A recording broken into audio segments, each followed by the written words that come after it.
Please take your seats.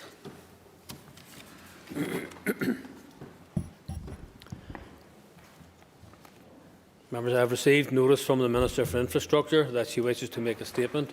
And before I call the Minister, I remind members here in the Chamber that in light of social distancing being observed by parties, the Speaker's ruling that members must be in the Chamber to hear a statement if they wish to ask a question has been relaxed. Members participating remotely must make sure that their name is on the speaking list if they wish to be called. Members present in the Chamber must also do this, but may do so by rising in their places, as well as notifying the Business Office or Speaker's table directly. I remind members to be concise in asking their questions. I also remind members that in accordance with long-established procedure, points of order are not normally taken during a statement or the question period afterwards.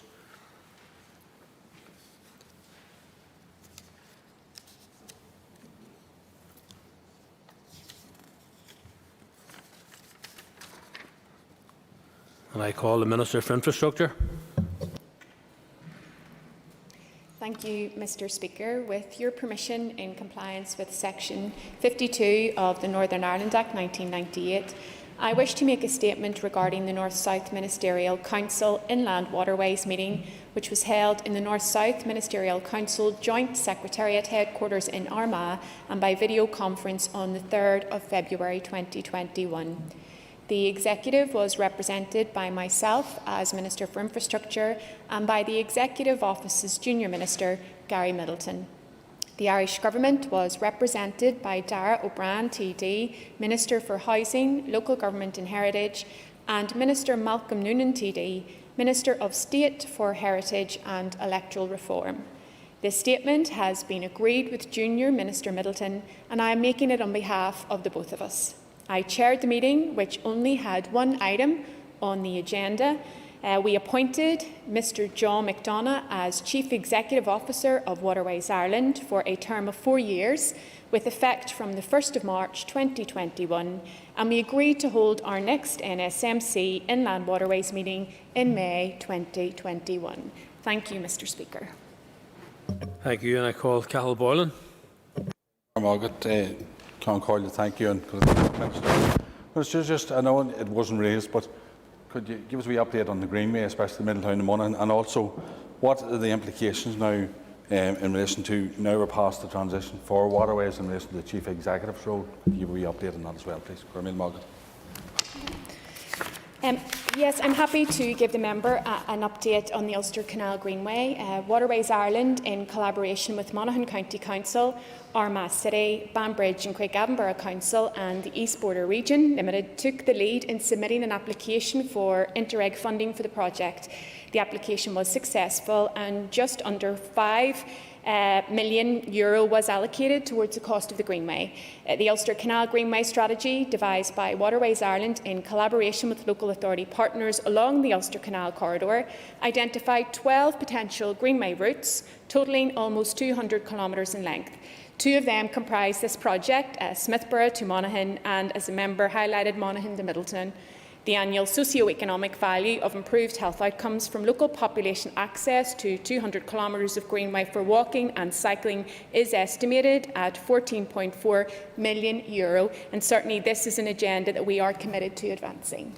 In relation to the European Union, I can advise that as a result of preparations carried out by Waterways Ireland, there were no issues on day one, and it has been business as usual. Of course, as we proceed, there may be some divergence in directives, but Waterways Ireland continues to work hard to keep that situation closely monitored. I call Dolores Kelly. Thank you, Mr Speaker, and I thank the Minister for a statement. And as Mr Boylan has indicated, Brexit will have a far-reaching impact on the communities. I just wonder, Minister, have you had an opportunity to make any assessment in relation to the impact of Brexit on inland waterways? I thank the member for her question, and she raises an important issue given how Brexit has impacted our lives right across this island. As I indicated in the response to Mr Boylan, there were no day one issues in Waterways Ireland, and the organisation continued on a business as usual basis. But going forward, EU directives will no longer apply, which could lead to an incremental divergence in legislation, and also compliance with procurement directives that won't apply, and that may see rules changed. However, in the short term, rules are likely to remain the same. Any additional procurement regime will bring added administration, but Waterways Ireland has considered the implication of the need to migrate to a new tender advertising portal platform. Sadly, though, EU funding will no longer be available in the north, with the exception of Peace Plus, which the EU has committed to continue allocating. I call Andrew Muir. Very much, Mr Speaker, and I thank the Minister for her statement, and thank the Minister for taking part in what is her ministerial duty, which is the cooperation in North-South bodies. Can the Minister outline what the implications will be if some other ministers follow through and what their public commitments have been and not to participate in their duty in terms of North-South cooperation? Thank the member for his question, and we are hearing a lot of discussion and focus on the Good Friday Agreement. That is absolutely correct, but as the member will know, there are three strands to that agreement, and it is a responsibility and obligation on all of us to ensure that we live up to our responsibilities and duties in respect of all of the strands. What I would point out is, whether it's COVID, whether it's Brexit, whether it's the climate emergency, what we do know is that we face all of these challenges. They know no borders, and therefore the solutions should not be restricted to borders. I would urge all MLAs and all ministers to continue to work in partnership so that we can collectively and collaboratively address the challenges that face all of our citizens across these islands. I call Martina Anderson. Minister, this appointment will oversee a range of capital projects, including the Ulster Canal restoration. And Minister, given that Peace Plus is coming through, hopefully in full, and as we are being dragged out of the EU, that could potentially be the last kind of funding of its sorts that we will get here in the north. So, Minister, is the Chief Executive considering any other projects to try to access that this Peace 4 funding project? You know, as other ministers know, that there's going to be a lot of projects trying to get into that fund. I thank the member for her question, and I would like to put on record my support for the member and the disgusting abuse that she's had to put up with. I think it's an issue that's affecting an increasing number of women right across political and public life, and we should not countenance it or give it solace in any way. In respect of the issues of funding, as the member points out, there will be challenges. The new Chief Executive is very much focused on the 10-year strategy for Waterways Ireland, and part of that work, of course, will ensure scoping and maximising the funding opportunities that are available. There is funding provided by my department and also with a corresponding department in the south, and we will continue to ensure that we maximise all efforts. But certainly, given the significant input and impact that European Union funding has had in the north, this will be a challenge, but we will continue in all of our roles to seek to maximise funding opportunities wherever they occur. Liz Kimmins. I call Liz Kimmins. Can call and thank the Minister for her statement this morning. I noticed that the site for Waterways Ireland only possesses annual reports and corporate plans from a few years ago. So will the appointment announced this morning come with more up-to-date published plans and enhanced transparency? And furthermore, I think we all recognise the importance of our waterways, and many in my constituency want to ensure that they've continued access to Newry Canal. So and we've talked about a lifting bridge design for the Southern Relief Road and narrow water. So just ask if the Minister could comment on that. Thank you. Thank the member for her question. Waterways Ireland is accountable to the Department for Infrastructure and the Department of Housing, Local Government and Heritage and the North-South Ministerial Council. Ministers discharge their oversight responsibilities in respect of Waterways Ireland through the NSMC, and this includes consideration and agreement of the budget and corporate and business plans and progress towards agreed business targets and project milestones. I can assure the member that quarterly monitoring meetings are also held, chaired by senior civil servants from both departments, and the Chief Executive Officer and appropriate directors attend to account for business performance and corporate governance.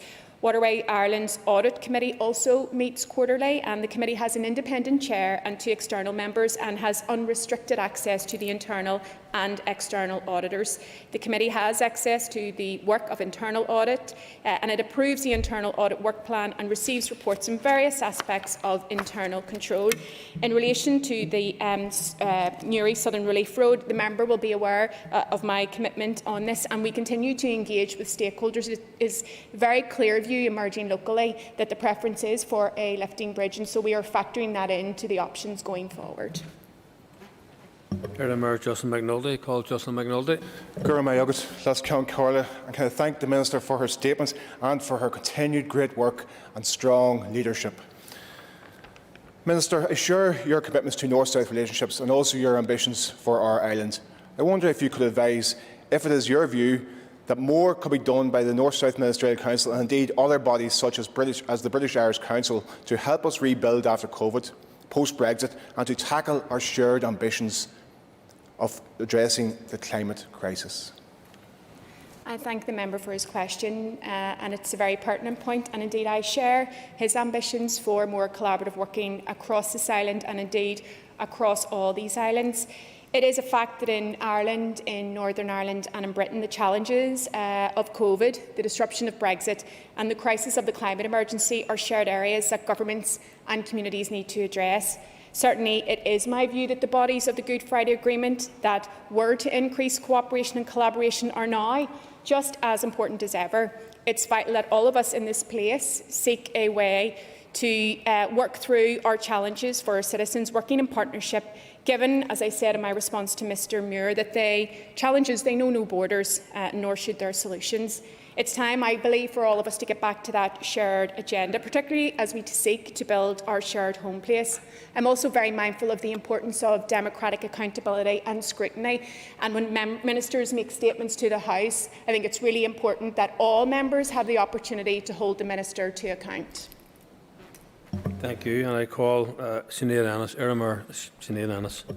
Mr Speaker, and thank you to the Minister for her statement. Minister, Waterways Ireland has stated that there's an increase of over 3,000 boat registrations since 2016, and I think that probably shows how important it is to keep our waterways accessible and in good condition. Minister, people have been waiting for the delivery of Narrow Water Bridge for far too long. That project needs to be delivered as soon as possible. So I'd like to concur with the comments made by my colleague Liz Kimmins and ask, does Waterways Ireland and the Chief Executive Officer have an input into the options being considered for Narrow Water Bridge? And how could that impact on local waterways? And could the Minister give us a general update on the Narrow Water Bridge project? I thank the member for her question. Given it was a one-item agenda, this issue wasn't discussed, but again, the member will be aware of my commitment to the Narrow Water Bridge project and the fact that it is an NDNA commitment. I share her frustrations as well. You know, I'm firmly of the view if we had a functioning Assembly and Executive, this project would be much further advanced than it currently is. Of course, as we continue to engage with all stakeholders, we will take the views of everyone who has a clear interest in this project, because we want to make sure that we get the right outcome and that we can deliver it at the earliest opportunity. Gemma Dolan, and I call Gemma Dolan. And I thank the Minister for her statement. I understand that the Chief Executive Officer has been in the role on an interim basis since 2019. What does this appointment mean for the timeline of the delivery of the Ulster Canal, which is a highly anticipated project with huge benefits to the local area in terms of tourism and the local economy? As the member points out, Mr John McDonagh was in the role on an interim basis, and through an open recruitment competition he was selected to fill the post of the Chief Executive for a 4-year contract.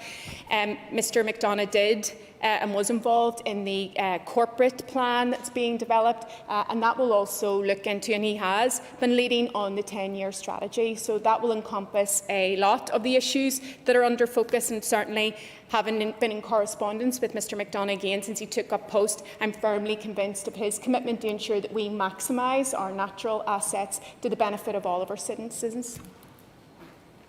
And I call Jim Allister. Thank you. Could the Minister explain why this was a one-item agenda? Is that the only business she sought to have on the agenda? Or is this the product of what's presented as a form of political protest? And is the Minister so politically tone-deaf that she does not realise that if East-West relationships are to be trashed as they have been, that North-South relationships, given the equilibrium supposed to exist, cannot continue as they are? I thank the member for his question. The member utilises language and terminologies that I personally would choose not to use. But if I can quote back his words, Brexit has trashed things. That's why none of us wanted it. Mr. Allister may always look for conspiracies. He may always look for misgivings. I can assure him that he can look for conspiracies all he wants, but he will find none. The reason why it was a single item agenda was because the post had been filled on an interim basis since April 2019. It was imperative that the NSMC appointed the candidate selected through an open recruitment competition without delay. The previous sectoral meeting was held in November 2020, so it would have been inappropriate to hold a full sectoral meeting so soon. It would also have been inappropriate to wait and make the appointment at the next sectoral meeting scheduled for May 2021.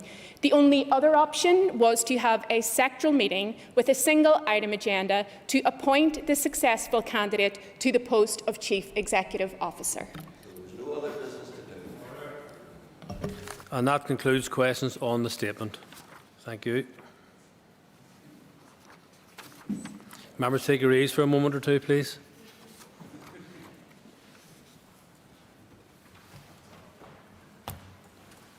Thank you in the House.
Thank you, members. The next item of business are motions to approve 3 statutory rules, all of which relate to the health protection regulations. There will be a single debate upon all 3 motions. I will ask the clerk to read the first motion, then call on the Minister to move it. Minister then will commence the debate on all of the motions as listed on the order paper. When all who wish to speak have done so, I shall put the question on the first motion. Second motion will then be read into the record and I shall call the Minister to move it. The question will then be put on that motion. This process will be repeated for the remaining statutory rule? If that is clear, I shall proceed and ask the Clerk to please read the first motion.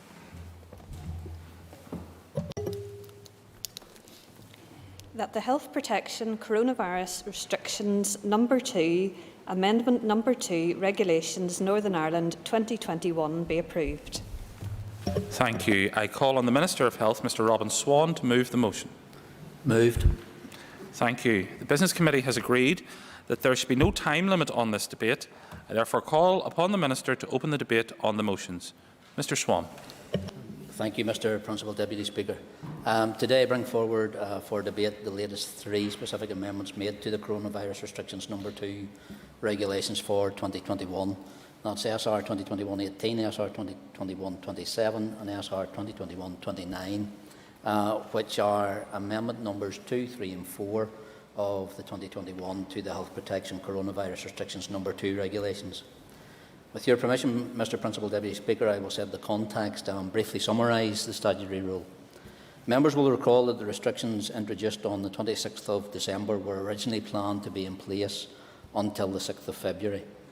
However, evidence was emerging during January that the huge pressures on the healthcare system which had been experienced would not have sufficiently eased by the 6th of February to allow any relaxation of restriction measures to take place. The Executive formally reviewed the restriction regulations on the 21st of January, having examined the evidence around the ongoing transmission of the virus, the high number of hospitalised COVID patients and the ICU capacity. The Executive agreed that the existing post-Christmas restrictions should remain in place until midnight on the 5th of March, with the review taking place on or before the 18th of February. We saw the COVID-19 infections rise significantly after Christmas, with the R value for new positive tests being between 1.5 and 1.9 on Monday the 5th of January. This sharp rise was as a consequence of the relaxation in restrictions prior to Christmas. Families were mixing with their grandparents, grandchildren or relatives coming home for the Christmas period, whom they may not have met since the start of the pandemic. It was very important for families to meet up, but unfortunately we know that the virus transmits easily in enclosed places where people are in close proximity, as is in the case in our homes. By the 21st of January review, there was extreme pressure on the health and social care system, and the third wave was at its peak. We saw a rapid rise in hospital inpatient numbers and ICU bed occupancy, with 800 COVID-positive inpatients across the system by Monday the 18th of January, a 48% increase in 14 days. There were also 65 confirmed COVID-positive inpatients in ICU, and that was an increase of 67% in the past 14 days. Members should note that this was in comparison to previous highs of 51 COVID patients in ICU in April 2020 and 52 in November 2020 during the first and second waves of the pandemic. That left us with little choice but to request that the restrictions should continue, and the Executive supported this view. Mr Principal Deputy Speaker, the 3 amendment regulations we are debating today gave effect to a number of essential changes agreed by the Executive that I will outline to members now. SR 18 Amendment No. 2 of 2021 was made on the 2nd of February. The regulation came into operation on the 3rd of February and remains in place today. That regulation amends the date that my department must review the need for restrictions and requirements imposed by Regulation 3 of the Principal Regulation on or before the 18th of February. Regulation 3 also amends the expiry date of the Principal Regulations to midnight on the 5th of March 2021. SR 27 Amendment No. 3 of 2021 and was made on the 5th of February. It came into operation on the 6th of February and remains in place today. That regulation permits a customer to collect a mobility vehicle from a car dealership following an online application.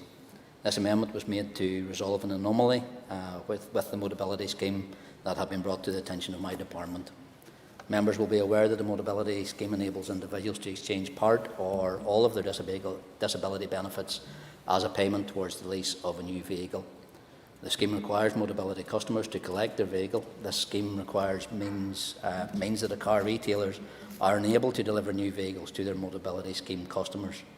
Furthermore, current restrictions on movement and on non-essential retail prohibit customers from collecting vehicles from car dealerships at that time.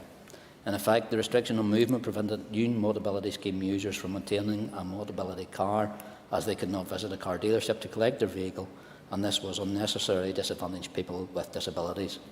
I can assure members it was never the policy intent of the restrictions to disadvantage any Motability Scheme customers who require a vehicle for essential travel. The Chief Medical Officer advised that this was a low-risk activity and appropriate mitigations were in place. This is why I made this amendment to the regulations. And finally, members, I come to the third of the three statutory rules we are debating today, SR 29, Amendment number 4 of 2021. This regulation was made on the 9th of February and came into operation on the 10th and remains in place today.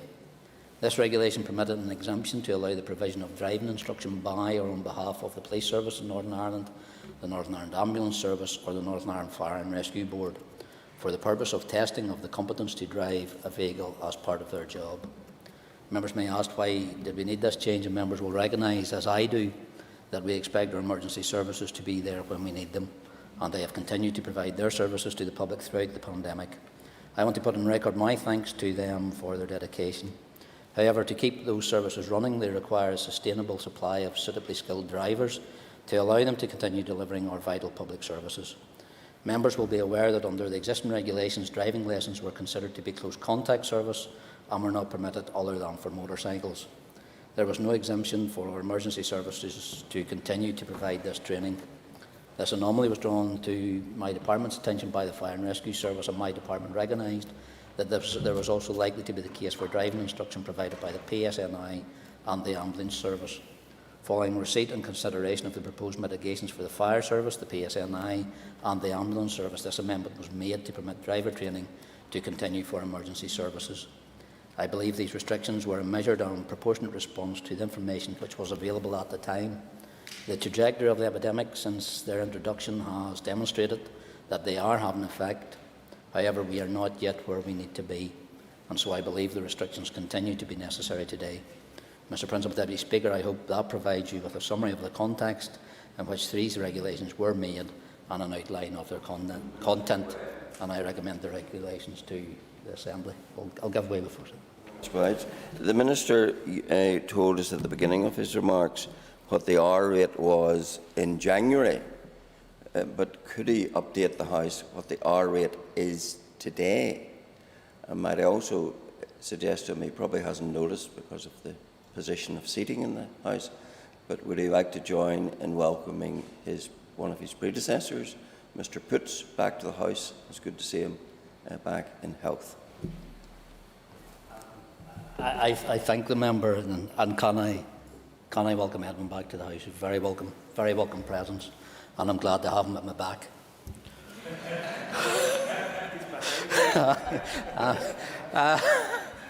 What I will say to the member in regards to the R number, it shouldn't be the sole number that we focus on or concentrate on. Whereas today we reckon R could be between 0.7 and 0.9. When you take R to be the rate of either increase or decrease, it's always proportionate as to where you start from.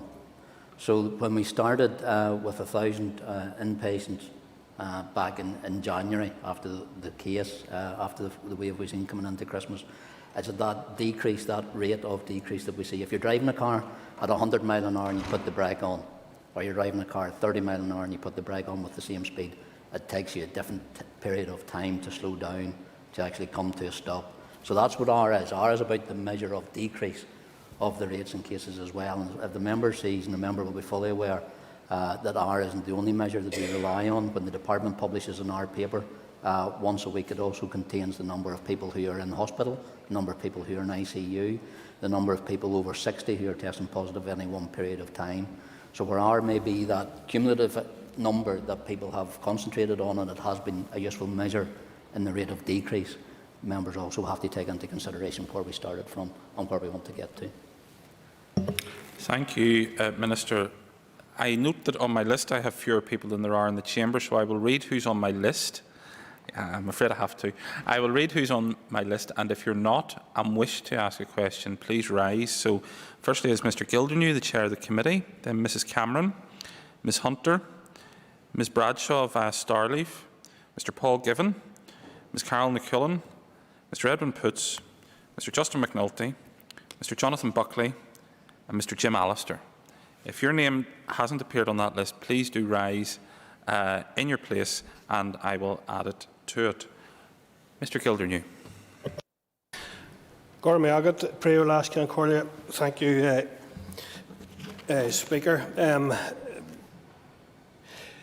Mr Speaker, first of all, I want to place on record the thanks of the Health Committee to all those health and social care workers out there who continue to work in such difficult and trying circumstances, and whose dedication to helping those most in need and the vulnerable over the past year has been inspirational.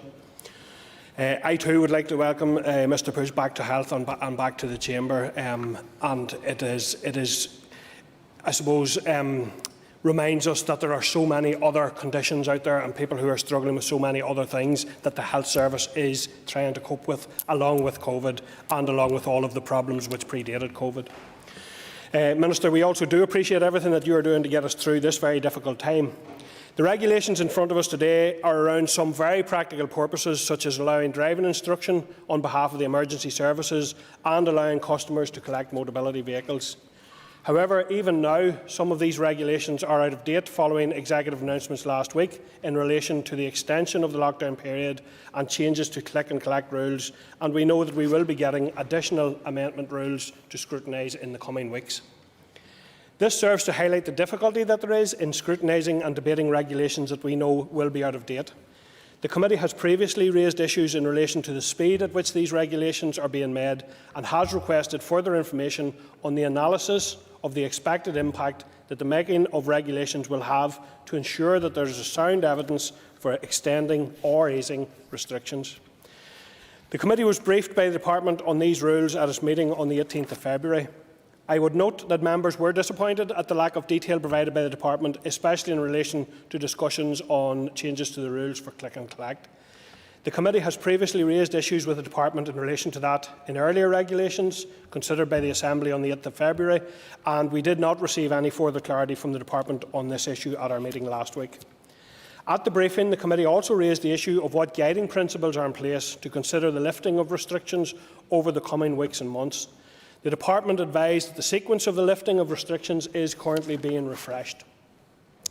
It would be good to hear from the Minister on progress of this review and to seek assurances that lessons have been learned over the past year.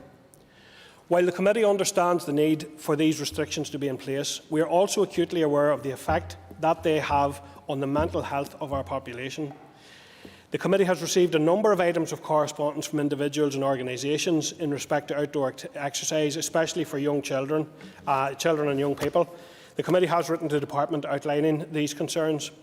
I would note that there has been some indication in other jurisdictions of allowing limited outdoor gatherings and the return of organised adult and children's sport. I would be grateful if the Minister could outline the thinking of the Executive in relation to this particular issue, and if any assessment has been made on the impact of easing restrictions in this area. And if I may, I would like to make a few remarks in relation to my role as Sinn Féin spokesperson for health. And first of all, I suppose the Minister will. I want to acknowledge the tremendous work being done around the vaccine programme and the fact that further cohorts of people are being brought forward into that programme. And I think that's a credit to everyone involved, to yourself, Minister, to Patricia Donnelly, and to all the frontline staff who are working on that issue. However, I do have some concerns in relation to the fact that this virus continues to mutate, and we've seen that on these islands, we've seen it across the world, and that the vaccine in itself will not be the entire solution. And while it presents much cause for hope, we are not out of the woods as far as this virus goes. The Minister will also note that I have my public health safety message badge in relation to social distancing, and I support that campaign, and I support people maintaining those very basic measures that can help to suppress and that we know are effective in suppressing this virus. And I would appeal to people to not gather in large numbers at local beauty spots or at beaches and places like that, as we have seen over the weekend. And I suppose the fact that we have all seen better weather, the fact that there is, the numbers are travelling in the right direction in terms of suppressing the virus is very welcome, and we all look forward to those brighter and sunnier days which we have experienced over the past weekend, and which people have welcomed. However, today's inclement weather, I suppose, does remind us that we will continue to face significant headwinds, and this virus will continue to present problems in the time ahead. In light of that, the committee and we continue to be concerned at the lack of progress on find, test, trace. Go ahead. I would agree that one of the most poignant pieces of concern from the committee in relation to studying these regulations was, in effect, the scant lack of detail brought forward to the committee in relation to a roadmap and a plan in relation to the lifting of restrictions, and in particular the issues surrounding click and collect. I don't think we received any information at the committee from the representative from the Department of Health. Yes, and I thank the member for his intervention. And yes, that has been an issue of concern, that we're not seeing that granular detail which would support our consideration and scrutiny of restrictions being brought in or indeed being eased.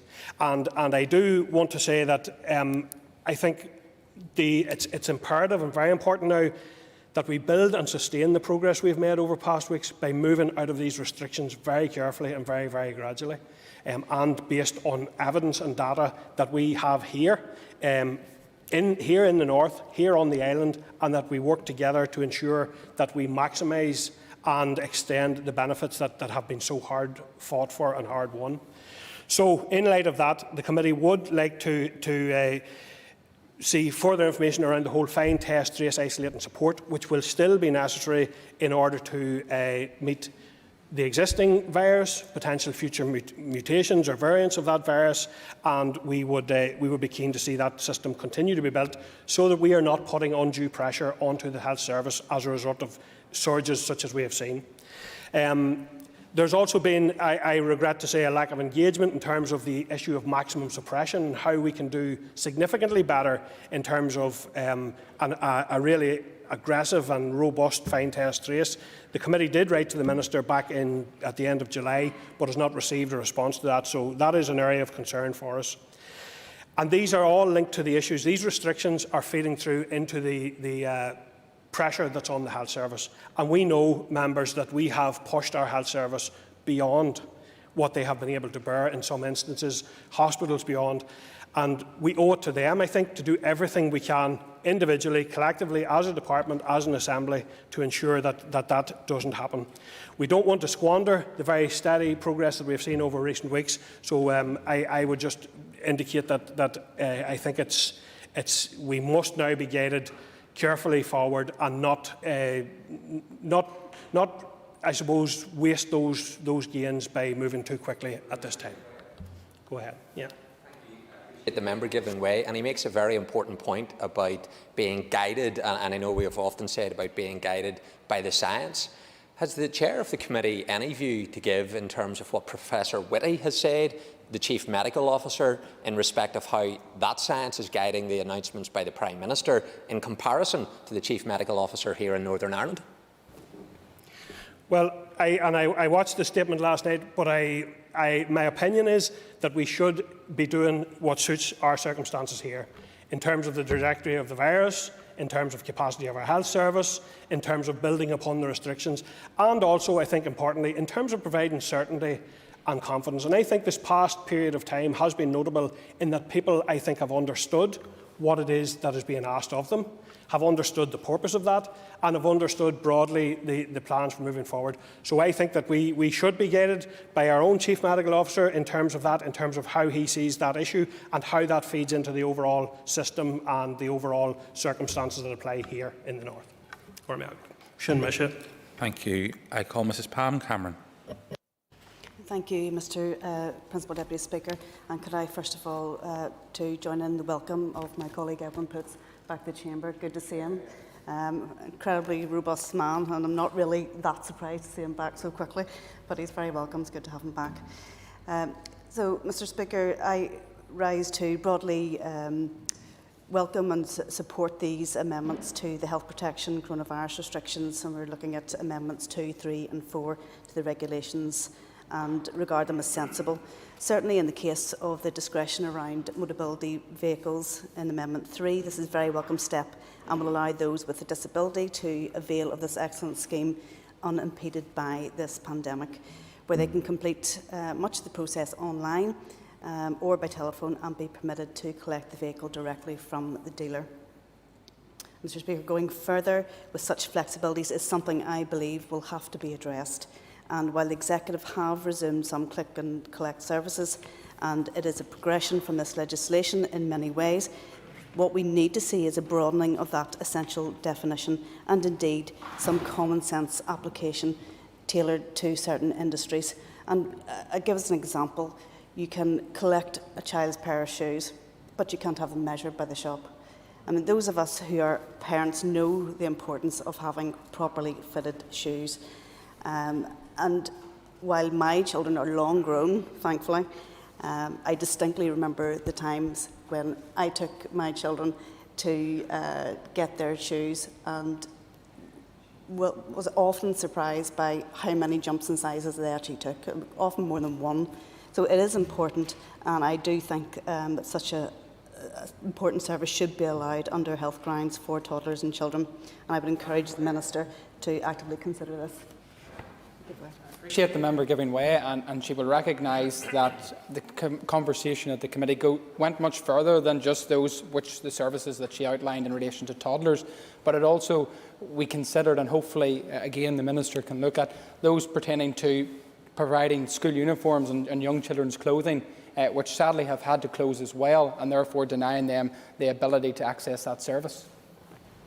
I thank the member for his contribution there and wholly agree with that sentiment.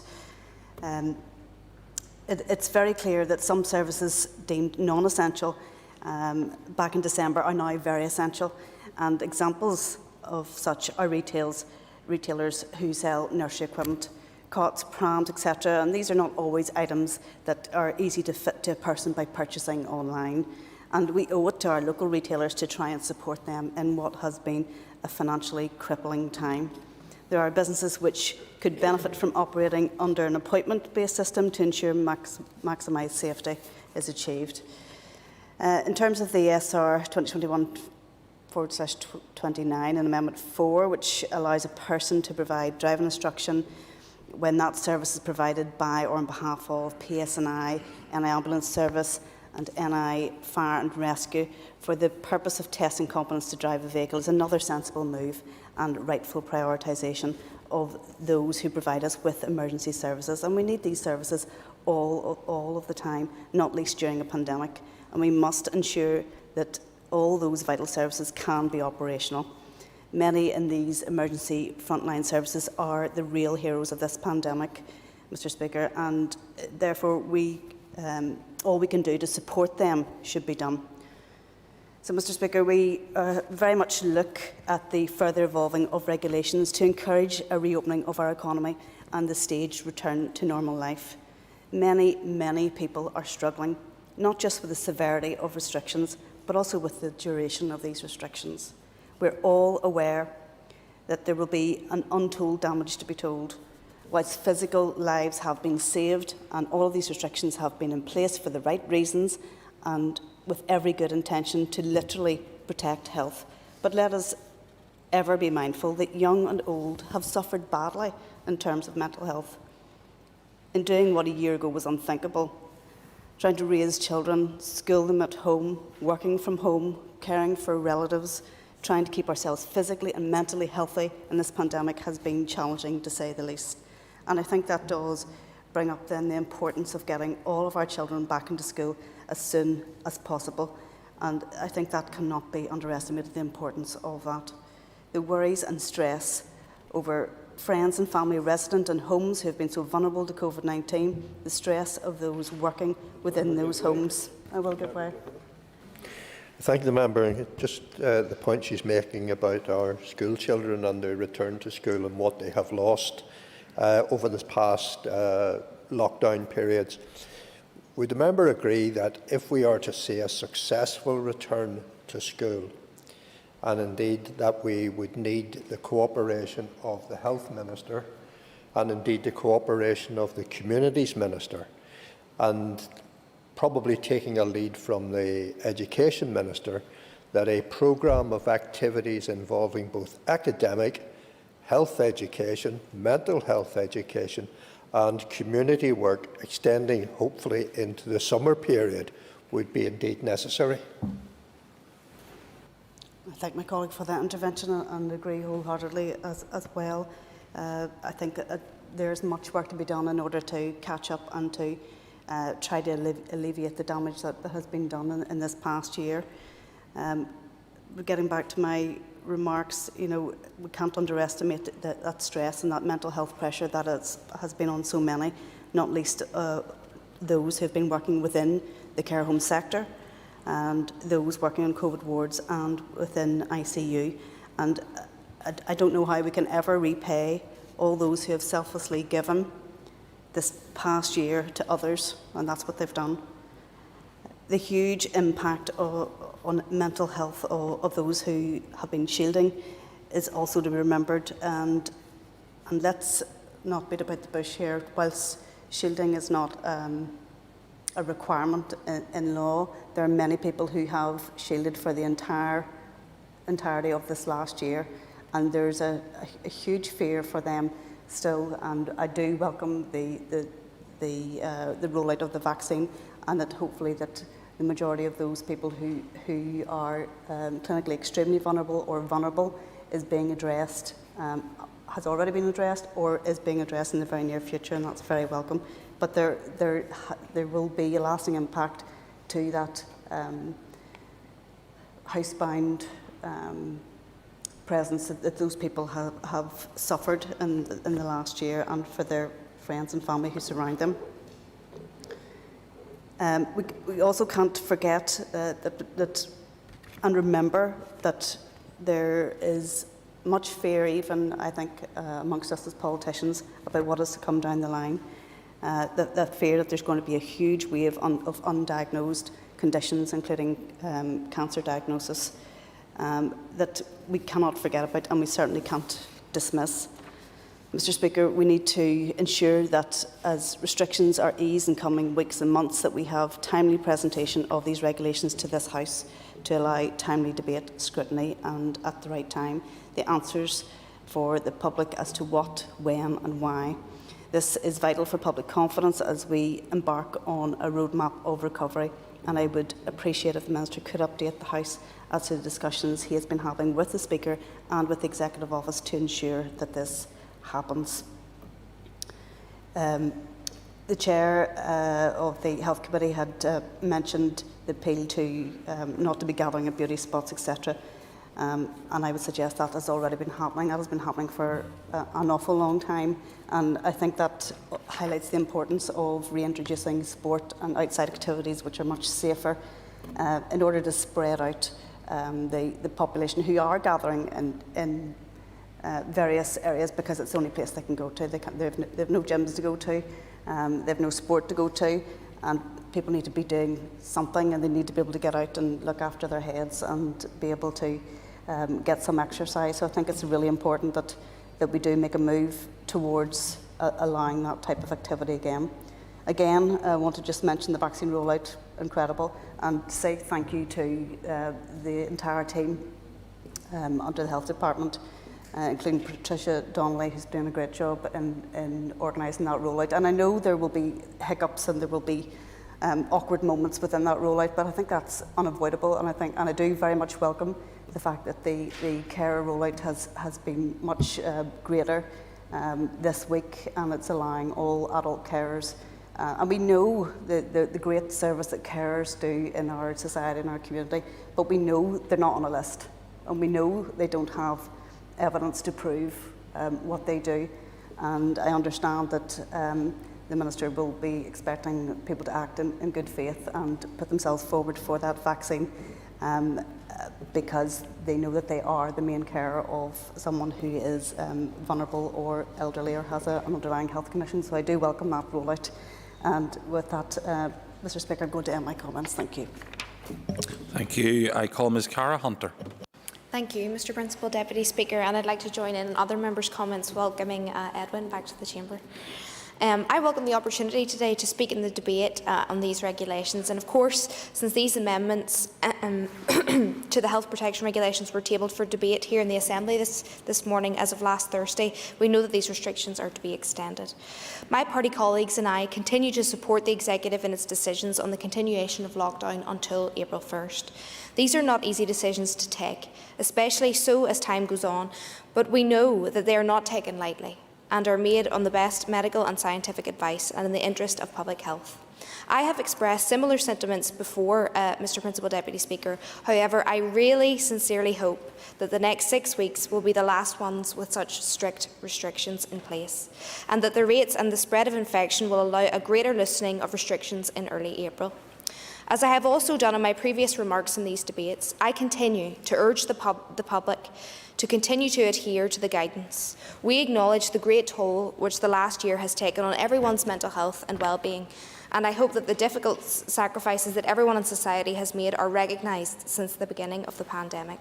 I especially note, as mentioned by previous colleagues here, the impact of lack of team sports and regular gym use on overall well-being of all ages, and I sincerely hope in the months ahead we prioritise living with COVID-19 in a safe way and things can safely and slowly normally return to normal as opposed to these continued lockdowns. With regard to Amendment number 2, the date of the 18th of February has now of course passed, and we have seen last Thursday's executive announcement. I do, however, welcome the requirement on the Department of Health to review the need for restrictions. I note and welcome that current restrictions will again be reviewed on the 18th of March, and that the executive's pathway to recovery blueprint will be published shortly on March 1st. On Amendment number 4, I also welcome that such a provision exists within the regulations to provide for driving instruction when that service is provided by or on behalf of the police, the Northern Ireland Ambulance Service and in the Health and Social Care Trust or the Northern Ireland Fire and Rescue Board. This seems to me to be a very wise, sensible measure, and particularly at a time when we have that extra need and pressure on our emergency services, and indeed we recognise the great value of their work. It is on Amendment number 3, as well as the resuming of click and collect services announced last week from the 8th of March for some retailers, on which I would like to mainly focus my remarks today. We are all too aware of the huge impact which the pandemic has had on our local businesses across all of our constituencies, whether it be shops, pubs, restaurants, gyms or hairdressers. No small business has gone unaffected. I am sure that it has come as some relief and welcome news to some businesses, such as those selling clothing, footwear and electrical goods, that they will now be able to offer click and collect services. Being able to offer some kind of custom and service will hopefully not just be to financial benefit, but also give some hope to small business owners for the prospects of sustainability of their business for the remainder of the restrictions. We have seen how larger companies such as Asda and Tesco have benefited while small businesses continue to struggle. I am happy that this has somewhat been rectified. Whilst I am glad to see the Executive move on the issue of click and collect, I think we all recognise that many small business owners will not be in a position to do this or have the means to offer click and collect services. Likewise, small independent shops will not be in the business of clothing and electrical goods.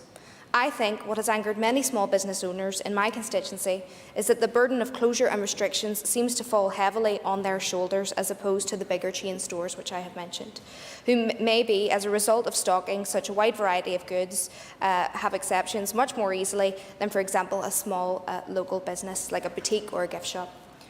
As we begin to emerge from the pandemic, I really think that the issue around business rates needs to be looked at. The whole retail landscape has changed drastically in the recent years, and perhaps the pandemic will sadly do even more so on this. It is not fair that small businesses in our towns and our villages incur such large fees and rates. I really hope that this is something we can take from this experience and change. Lastly, I echo Mr Gildernew's point, and I would like to see a review of the impact that these regulations and restrictions have had, and I think that would be really beneficial for us to see before the committee. But to conclude, Mr Principal Deputy Speaker, as always, I and my party, the SDLP, offer my support to the Minister and the Executive around these regulations as we all continue to work together to try and beat this virus. And I hope that when we next discuss the regulations, what we will see is that they have improved and that we have today recognised the need to come together politically at this time. Thank you. Thank you. And we're now about to embark upon a new course for me. It's going to be a bit like the Eurovision Song Contest. You know, this is the verdict of the South Belfast jury coming in on screen. If we can bring Ms Paula Bradshaw in via Starleaf. There you are. Hello, Paula. Principal Deputy Speaker. Just got my speech here. Thank you very much. I would just like to welcome back Mr Poots as well. It's great to see him in the chamber today. I would like to place on record my continued appreciation for the health and social care workforce for their sterling efforts to battle this devastating virus, and also pass on my condolences to those families that have been bereaved since the last time I was in the chamber. And I sincerely hope that they'll have an opportunity in the near future to come together with their loved ones to mark their passing in a more accustomed tradition here. Mr Speaker, again we are finding ourselves discussing regulations long after they apply. Indeed, Amendment 2 has been superseded by another amendment to move the date of the review further on. In this particular instance, we are looking at a reversion fundamentally to something closer to the regulations when they initially came into force last March. The main headline in these regulations is that a stay-at-home order now clearly applies and that it may be enforced. I continue to commend the vast majority of people who are staying at home, except for essential journeys, but this has been an exceptionally grim time of year during which we are asking them to do that. I hope sincerely that the advances made by the vaccine programme, now evidently in terms of reducing infection, not just hospitalisation, are keeping people's spirits up, but we do appreciate that this is a difficult task. And I would put on record my thanks to the Health Minister, Tricia Donnelly, and the rest of the team for the vaccine programme. I think that, apart from a few hiccups, I think that it is going really, really well, and they are all to be commended for their hard work. Despite this, Mr Principal Deputy Speaker, we still need to ask ourselves where we're getting hundreds of cases every day when the numbers now being reported represent a period after the regulations came fully into force. A question I asked the Health Minister when we last debated the regulations, and I think that the wider public who are continuing to make this significant sacrifice do have a right to this information. We also need to ask ourselves how we are assessing the reality that if fewer shops are open, but people are still determined to go out and about, we end up inevitably with crowded shops, and indeed it seems that, as in the case of the weekend, crowded parks and public tourist destinations. Not the only one who, while out grocery shopping, has found myself in what I termed COVID central. And ultimately the question does become whether we are serious about the enforceability of the stay-at-home order, or if we have the potential to actually limit these crowds.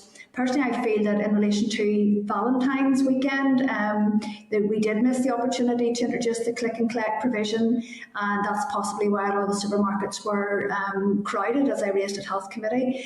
But I do welcome the announcement last week that these click and collect arrangements are to be extended for some retailers, and the Deputy Chair of the Health Committee, she very rightly pointed out that there are some areas like children's footwear where it's vitally important, but I do think that we've left some retailers scratching their heads as to why they have not been included. If I may quickly address yesterday's headlines, which concerned apparent crowds on the North Coast and public parks on Sunday, as the committee chair and the MLA for East Derry raised earlier. There is a distinct lack of clarity about what we are asking of people. The regulations suggest that we may meet more than one person and imminently another household for exercise. There will even now be further confusion because the Prime Minister has talked about allowing this for recreation but not exercise. People do not then just walk past people they know when they're in parks. I myself have been out walking in walkways near here, and you don't just walk past people. So people are interacting even whenever they're not intending to meet other people. So I would wonder, should we be reverting back to the basic message of avoiding the 3 C's: crowded spaces, contact and crowds? This may give greater clarity on what is required, but we also need to remember the slogan I used at Health Committee again was, you're not caught in traffic, you are traffic.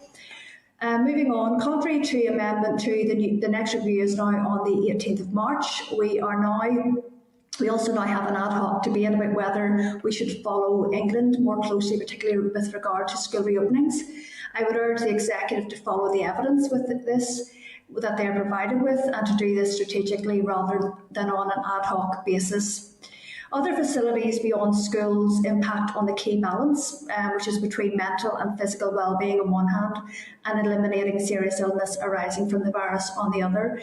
Here, leisure centres, gyms, golf courses and libraries, which are essentially so good for supporting people deal with their mental well-being. I believe that many of them, in the next round of review, I think that serious consideration could be given to reopening some of them because of the social distancing and hygiene control measures they put in place before this current state of lockdown.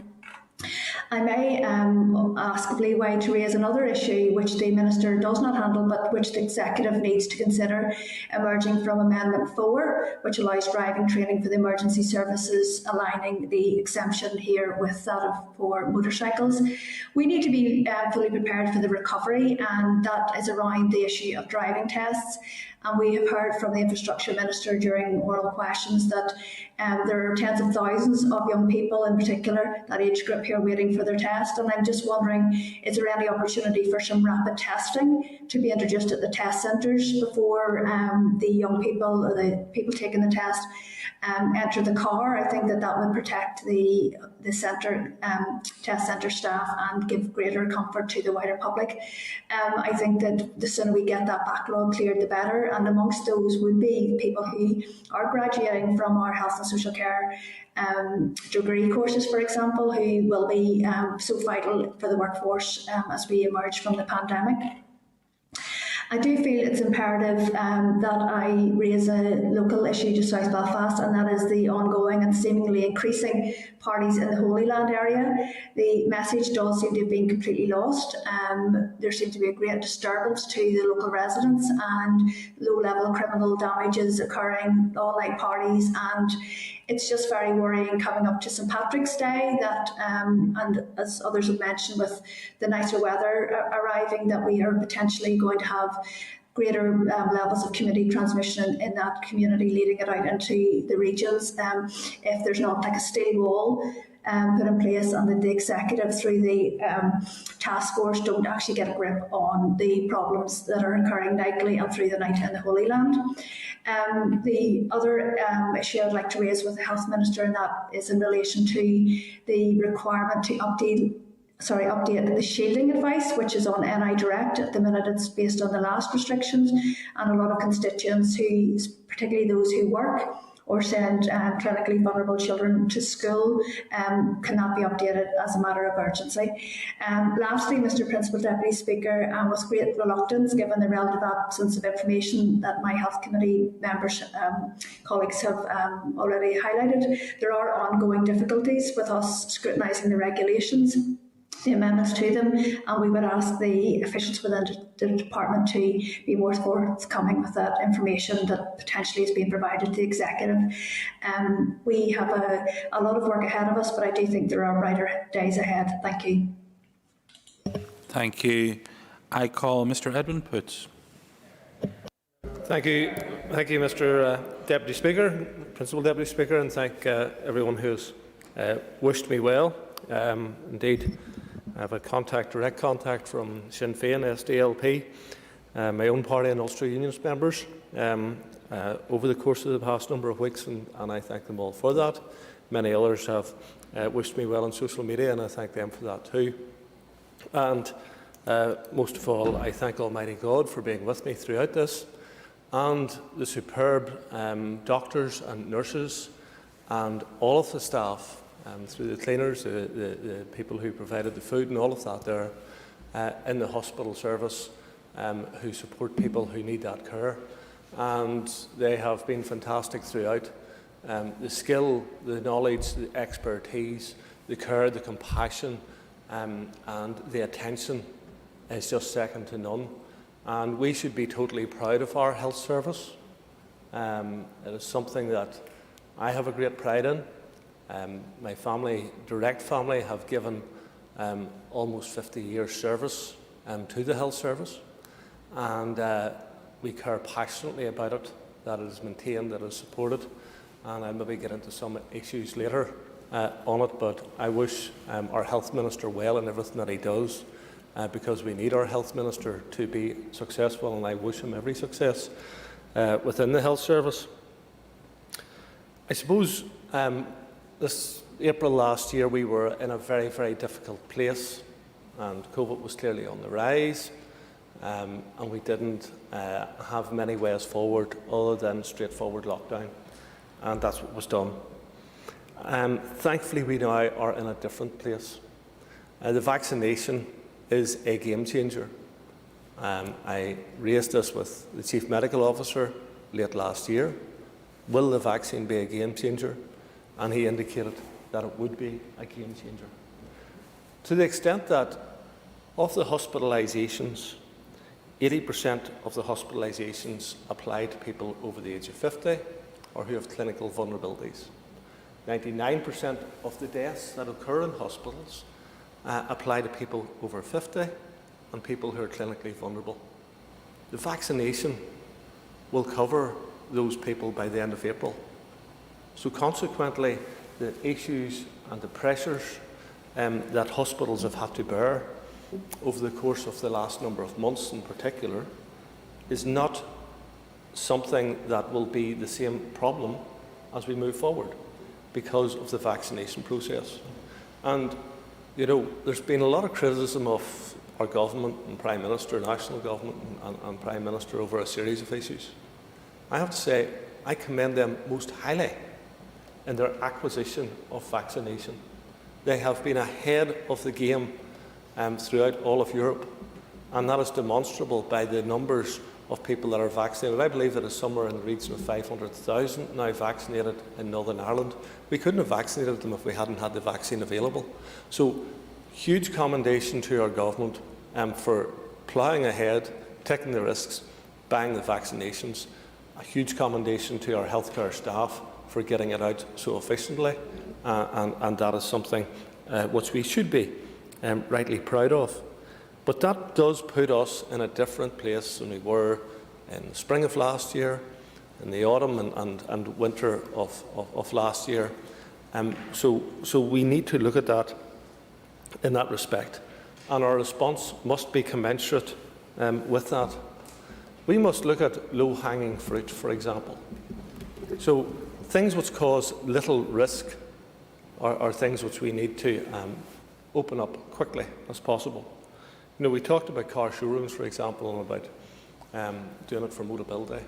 I believe that the car showrooms should be extended fully because they are large spaces, very low footfalls, and they are provide an important, valuable service to people right across the country. We look at garden centres. It's a time of the year when people want to get out to their gardens, do a bit of planting, good for their mental health. Again, a lot of it is outdoors, low footfall, and entirely reasonable. Car washes. There's no exchange between people with other than handing over the fiver. There's no actual exchange. People are sitting in their cars. Somebody's outside washing it. That sort of thing should be done quickly. Hairdressers, 0.05 impact on R. Yet, you know, here we have people with small businesses who are not able to engage in it, and you know, as we all look around, we all could do with the hairdresser back again. But those things are low-hanging fruit. They're going to have little impact upon the spread of COVID, and particularly in view of the fact that the vaccination is being rolled out, I do believe that areas like that can be looked at. Yeah, just in a moment, Pam Cameron rightly mentioned the issue about shoes. And, you know, I remember going with my mother to get shoes, and it's most important that children have good shoes throughout their lifetime and have shoes that fit appropriately. The importance of getting shoe shops open is something which is very, very critically important, and I would encourage that to be looked at, yes. Thank the member for giving way, and I indeed welcome him back to the House. It's great to see him in good health and good spirit. The member has quite rightly outlined that great degree of hope that there is among our community in relation to the vaccination and the promising signs of the impact that it's having on hospitalisations and indeed cases. So therefore, would the member agree with me that commentary around extended lockdowns and restrictions into, for example, some media outlets reporting 2022 is indeed counter to that positive sense of hope that a vaccination can bring, because the member will well know from his experience, even with his latest issues in relation to his health, that there's people out there that are fighting severe issues with mental health and anxiety given their conditions, whether that be health related, whether that be in relation to their job or otherwise. I entirely agree with the member, and not only does it run counter, it is actually counterproductive, because people talk about COVID or about health versus economy. I think we should just nail that. Health and economy are not enemies. COVID is an enemy of the economy, COVID is the enemy of education, and COVID is the enemy of health. Not health versus economy. Economy supports health. It provides a taxable income that keeps the health service going. Economy is a friend of health, and we should be looking at how we can ensure that our economy comes back strong and vibrant and provide that tax intake, because let's be very frank, the last I heard, Britain had borrowed, UK had borrowed some £380 billion to cover COVID. No country can keep on borrowing and borrowing and borrowing. We need to be raising money from taxation, and taxation comes from a successful economy, and therefore our economy needs to grow. So we do need to have sensible relaxation, not rampant relaxation, but sensible relaxation on the economy. In terms of our education, children's education has been disrupted inordinately. And if we want to talk about science, well, let's look at the science. The Public Health Agency are saying that the spread from COVID is small scale. Consequently, we need to be looking at how we can get our schools opened and opened quickly. And for me, the logic of putting P1 to P3 back for 2 weeks, and then to take them out of school to allow senior school, children from a different school, in years 11 to 14 to go back to school, I just can't work it out. And I know that this is not what the Education Minister wanted, it's not what he desired, but that other executive members wouldn't allow him to open up in a more meaningful and a productive way. So I would urge that issue to be looked at again, because the public health message isn't one that school children are the big spreaders of COVID. And again, the concern was that children were going to bring COVID home from school and spread it to their vulnerable grandparents and so forth. With the vaccination rollout taking place so successfully, we really do need to be looking at how we can support our children and young people. Children have suffered inordinately. Their education has been impacted both last year and this year. And if you talk to school teachers, they will say to you, I was talking to a school teacher, for example, who was marking the exams in December, the ordinary exams, and she's saying the standard from the previous year had dropped so much.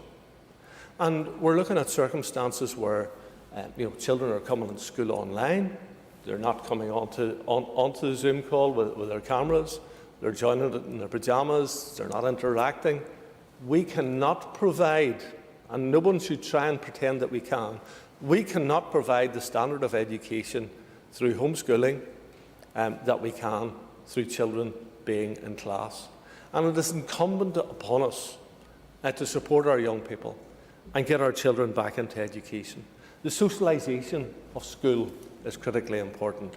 The benefits that they have from participating in sport, which is outdoors, which is very limited in terms of any spread of anything outdoors, our children need to be got back there.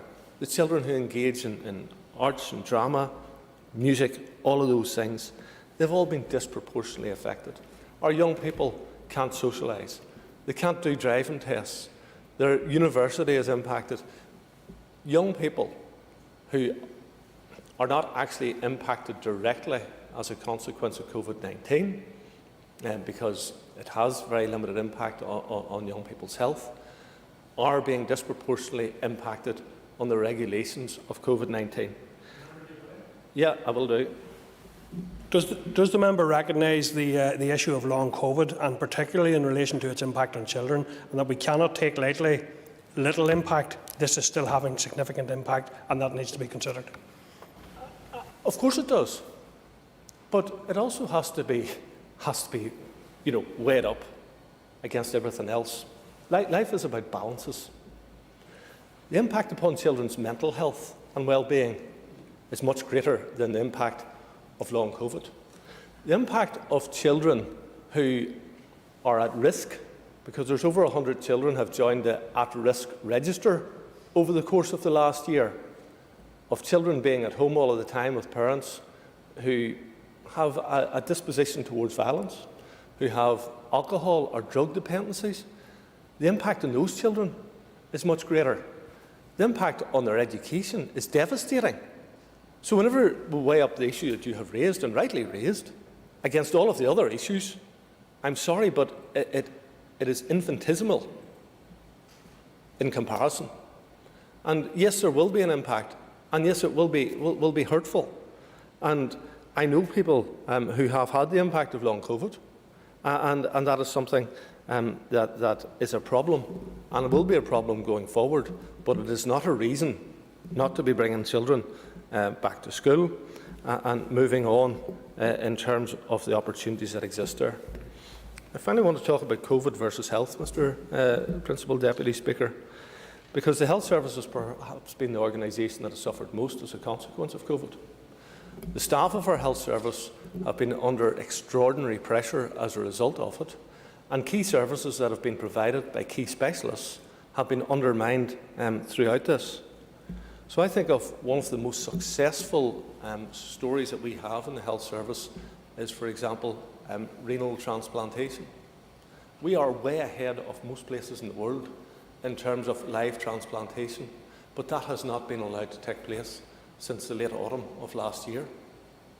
That has a major consequence because more people are going on to dialysis, and people who require those kidney transplants are not getting them, and their health is deteriorating day by day. I watched an uncle of mine many years ago, 40 years ago, deteriorate as he waited on a kidney transplant. And 40 years later, he's now in his 80s and is still alive after receiving the transplant. But dialysis does a job, but does not do the job. And that transplantation, live transplantation, I understand the difficulties that are involved, but it needs to start as soon as possible. And as we start to move away with the vaccination and the numbers coming down, we need to normalise our health service as quickly as possible. We look at issues around mental health, and people talk and refer to the 2,000 people who have COVID linked to their death on the NSMC registry. In 2019, there was 850 people died of mental health issues. Being locked away in your own home, having the ability to buy large quantities of alcohol, which we know contributes to poor mental health outcomes, is causing greater mental health issues. And there is a significant rise in it, and will be a significant rise as a consequence of COVID-19. When we look at other services, such as cardiac services, our senior cardiologists have indicated that as a consequence of what we're doing, their service has been diminished. Their outcomes are worse. So more people will be dying of heart attacks and having life-changing events as a consequence of their heart condition, and because the service isn't there. And then, of course, there's the cancer. So in the late summer, the Chief Medical Officer indicated that 900 less diagnosed cases of cancer. By the autumn time, that was 1,200, and by the latter part of last year, that was up to 1,500 people whose cancers had not been detected. Now, the consequences of that is quite frightening, because early diagnosis of cancer is critical. And I look back, and one of the things that we done at the time was the bowel screening. And that has led to many more people identifying bowel cancer early. Critically important, because it very quickly spreads to liver and other organs. If you get it in time, it can be very successfully dealt with. But we have all of these people who haven't had their cancer identified. Now, one of the issues is GPs not seeing people directly. Now, GP services is critically important, and some GPs, and many GPs, have been doing a tremendous service, and they're doing a tremendous service in the rollout. But the importance of a general practitioner being able to put their hand on someone physically and examining their neck, examining their abdomen, and identifying those early conditions will bring cancers forward more quickly. It certainly is. I thank the member for giving way. He raises an important point. And would he agree with me that unfortunately what we're seeing across Northern Ireland is a great disparity? We have some GPs that have went above and beyond the call of duty during COVID-19, seeing face-to-face with patients as the need arises. Unfortunately, that is not mirrored across the system, or we do have a disparity, and that can be down to a number of reasons. But would he agree that one of the most worrying things, and we had a presentation at the Health Committee from some of the Trust representatives, and they talked about the great worry for them was late presentations at A&E, because either people had failed to be picked up by going to their GP, either fear of not knowing that it was open for them, and secondly, that whenever they arrived at A&E, some were even afraid to go because of the messaging around stay at home.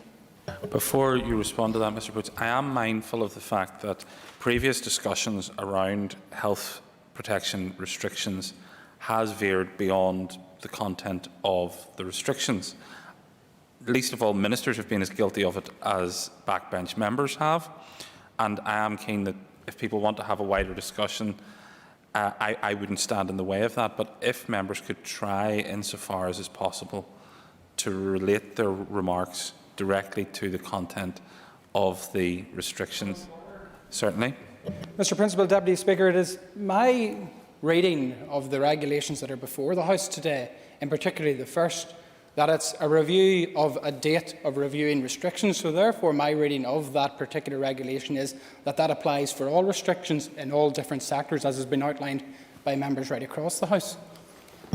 As I say, I think that all members have at times veered beyond the content of the restrictions, and I'm not seeking to in any way inhibit the debate or to restrict members' contributions, but if, insofar as possible, members could direct their remarks to the content of the restrictions, then I think that would be helpful. I wouldn't want you to think, Mr Buckley, that I was correcting you, because I wasn't. I was simply taking the opportunity, so don't take the hump. I was simply taking the opportunity to put that on the record. It wasn't personal and it wasn't directed at you as an individual. Absolutely not. Absolutely not. Mr Poots. Can I thank the Principal Deputy Speaker for his latitude in terms of all of this, and for the gentle rebuke that has been given, and it's certainly noted.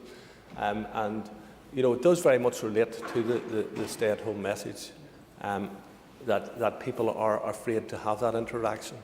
And Dr McBride did rightly point out that there has been a lot more people who have came through the EDs, and cancers identified through EDs, because the GP services aren't just as available as they previously were. The consequence of that is later diagnosis, and the consequence of later diagnosis is poorer outcomes. And then we've had the cancellation of key services and indeed surgery. And I'll finish on this. It is incumbent upon us, as the vaccination programme is rolled out and the pressures in hospital ease in other areas, that we get back to providing these key services. I want health people, health leaders, to be able to look cancer sufferers in the eye and say, we're doing everything possible to ensure that you have the opportunity to live. Because last year, there was roughly 2,000 people died COVID-related. The previous year, there was 4,500 people died of cancer. Last year, I expect it'll be similar, and next year, I expect it to be greater as a consequence of our response to COVID-19. So in everything that we do, we need to reflect on what we've done thus far. We need to reflect on what has been achieved. The vaccination programme gives the opportunity to make a clear and substantial difference in terms of our impact upon the economy, our impact upon education, and our impact upon health. and for us to properly take on the battle against COVID without doing it by merely restricting people all of the time. I'm quite happy, and Ms Bradshaw talked about people being outdoors. And avoiding crowds is a good thing, but getting outdoors is also a good thing. Taking a walk outdoors is good for people's mental health. It's good for people in terms of just their physical fitness and their health and well-being. And therefore, any restrictions that would discourage people from going outdoors, or restrictions, I don't believe, are well measured. And therefore, as we look at the restrictions again on the 18th of March, we need to be encouraging that. We need to be encouraging people to get out to their gardens. But you know, if they can't get the plants, there's not great encouragement to get out to the gardens. We didn't get into the problems of importing products for people who are keen gardeners. But if the garden centres aren't open and we can't import it, how are people supposed to get out to their gardens? It's good for their mental well-being. It's good for their physical health. It doesn't impact upon COVID. So let us move forward in a very realistic way. Let us ensure that we can take the appropriate steps to continue the battle against COVID, but also to open up our economy again, to open up our schools again, and to unleash our specialists in healthcare to ensure that they can fight heart disease, mental health, cancer, kidney transplantation, and all of the other superb services that are carried out in our health service, but which have been hamstrung as a consequence of COVID for over a year now. Thank you, Mr. Principal Deputy Speaker. Thank you. I call Ms Carol McKillen. Thank you very much. You're getting soft. I'd have put him out. Easy, put him out. He was very close to challenging the chair, so I'm just saying. Wouldn't have got away with it in the City Hall. Wouldn't have got away with it in the City Hall, Christopher. That's all I'm saying. I'm absolutely delighted to see Edmund back. I'm actually surprised to see him back so soon. But I am pleased that he's back, pleased for his family. He was described as robust. I would describe him as stubborn and thran. Yes, absolutely, all day long. But nonetheless, I'm glad to see you back. Minister, here we are again, debating health regulations, amending them that have kind of already been made. So, in essence, we've all accepted the process, but I think it's fair to say, accepting the process, supporting the Minister, supporting the Department as best we can, but there is an uneasiness within the Health Committee because the level of detail we're not getting really does prevent us from scrutinising the regulations as much as possible. And I also appreciate that some of the detail we're getting is very scant, that the amendments are being made to address anomalies, which is fair enough when you look at the whole issue around the dealerships, around emergency vehicles and things like that. And maybe in the Minister's response, he will also confirm that that includes, when you talk about ambulances, it includes rapid response, motorbikes, the movement of bloods, movement of people from one hospital site to another, because those services have increased as well. I also want to put on the record my thanks and deep appreciation for all health and social care workers. I mean, just last night I learnt of a neighbour who's only 42 with 4 sons passed as a result of COVID. Really, really sad, you know, done everything, but there's still transmission out there and we just need to get to the bottom of what's going on and what's happening. And I know women like her, and indeed parents and families right across the board, are doing everything they possibly can to keep not only themselves safe, their families safe, and indeed the last place they want to be in is hospital. But our health and social care staff, and I've said this the last time, have continued to amaze and inspire a lot of us. You know, this is now described as the 4th or 3rd wave. It's been a long year almost. They have provided not just physical and clinical and medical support, but they've also provided counselling and emotional support. And I particularly want to mention those families or those staff members who have to make those awful calls to families when it's quite obvious that their loved ones are about to pass or they're seriously ill. And to have to do that day after day just takes a special sort of person. And they are special, and we need to look after them. I also want to ask, so we're looking at anomalies that have been presented to us now, and we accept that these regulations are going to be reviewed. And there have been examples from right across colleagues across the chamber. But I did ask, and my colleague Jerry Kelly and I continue to meet groups by Zoom virtually. But the issue that keeps being raised is there is an understanding of health regulations in terms of being able to go out to exercise with one other person, whatever. But community services, particularly those who are involved in counsel and emotional support, and some of those who are involved in youth provision, and I've also had this from a faith-based group, where they're really worried about people, but going beyond the one person that they're allowed isn't always practical. So I'll give you an example. Evan talked about drugs and alcohol. I received a phone call from a family member from 2 children, which would have meant if I had went to a house, there would have been 4 of us. So in an emergency, I had to stand in someone's garden, which is a rare thing in the New Lodge, let me say.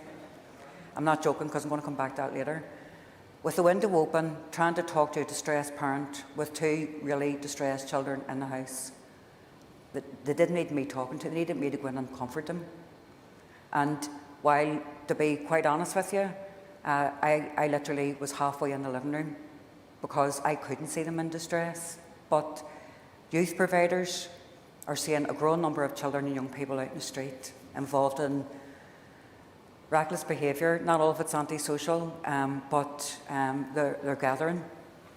And they want to go out and make sure the kids don't fall foul of COVID regulations. And they're trusting that they're working with the local police who know them, that they're not breaking COVID. But what if the local police don't know them? And they see a youth provider who might be identified as a youth provider trying to talk to kids about potentially harmful behaviour. And then you've got not everyone has the ability to go out for a walk from another household so someone can just check in on them.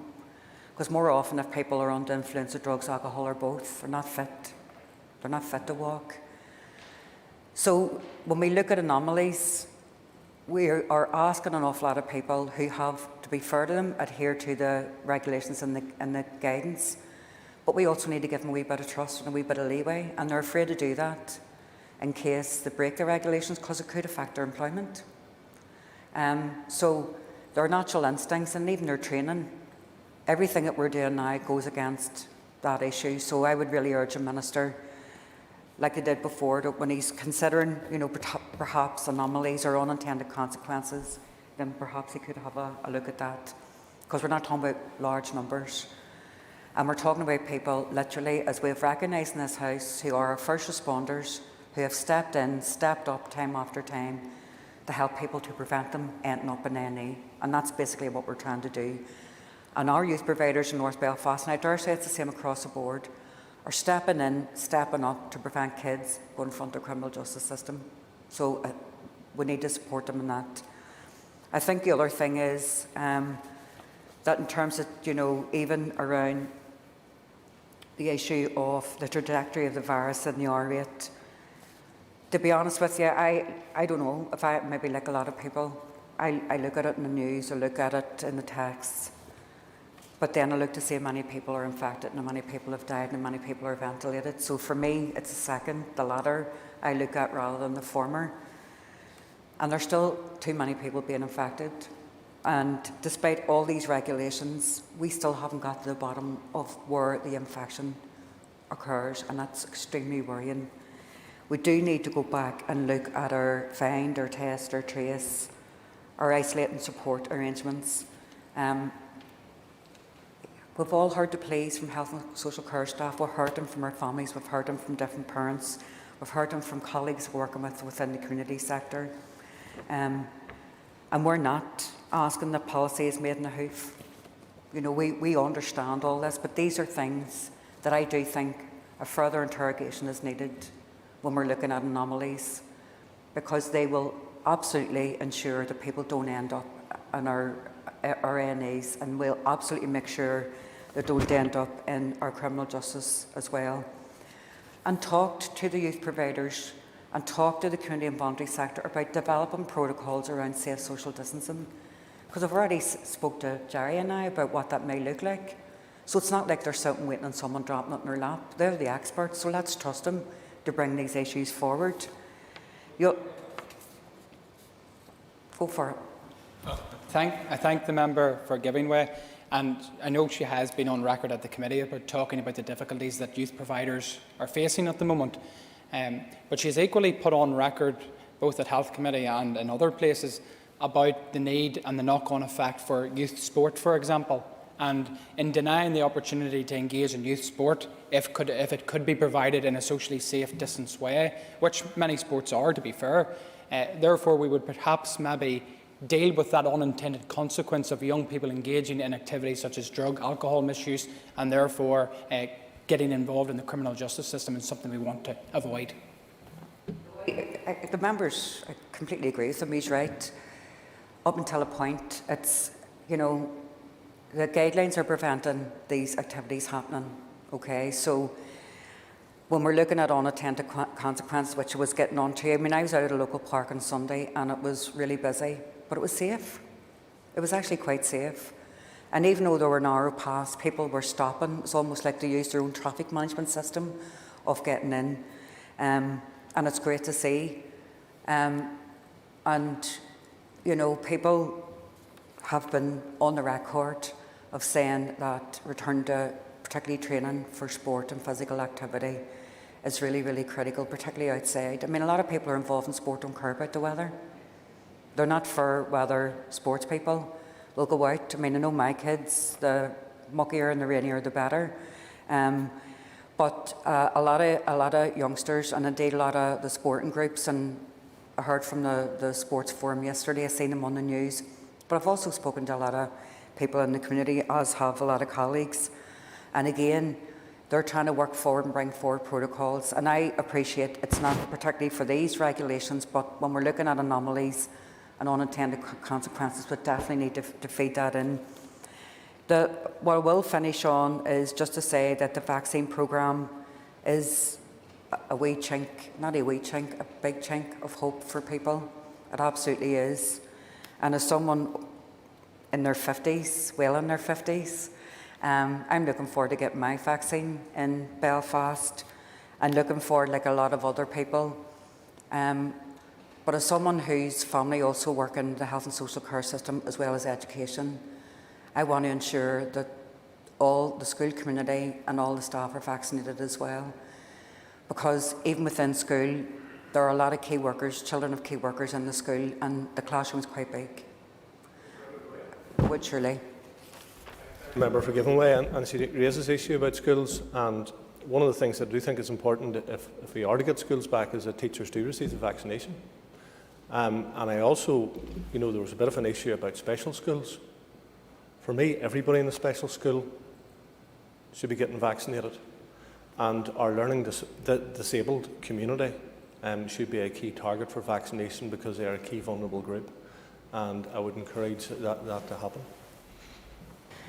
And I completely agree, and this is something I've raised before. It's the entire community, because particularly when it comes to special educational schools, it is a community. So every person employed in that school, volunteers in that school, has a really positive but integral role to play. So someone serving food, someone transporting children back and forward, someone teaching, looking after very close, intimate care of children and young people. It's really important that they're all vaccinated.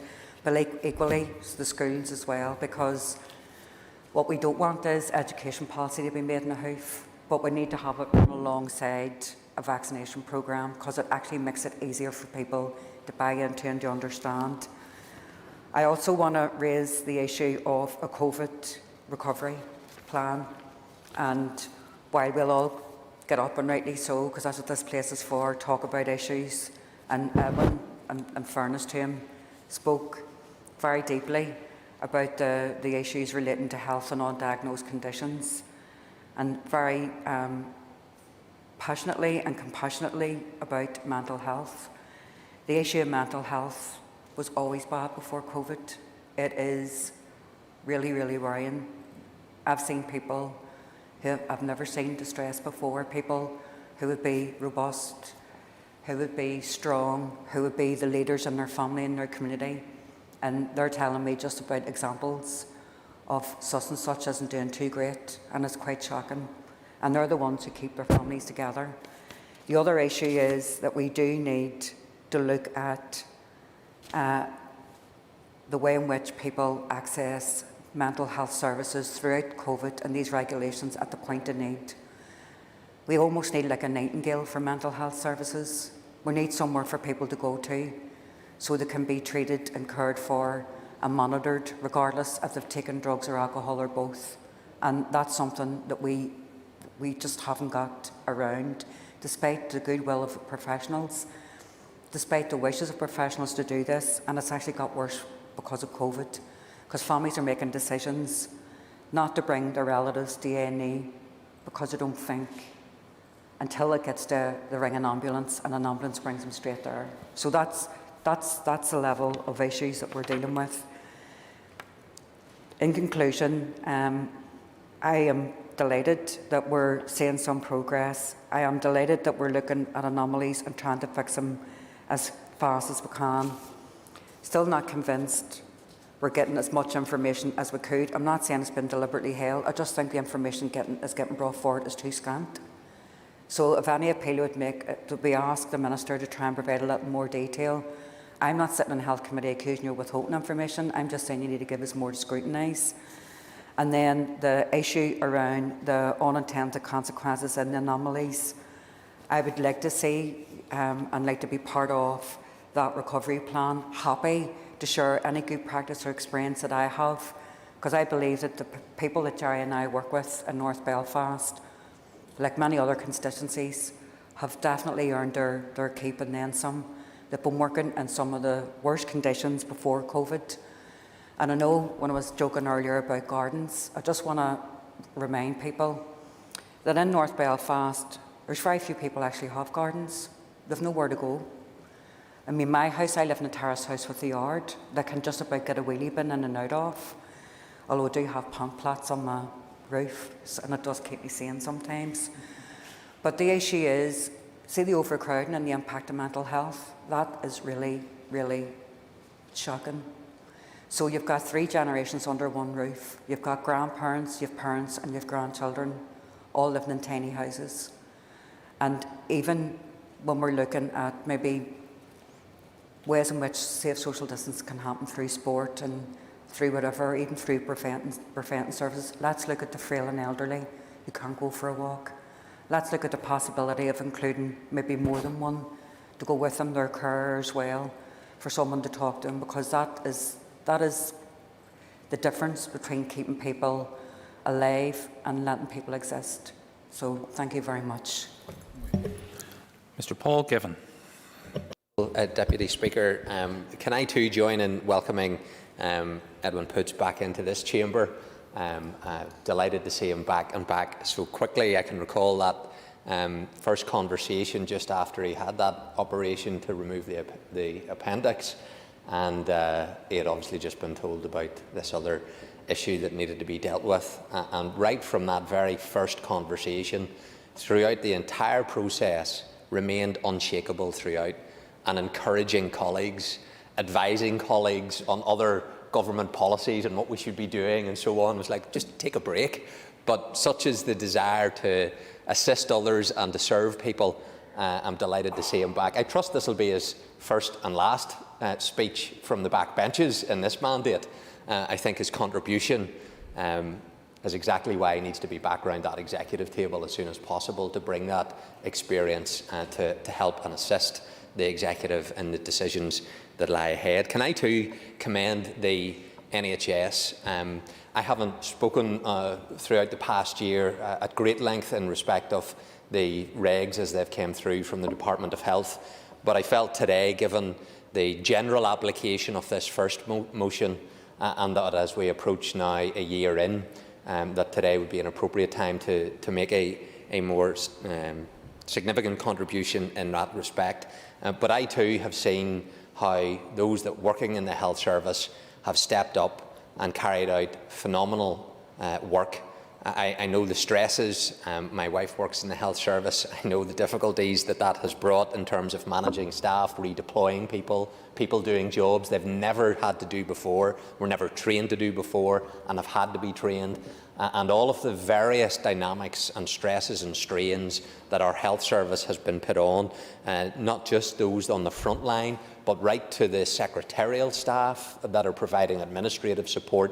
They have been under a huge amount of pressure, and so too have other people right across our public sector, but obviously the NHS in particular. And to those families who have lost loved ones, COVID has been devastating. It has been devastating, and people have lost their lives that wouldn't have lost their lives had it not been for this COVID virus being with people. And to not have funerals, wakes, in the way in which we are so accustomed to doing, being able to grieve with other people, being able to be with your loved one as they pass away in a hospital, that will be with people for the rest of their lives, and some will never get over it. And that has been one of the consequences of the way in which the COVID virus has been an enemy to all of us. I too, like my colleague, Mr Poots, recognise that whenever these restrictions were first brought in, I could see a justification for them, unknowing what was coming. The scenes that were, like a tsunami coming from Europe, and the fear that was struck into everybody, and the need to take significant legislative powers in order to then restrict people in terms of their activities. I can understand why that happened almost now a year ago. But we've now had the experience. We've been able to learn from that. We have also seen the consequences that the people have spoken to, and Karen Cullen has spoken at great length about the impact on families, their mental health, and they're exactly the same issues that all of us here are dealing with in terms of our constituencies. And we now can weigh up all of the consequences of the restrictions and look at that in then the proportionality of it vis-à-vis COVID-19 and the virus. We know the predictions at the time of the number of people that were going to die. We had predictions of 15,000 people. We had a morgue being provided for just not too far away from here through the MOD, because there was a concern that we wouldn't be able to cope with the appropriate management of people who had lost their lives. And so we had all of that being prepared for. And I am thankful that measures that were taken did not reach that level. But for those people, some 2,000 that did, that has been devastating for them. But now we can look at the proportionality of what we're doing. And this motion today is extending in a general application what was from February until 5th of March, I think it is. And obviously now we've had the executive, having met last week to carry out its review, have announced a further continuation of these restrictions with very marginal changes, and I'll get to that in due course. But the basis on which these restrictions have been extended up until the 5th of March, again predicated on transmission rates, not wanting to overwhelm the NHS, and that's vitally important that we don't do that in terms of the hospitalisation. But the fundamental change that has now occurred is the rollout of that vaccination programme, the ability to suppress that transmission in terms of the R rate having been below 1 now for a significant period of time, and we can see that in terms of the drop-off in transmissions. We see the reduction of hospital admissions, which was somewhere in the region of 700 plus at the peak of this most recent situation that we've had, to now being below 400, and I trust that that admission rate will continue to change. But with the vaccination programme having taken place, in terms of targeting those in the over 75s, then the over 70s, the clinically vulnerable groups, we should continue to see a reduction of hospitalisation. We may not necessarily see a reduction in transmission, but it'll be, hopefully, for those that do have it, managed within their home environment, not needing to be hospitalised, and hence then part of the primary objective in all of these restrictions was not to overwhelm our hospitals. And so if we're able to manage it much better in the community rather than the hospitals, then we have a different, in my view, criteria that needs to be applied in testing the restrictions. Because if we are not overwhelming the NHS, then we need to look at other decisions around the restrictions.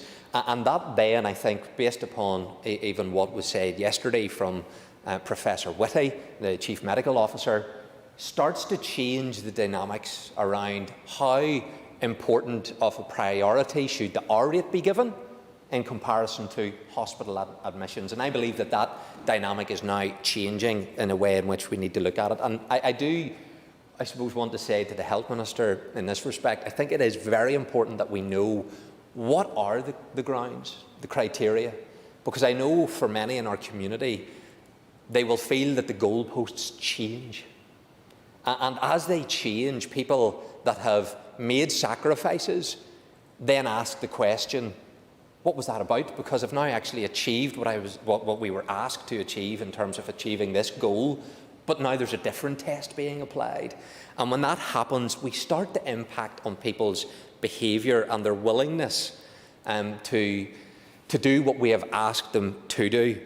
And it's in that context that I know our own Chief Medical Officer, Dr McBride, when he gave an interview a number of weeks ago, and we know the headlines that came out of that, because it was one that quenched people's hope, because people felt that we were moving the right way. And then Dr McBride talked about restrictions going into next year and bringing them back. If they do lift in a very limited way, we'll have to bring them all back again come the winter time. And so that sent out a message to people in the public about the price they were paying.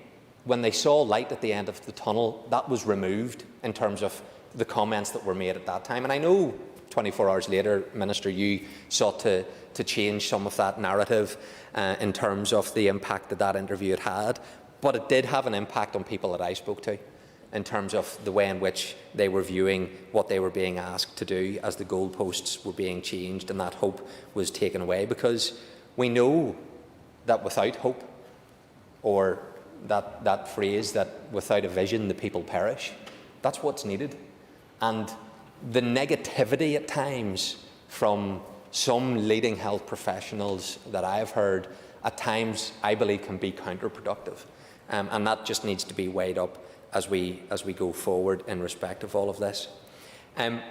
We look at the impact then of the restrictions that have taken place, and I would commend, colleagues, the report produced yesterday by Her Majesty's Government, the COVID-19 Response Spring 2021, published yesterday. It goes to some 70 pages, provides a huge amount of detail and analysis, and outlines then the rationale for the 4 different steps that were announced by the Prime Minister. And I'm not going to advocate, strictly speaking, for the Prime Minister's policies to be our policies, as I wouldn't say we should adopt Scotland, Wales or indeed the Republic of Ireland. In that respect, I would agree with Mr Gildernew that we need to do what's right here for the people of Northern Ireland.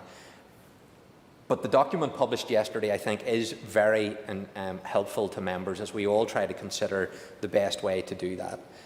But if we just consider the impact then that this has had, one of the analysis pieces is on the impact on the economy and society.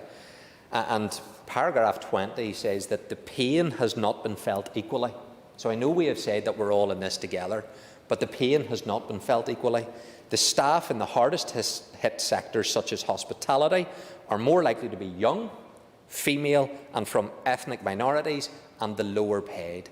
They have bore the brunt more than any other groups within our society in terms of the restrictions that have taken place. We know the government has provided significant support, business support, some £280 million. But I think of the impact on businesses in terms of when we talk about protecting lives and livelihoods, the impact upon business has been severe. But again, there has been an inconsistency because people and businesses have not been all in it together. Big business have been able to find ways around restrictions, while small business have been closed down and have been unable to do that. I think of those that are providing in the clothing sector and retail. Small businesses unable to be opened right now, whereas you go into your multinational supermarkets and their clothing sections are all open. Now, I am not advocating that those actually should be closed.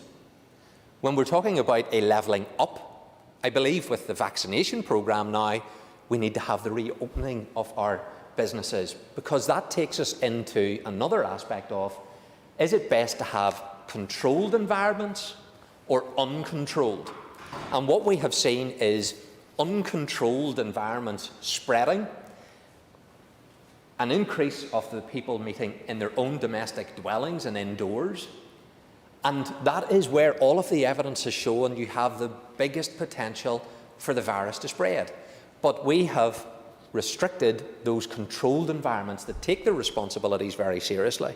And so there has been an inconsistency in terms of the application of this for small businesses and big businesses. And one of the very marginal changes that was brought forward by the executive to take us into April was click and collect for essential items only. And I know from speaking to people that that really does limit their ability to do click and collect at all. And I think our small independent retailers need to be getting more than click and collect for essential items only. We then have had some of the arguments made around the impact on people's mental health, and that is a very significant issue. Mr. Poots talked about the number of people in terms of statistics. 850 last year died as a result of mental health. In the study, in the paper published yesterday, mental health and well-being has suffered during lockdowns, according to the COVID-19 social study. Anxiety, depression levels are now consistently higher than pre-pandemic averages, and this coincides with restrictions to school attendance having severely damaged children's education. So the impact upon people's mental health is now much worse than what it was before the pre-pandemic environment that we faced. And so we need to take that into account. And Carol McCullen and others have rightly highlighted all of these downside consequences. And that, in my view, can only lead us then to the logical extension of that rationale to say, what's caused it? And what do we need to do to change it? And now that we have the vaccination programme, we need to then recognise that COVID is no longer the single issue and lens by which we have to view these problems, and measures need to be taken in a much broader position around that. And one of the ways to help people's mental health, the outdoor activity. Again, Carol McCullen mentioned the way in which North Belfast, almost exclusively urban. I think in South Belfast, Principal Deputy Speaker, you have 2 constituents that are regarded as rural. And North Belfast has got 9. So when we think about that urban population in the city of Belfast, no wonder to me when I saw the footage of people wanting to go up and climb Divis. No wonder to me that they would want to do that. And I'm not going to be critical of that at all. In any shape or form, I will not be critical of people that went into an outdoor, open space.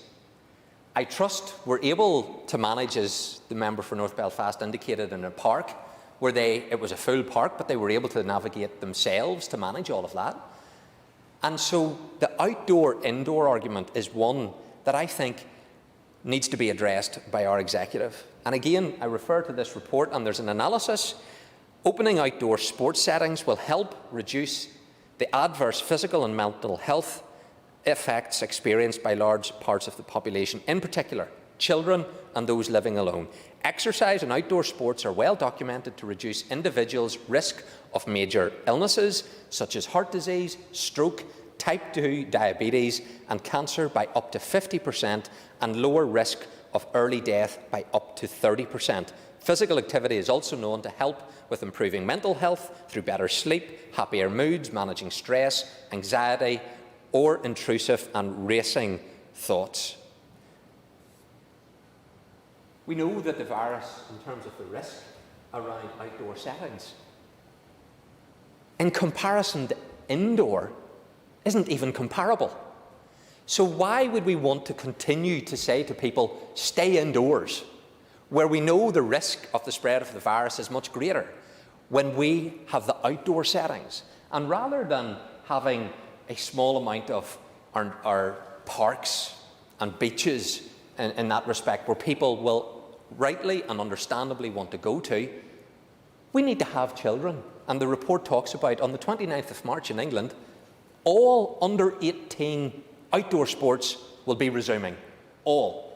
With no limit on the numbers that can participate, but in line with their sporting bodies' governing rules.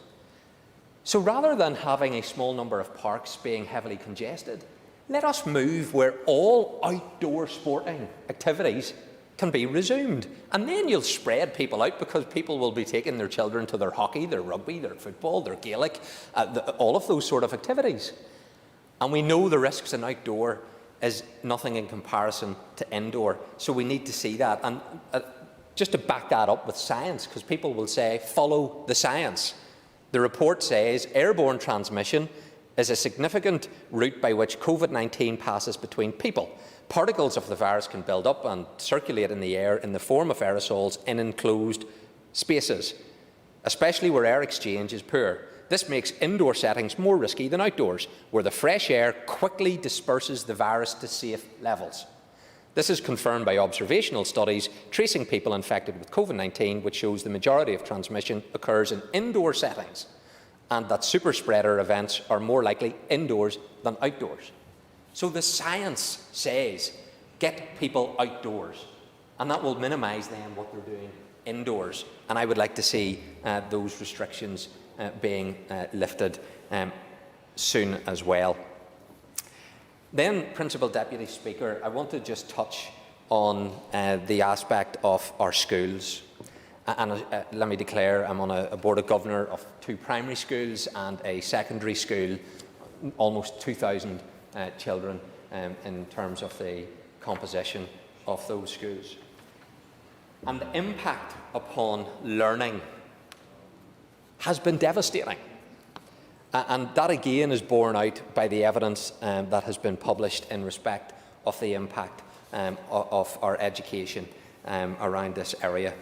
I know from my own experience there is a disparity in the level of engagement that people are having in online learning, and that transcends their academics ability in terms of those that are highly academic and to those that struggle.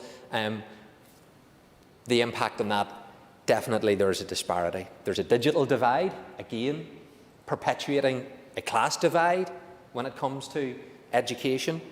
And I know the impact that this has had as well on people and their ability to work. And there is, in the report published last night, it talks about how women in particular have had to reduce the hours in which they're working because they need to manage the homeschooling aspect. So again, women are being impacted because of this.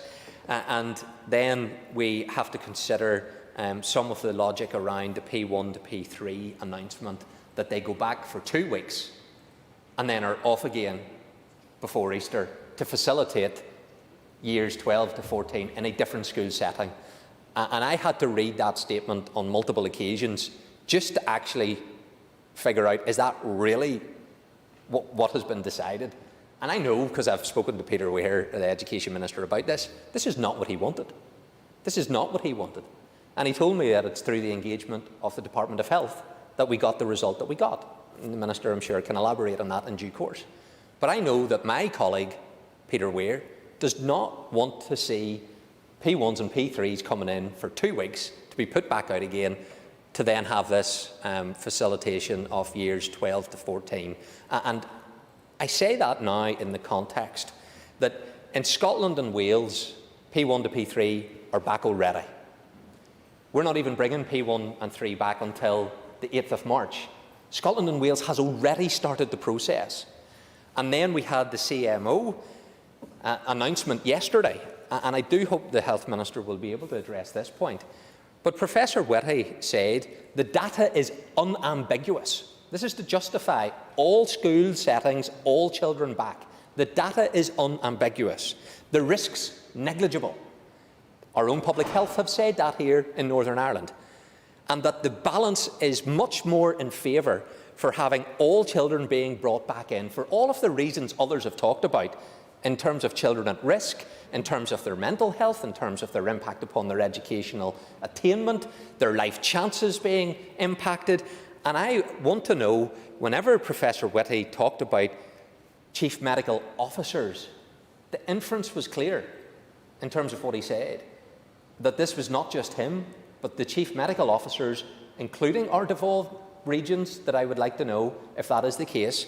So if the advice, the scientific evidence, the medical evidence is all justifying on the 8th of March, all children, all schools coming back, why are we only having P1 to P3 for 2 weeks on the 8th of March, and then they're put back out of school for 9 days? I am really struggling to understand that. I know our constituents are all understanding it. And if it's based upon the science, why is our science so different to England compared to here in Northern Ireland, when we're dealing with very similar dynamics of this virus? I'll give way to Mr Buckley. I thank the member for giving way, and he makes a crucial point, and I actually think that the CMO, Chris Whitty for England, actually went further than that, because he talked about a document from all 4 CMOs that said they agreed that every child is disadvantaged being out of the school and the risk of getting COVID is incredibly low from going back to school. So have we access to this document? I know from the Health Committee's perspective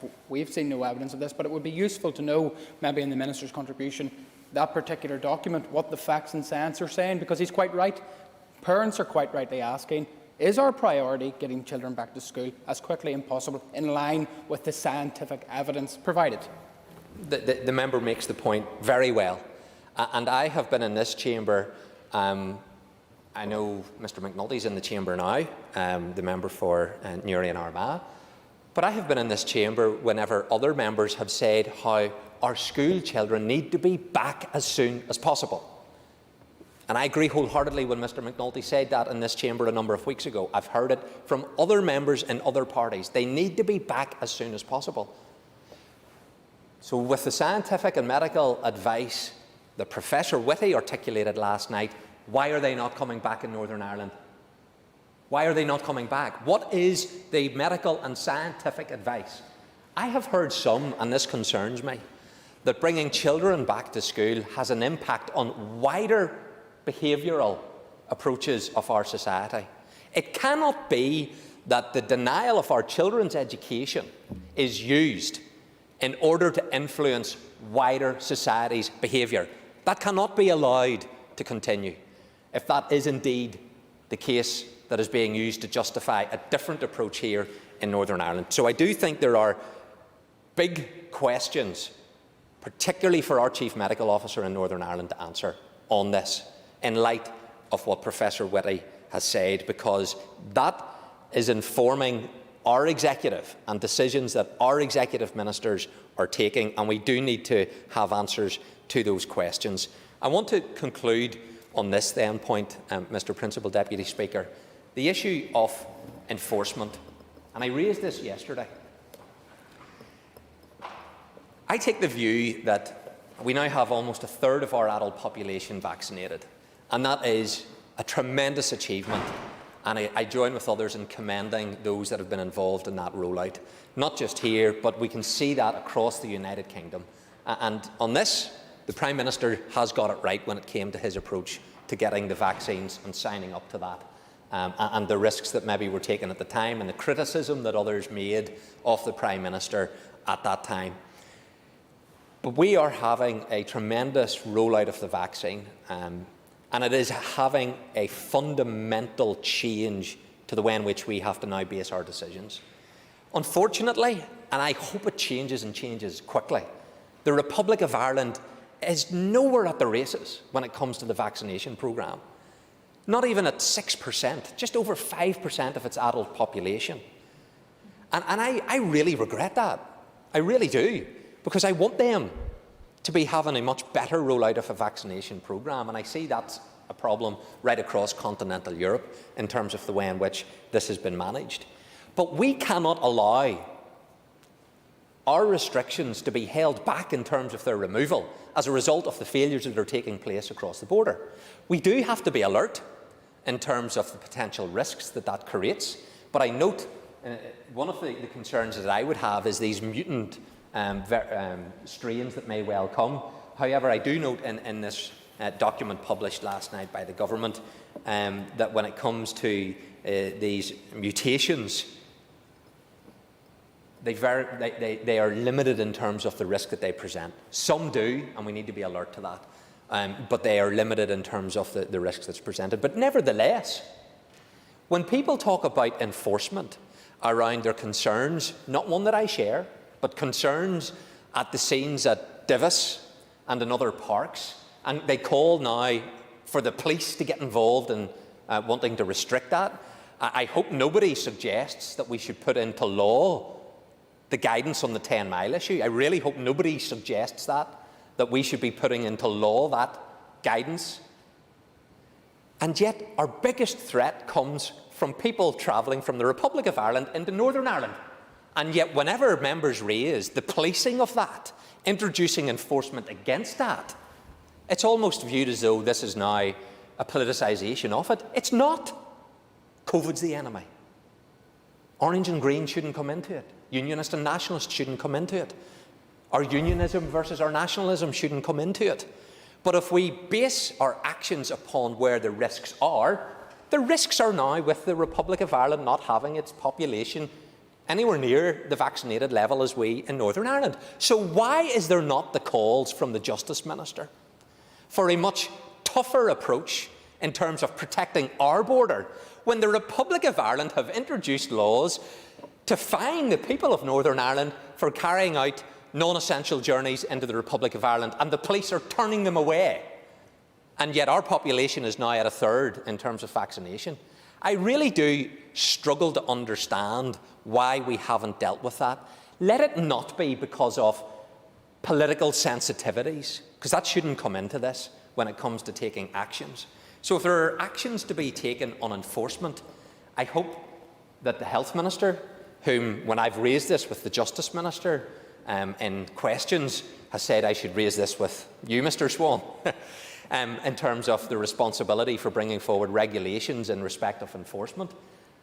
If there is going to be enforcement upon people's movement, the biggest risk isn't on internal movement now within Northern Ireland, it's from the Irish Republic, and that's where I would want to see enforcement coming from. I'll give way to Mr Poots. We're giving way, and I have to say in absolute fairness to Minister Swan, indeed the First Minister, they have constantly raised the issue of people who travel through Dublin Airport to access Northern Ireland, but they're not only doing it to access Northern Ireland, they're doing it to access Great Britain. And many of these people can come from areas where there is the mutations that are happening, so they can fly to Dubai and then through to Dublin, from South Africa. For example, they can fly to Madrid and then through to Dublin from Brazil. And then they can fly further on to Great Britain. So, you know, Ireland needs to step up to the mark when it comes to that particular issue. And indeed, our Justice Minister needs to step up to the mark when it comes to the issue of people travelling cross-border, because the irony isn't lost that over a third of our adult population are vaccinated, 5% of theirs is vaccinated, but the restrictions is actually going the wrong way. Well, I thank the member for that, and I agree. And I know, I'll give way in one moment, I know that the Permanent Secretary for the Department of Justice heads up the Enforcement Task Force. So the Department of Justice has a very important role to play in this. And when I've raised it, I don't appreciate the distraction of wanting to put it on to the Minister for Health. I appreciate that the Department of Health is the legal vehicle for these things to be taken forward. I accept that. But that does not absolve the Department of Justice, whose primary role, in my view, for tackling these enforcement issues. And I have not seen the kind of engagement that I would expect to see in respect of this issue. I'll give way to Mr Gildernew. I welcome the member's recognition that it is critically important that we cooperate right across this island in order to protect our populations. That cooperation needs to include departments of health as well as departments of justice, and I would ask, does the member agree that the memorandum of understanding, which was signed by the two health departments, should be developed and delivered upon? For engagement when it comes to trying to tackle this, but we cannot ignore the reality now that the vaccination programme has fundamentally changed the basis on which I view this executive now needs to take decisions. The Republic of Ireland isn't in that game space yet, unfortunately, and I deeply regret that. But we should not be held back as a result of that. Finally, we know that this issue has caused tensions in how we manage it. It's caused tensions politically, it's caused tensions even in our friends, in terms of the approach that we take, even within our own families. There will be disagreements about the measures that have been taken and why they have been taken. And I know that we can debate the policy on all of this, and I think rightly can do that robustly. But I do also accept, that we are all motivated by the same objective, that we want to protect lives, we want to save lives, we also want to get our country back up and running again. I note that the document published last night, step 4, by the 21st of June, in England they want to have all restrictions lifted, with very little, if any, being left in place. I say to this House, let us have the same ambition to achieve that.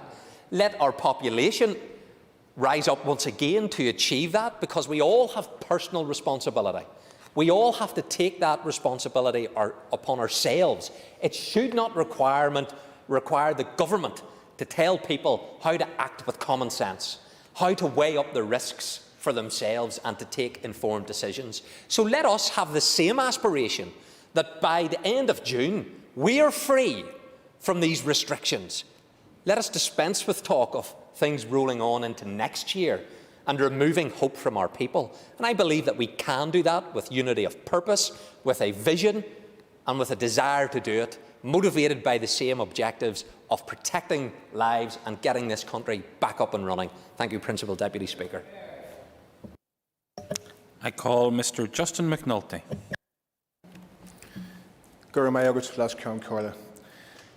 Thank you for the opportunity to speak today, and can I thank the Minister for coming before the House in relation to these statutory rules. And can I join others in welcoming Mr Poots back to this place. And great to see you're looking so well and healthy, and I wish you well, potentially returning to the dear hot seat in the days ahead. It's a matter of here we are again. Weeks after regulations are introduced, we are giving consent to them. Like others, I hope that we'll soon be at the end of these restrictions and these debates. That brings me to the announcement by Boris Johnson in London yesterday and the anticipated plan from the joint First Ministers to be published next week. Last I want to acknowledge the efforts and sacrifices made by all our community to have helped drive down the infection rate. Those in the front line in health, education, retail, business, and all our frontline services, but also to the community at large, to families and to sporting organisations, to the children who have stayed away from school, sport and engagement with friends. We should also acknowledge the changed role teachers have taken on, and indeed parents who have become at-home educators and have been juggling between their jobs and educating their children. Carers in hospitals and in communities have placed their lives at risk to keep us safe. Healthcare staff are exhausted, fatigued and mentally and emotionally bruised. They are punch drunk from fighting this pandemic, from caring for patients and saving lives. And they know on the horizon they can see beyond the pandemic, but they can see the epidemic after the pandemic of health issues related to delayed diagnosis and treatment. Minister, what plans do you have to help support those people who have nothing more to give? Others have alluded to the plan for easements in the months ahead. Others have stressed the need for decisions to be data-driven and science-led, and I support that principle. On my way here this morning, I listened to a school principal, Deanne Dawson, very eloquently and passionately articulate the desire and need for children to get back to school. She was critical of statements made since the Prime Minister's statement yesterday. She expressed frustration at the sudden change in direction from the top of our executive in just 4 days. School leaders, teachers, parents, children need clear direction on the way forward. They need consistency of message and they need certainty. Their flexibility cannot be stretched beyond breaking point. They need a vision and a clear pathway of what lies ahead. They need a plan for an educational catch-up. They need a plan for emotional health and well-being renewal, and they need a plan for the return of physical education. They need a properly funded recharge programme. As we look at the vaccination programme and its success, people involved in sport are also seeking a detailed plan for the safe return of sport. Beginning with outdoor children's sports, then the return of all outdoor sport, indoor sport and places like gyms. Minister, you give every MLA a gift. I think it's a reminder to tell us to keep following the guidelines. I thank you for the gift. I have endeavoured, like others, to lead by example, to follow the guidelines. Minister, once again, thank you for the gift. I'm asking you, Minister, to give a gift to our children and young people. Minister, the scales have tipped. The evenings are getting brighter, the days are getting warmer. Children are getting itchy feet. Where I live, the curbside kids are bringing joy to the neighbourhood, and it's fantastic to hear and see.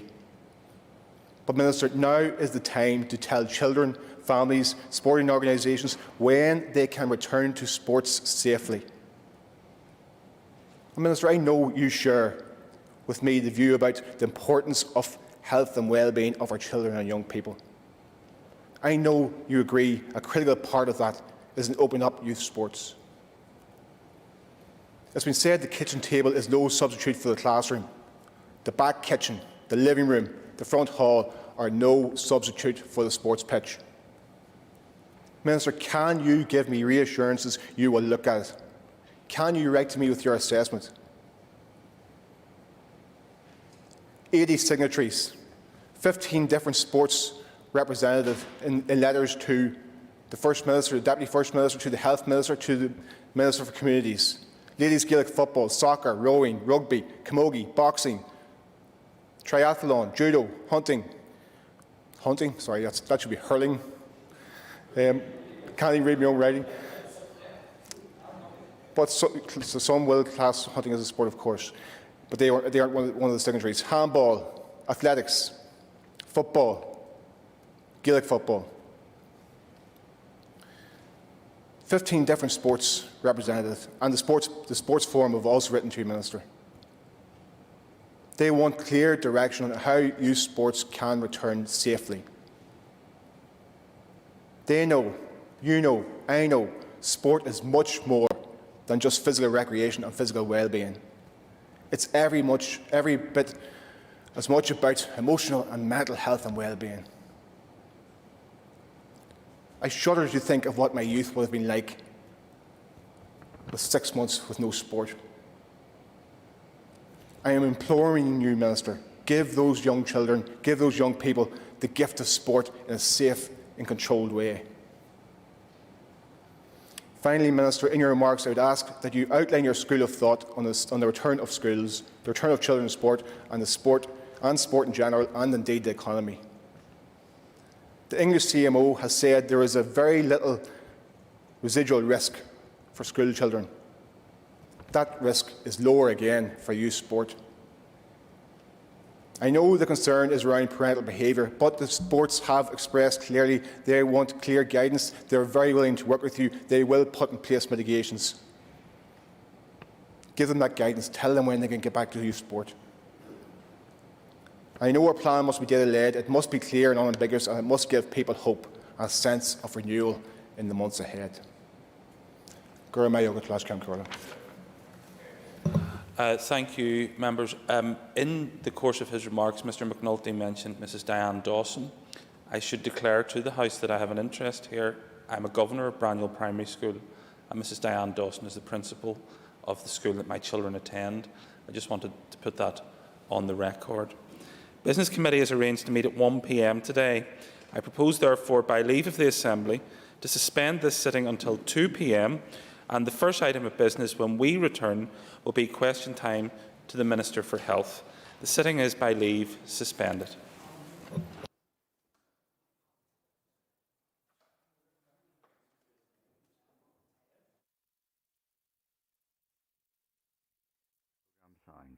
This is the Northern Ireland Assembly Plenary. Programme signed. This is the Northern Ireland Assembly Plenary. Programme signed. This is the Northern Ireland Assembly Plenary. Programme signed. This is the Northern Ireland Assembly Plenary. Programme signed. This is the Northern Ireland Assembly Plenary. Programme signed. This is the Northern Ireland Assembly Plenary. Programme signed. This is the Northern Ireland Assembly Plenary. Programme signed. This is the Northern Ireland Assembly Plenary. Programme signed. This is the Northern Ireland Assembly Plenary. Programme signed. This is the Northern Ireland Assembly Plenary. Programme signed. This is the Northern Ireland Assembly Plenary. Programme signed. This is the Northern Ireland Assembly Plenary. Programme signed. This is the Northern Ireland Assembly Plenary. Programme signed. This is the Northern Ireland Assembly Plenary. Programme signed. This is the Northern Ireland Assembly Plenary. Programme signed. This is the Northern Ireland Assembly Plenary. Programme signed. This is the Northern Ireland Assembly Plenary. Programme signed. This is the Northern Ireland Assembly Plenary. Programme signed. This is the Northern Ireland Assembly Plenary. Programme signed. This is the Northern Ireland Assembly Plenary. Programme signed. This is the Northern Ireland Assembly Plenary. Programme signed. This is the Northern Ireland Assembly Plenary. Programme signed. This is the Northern Ireland Assembly Plenary. Programme signed. This is the Northern Ireland Assembly Plenary. Programme signed. This is the Northern Ireland Assembly Plenary. Programme signed. This is the Northern Ireland Assembly Plenary. Programme signed. This is the Northern Ireland Assembly Plenary. Programme signed. This is the Northern Ireland Assembly Plenary. Programme signed. This is the Northern Ireland Assembly Plenary. Programme signed. This is the Northern Ireland Assembly Plenary. Programme signed. This is the Northern Ireland Assembly Plenary. Programme signed. This is the Northern Ireland Assembly Plenary.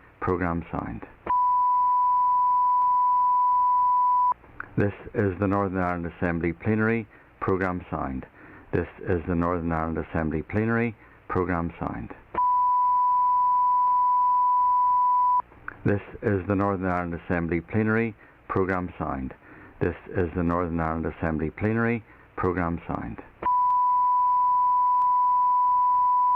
This is the Northern Ireland Assembly Plenary. Programme signed. This is the Northern Ireland Assembly Plenary. Programme signed. This is the Northern Ireland Assembly Plenary. Programme signed. This is the Northern Ireland Assembly Plenary. Programme signed.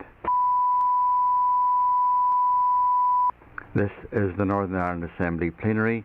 Programme signed. This is the Northern Ireland Assembly Plenary. Programme signed. This is the Northern Ireland Assembly Plenary. Programme signed. This is the Northern Ireland Assembly Plenary. Programme signed. This is the Northern Ireland Assembly Plenary Programme signed. This is the Northern Ireland Assembly Plenary Programme signed. This is the Northern Ireland Assembly Plenary Programme signed. This is the Northern Ireland Assembly Plenary Programme signed. This is the Northern Ireland Assembly Plenary Programme signed. This is the Northern Ireland Assembly Plenary Programme signed. This is the Northern Ireland Assembly Plenary Programme signed. This is the Northern Ireland Assembly Plenary Programme signed. This is the Northern Ireland Assembly Plenary Programme signed. This is the Northern Ireland Assembly Plenary Programme signed. This is the Northern Ireland Assembly Plenary Programme signed. This is the Northern Ireland Assembly Plenary Programme signed. This is the Northern Ireland Assembly Plenary Programme signed.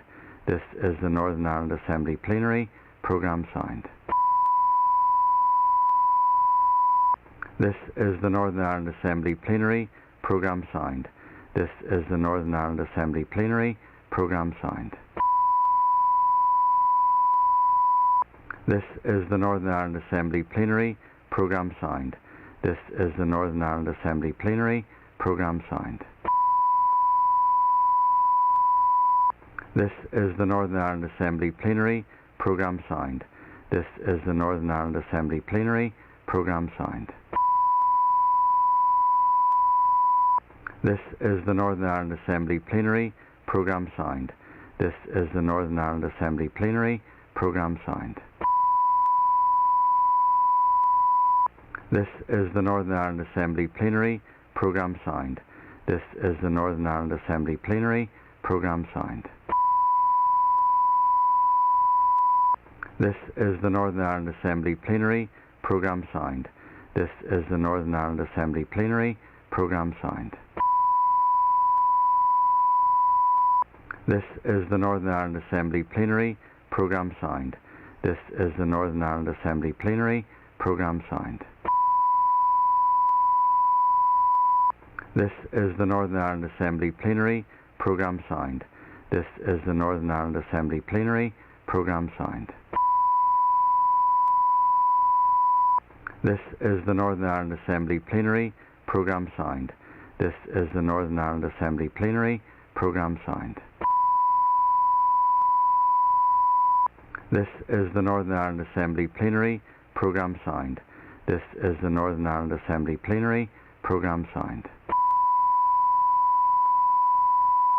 This is the Northern Ireland Assembly Plenary Programme signed. This is the Northern Ireland Assembly Plenary Programme signed.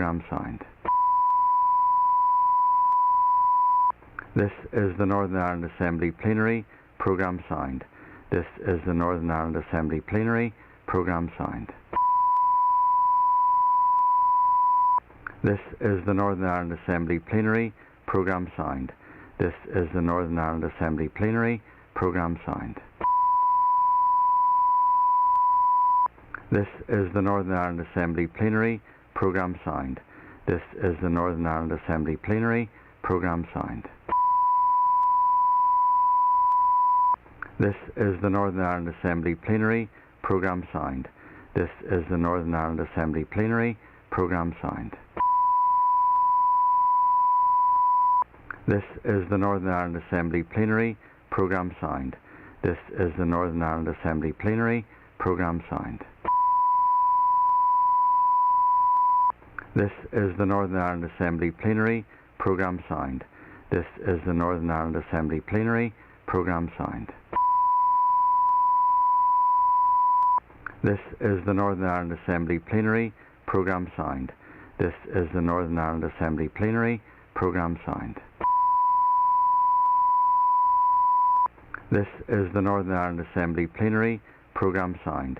This is the Northern Ireland Assembly Plenary Programme signed. This is the Northern Ireland Assembly Plenary Programme signed. This is the Northern Ireland Assembly Plenary Programme signed. This is the Northern Ireland Assembly Plenary Programme signed.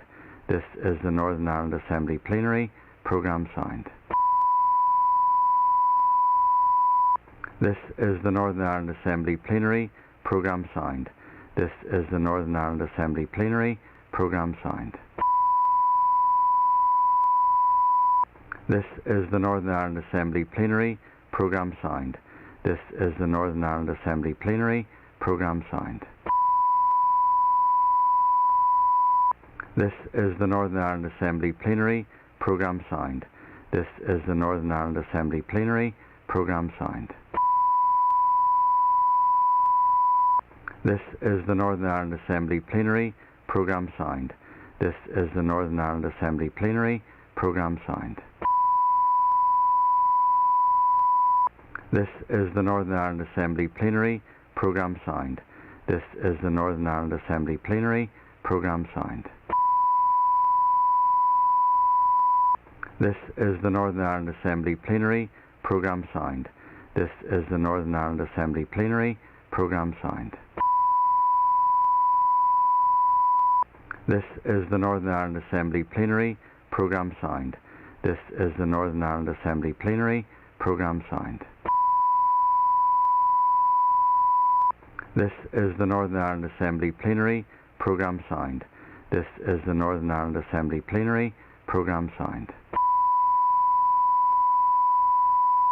This is the Northern Ireland Assembly Plenary Programme signed. This is the Northern Ireland Assembly Plenary Programme signed. This is the Northern Ireland Assembly Plenary Programme signed. This is the Northern Ireland Assembly Plenary Programme signed.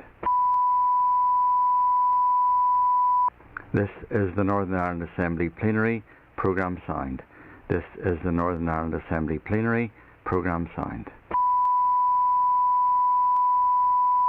This is the Northern Ireland Assembly Plenary Programme signed. This is the Northern Ireland Assembly Plenary Programme signed. This is the Northern Ireland Assembly Plenary Programme signed. This is the Northern Ireland Assembly Plenary Programme signed. This is the Northern Ireland Assembly Plenary Programme signed. This is the Northern Ireland Assembly Plenary Programme signed. This is the Northern Ireland Assembly Plenary Programme signed. This is the Northern Ireland Assembly Plenary Programme signed. This is the Northern Ireland Assembly Plenary Programme signed. This is the Northern Ireland Assembly Plenary Programme signed. This is the Northern Ireland Assembly Plenary Programme signed. This is the Northern Ireland Assembly Plenary Programme signed. This is the Northern Ireland Assembly Plenary Programme signed. This is the Northern Ireland Assembly Plenary Programme signed. This is the Northern Ireland Assembly Plenary Programme signed. This is the Northern Ireland Assembly Plenary Programme signed. This is the Northern Ireland Assembly Plenary Programme signed. This is the Northern Ireland Assembly Plenary Programme signed. This is the Northern Ireland Assembly Plenary Programme signed. This is the Northern Ireland Assembly Plenary Programme signed. This is the Northern Ireland Assembly Plenary Programme signed. This is the Northern Ireland Assembly Plenary Programme signed. This is the Northern Ireland Assembly Plenary Programme signed. This is the Northern Ireland Assembly Plenary Programme signed. This is the Northern Ireland Assembly Plenary Programme signed. This is the Northern Ireland Assembly Plenary Programme signed. This is the Northern Ireland Assembly Plenary Programme signed. This is the Northern Ireland Assembly Plenary Programme signed. This is the Northern Ireland Assembly Plenary Programme signed. This is the Northern Ireland Assembly Plenary Programme signed. This is the Northern Ireland Assembly Plenary Programme signed. This is the Northern Ireland Assembly Plenary Programme signed. This is the Northern Ireland Assembly Plenary Programme signed. This is the Northern Ireland Assembly Plenary Programme signed. This is the Northern Ireland Assembly Plenary Programme signed. This is the Northern Ireland Assembly Plenary Programme signed. This is the Northern Ireland Assembly Plenary Programme signed. This is the Northern Ireland Assembly Plenary Programme signed. This is the Northern Ireland Assembly Plenary Programme signed. This is the Northern Ireland Assembly Plenary Programme signed. This is the Northern Ireland Assembly Plenary Programme signed. This is the Northern Ireland Assembly Plenary Programme signed. This is the Northern Ireland Assembly Plenary Programme signed. This is the Northern Ireland Assembly Plenary Programme signed. This is the Northern Ireland Assembly Plenary Programme signed. This is the Northern Ireland Assembly Plenary Programme signed. This is the Northern Ireland Assembly Plenary Programme signed. This is the Northern Ireland Assembly Plenary Programme signed. This is the Northern Ireland Assembly Plenary Programme signed. This is the Northern Ireland Assembly Plenary Programme signed. This is the Northern Ireland Assembly Plenary Programme signed. This is the Northern Ireland Assembly Plenary Programme signed. This is the Northern Ireland Assembly Plenary Programme signed. This is the Northern Ireland Assembly Plenary Programme signed. This is the Northern Ireland Assembly Plenary Programme signed. This is the Northern Ireland Assembly Plenary Programme signed. This is the Northern Ireland Assembly Plenary Programme signed. This is the Northern Ireland Assembly Plenary Programme signed. This is the Northern Ireland Assembly Plenary Programme signed.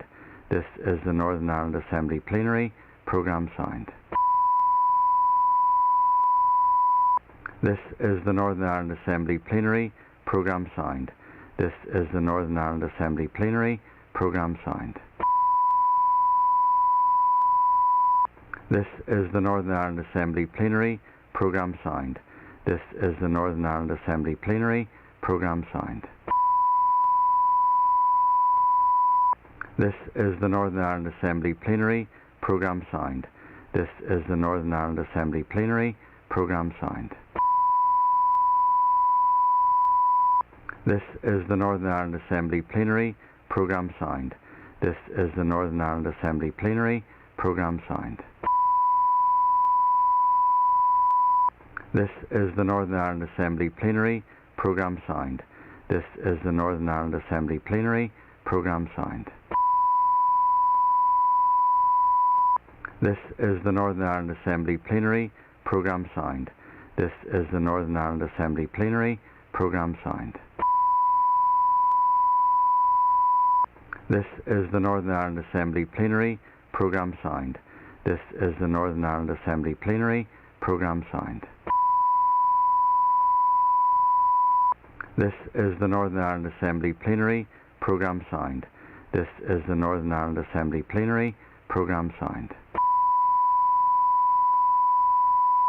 This is the Northern Ireland Assembly Plenary Programme signed. This is the Northern Ireland Assembly Plenary Programme signed. This is the Northern Ireland Assembly Plenary Programme signed. This is the Northern Ireland Assembly Plenary Programme signed. This is the Northern Ireland Assembly Plenary Programme signed. This is the Northern Ireland Assembly Plenary Programme signed. This is the Northern Ireland Assembly Plenary Programme signed. This is the Northern Ireland Assembly Plenary Programme signed. This is the Northern Ireland Assembly Plenary Programme signed. This is the Northern Ireland Assembly Plenary Programme signed. This is the Northern Ireland Assembly Plenary Programme signed. This is the Northern Ireland Assembly Plenary Programme signed. This is the Northern Ireland Assembly Plenary Programme signed. This is the Northern Ireland Assembly Plenary Programme signed. This is the Northern Ireland Assembly Plenary Programme signed. This is the Northern Ireland Assembly Plenary Programme signed. This is the Northern Ireland Assembly Plenary Programme signed. This is the Northern Ireland Assembly Plenary Programme signed. This is the Northern Ireland Assembly Plenary Programme signed. This is the Northern Ireland Assembly Plenary Programme signed. This is the Northern Ireland Assembly Plenary Programme signed. This is the Northern Ireland Assembly Plenary Programme signed. This is the Northern Ireland Assembly Plenary Programme signed. This is the Northern Ireland Assembly Plenary Programme signed. This is the Northern Ireland Assembly Plenary Programme signed. This is the Northern Ireland Assembly Plenary Programme signed. This is the Northern Ireland Assembly Plenary Programme signed. This is the Northern Ireland Assembly Plenary Programme signed. This is the Northern Ireland Assembly Plenary Programme signed. This is the Northern Ireland Assembly Plenary Programme signed. This is the Northern Ireland Assembly Plenary Programme signed. This is the Northern Ireland Assembly Plenary Programme signed. This is the Northern Ireland Assembly Plenary Programme signed. This is the Northern Ireland Assembly Plenary Programme signed. This is the Northern Ireland Assembly Plenary Programme signed. This is the Northern Ireland Assembly Plenary Programme signed. This is the Northern Ireland Assembly Plenary Programme signed.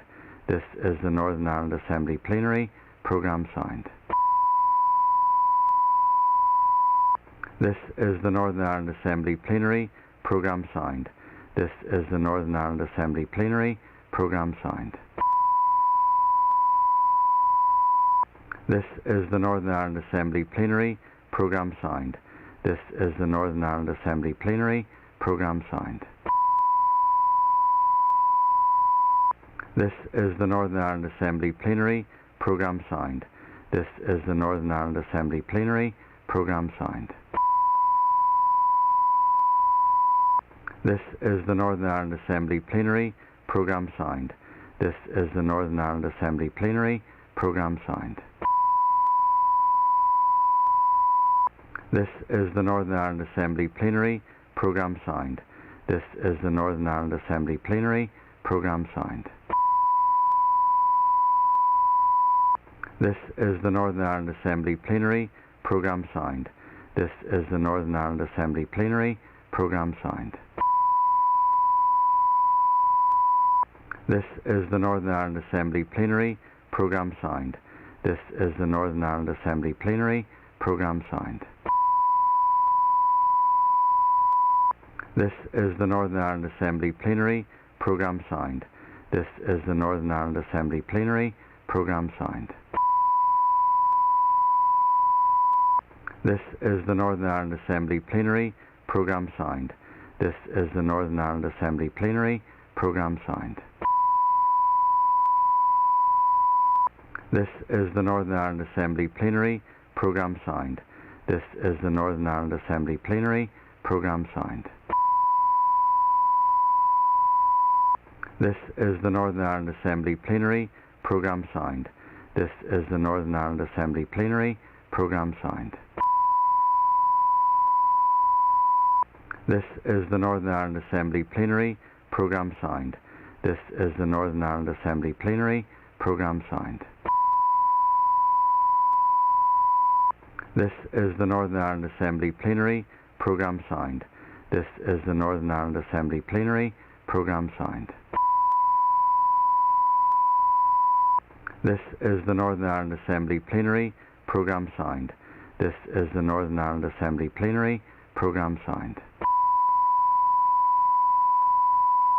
This is the Northern Ireland Assembly Plenary Programme Signed. This is the Northern Ireland Assembly Plenary Programme Signed. This is the Northern Ireland Assembly Plenary Programme Signed. This is the Northern Ireland Assembly Plenary Programme Signed. This is the Northern Ireland Assembly Plenary Programme Signed. This is the Northern Ireland Assembly Plenary Programme Signed. This is the Northern Ireland Assembly Plenary Programme Signed.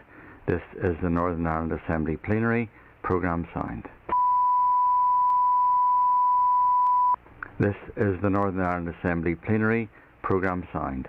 This is the Northern Ireland Assembly Plenary Programme Signed. This is the Northern Ireland Assembly Plenary Programme Signed. This is the Northern Ireland Assembly Plenary Programme Signed. This is the Northern Ireland Assembly Plenary Programme Signed. This is the Northern Ireland Assembly Plenary Programme Signed. This is the Northern Ireland Assembly Plenary Programme Signed. This is the Northern Ireland Assembly Plenary Programme Signed. This is the Northern Ireland Assembly Plenary Programme Signed. This is the Northern Ireland Assembly Plenary Programme Signed. This is the Northern Ireland Assembly Plenary Programme Signed. This is the Northern Ireland Assembly Plenary Programme Signed. This is the Northern Ireland Assembly Plenary Programme Signed. This is the Northern Ireland Assembly Plenary Programme Signed. This is the Northern Ireland Assembly Plenary Programme Signed. This is the Northern Ireland Assembly Plenary Programme Signed. This is the Northern Ireland Assembly Plenary Programme Signed. This is the Northern Ireland Assembly Plenary Programme Signed. This is the Northern Ireland Assembly Plenary Programme Signed. This is the Northern Ireland Assembly Plenary Programme Signed. This is the Northern Ireland Assembly Plenary Programme Signed. This is the Northern Ireland Assembly Plenary Programme Signed.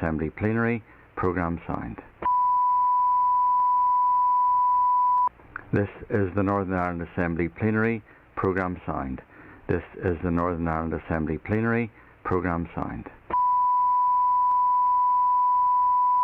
This is the Northern Ireland Assembly Plenary Programme Signed.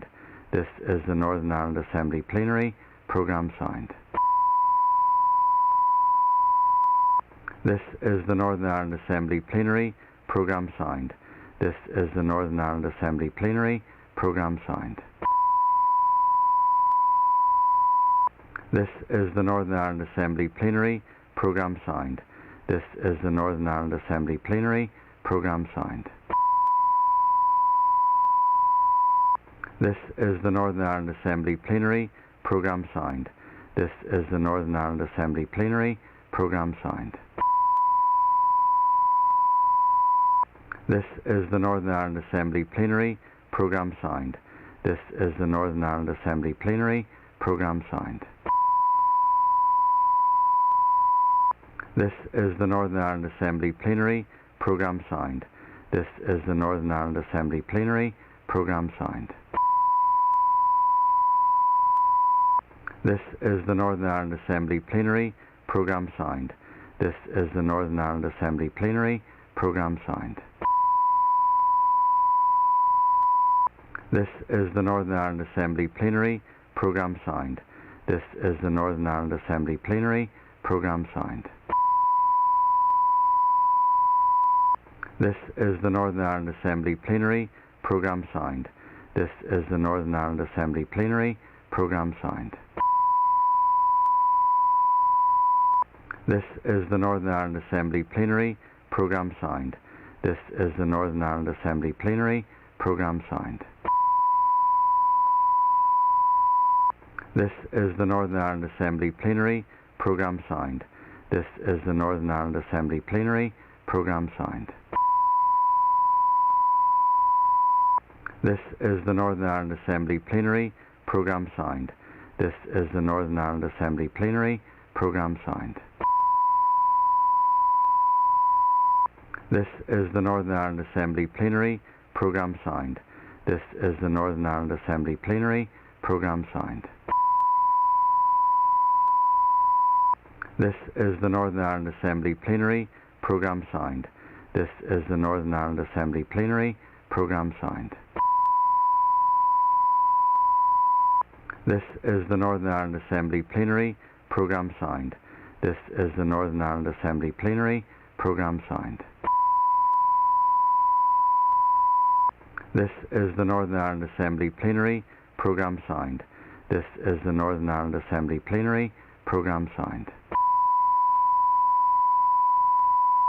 This is the Northern Ireland Assembly Plenary Programme signed. This is the Northern Ireland Assembly Plenary Programme signed. This is the Northern Ireland Assembly Plenary Programme signed. This is the Northern Ireland Assembly Plenary Programme signed. This is the Northern Ireland Assembly Plenary Programme signed. This is the Northern Ireland Assembly Plenary Programme signed. This is the Northern Ireland Assembly Plenary Programme signed. This is the Northern Ireland Assembly Plenary Programme signed. This is the Northern Ireland Assembly Plenary Programme signed. This is the Northern Ireland Assembly Plenary Programme signed. This is the Northern Ireland Assembly Plenary Programme signed. This is the Northern Ireland Assembly Plenary Programme signed. This is the Northern Ireland Assembly Plenary Programme signed. This is the Northern Ireland Assembly Plenary Programme signed. This is the Northern Ireland Assembly Plenary Programme signed. This is the Northern Ireland Assembly Plenary Programme signed. This is the Northern Ireland Assembly Plenary Programme signed. This is the Northern Ireland Assembly Plenary Programme signed. This is the Northern Ireland Assembly Plenary Programme signed. This is the Northern Ireland Assembly Plenary Programme signed.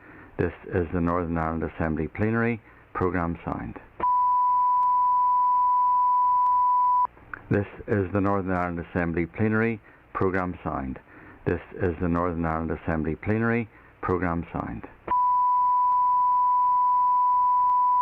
This is the Northern Ireland Assembly Plenary Programme signed. This is the Northern Ireland Assembly Plenary Programme signed. This is the Northern Ireland Assembly Plenary Programme signed. This is the Northern Ireland Assembly Plenary Programme signed. This is the Northern Ireland Assembly Plenary Programme signed. This is the Northern Ireland Assembly Plenary Programme signed. This is the Northern Ireland Assembly Plenary Programme signed. This is the Northern Ireland Assembly Plenary Programme signed. This is the Northern Ireland Assembly Plenary Programme signed. This is the Northern Ireland Assembly Plenary Programme signed.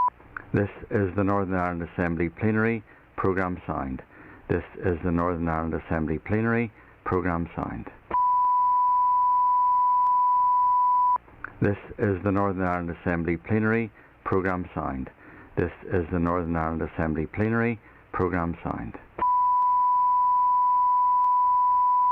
This is the Northern Ireland Assembly Plenary Programme signed. This is the Northern Ireland Assembly Plenary Programme signed. This is the Northern Ireland Assembly Plenary Programme signed. This is the Northern Ireland Assembly Plenary Programme signed. This is the Northern Ireland Assembly Plenary Programme signed. This is the Northern Ireland Assembly Plenary Programme signed. This is the Northern Ireland Assembly Plenary Programme signed. This is the Northern Ireland Assembly Plenary Programme signed. This is the Northern Ireland Assembly Plenary Programme signed. This is the Northern Ireland Assembly Plenary Programme signed. This is the Northern Ireland Assembly Plenary Programme signed. This is the Northern Ireland Assembly Plenary Programme signed. This is the Northern Ireland Assembly Plenary Programme signed. This is the Northern Ireland Assembly Plenary Programme signed. This is the Northern Ireland Assembly Plenary Programme signed. This is the Northern Ireland Assembly Plenary Programme signed. This is the Northern Ireland Assembly Plenary Programme signed.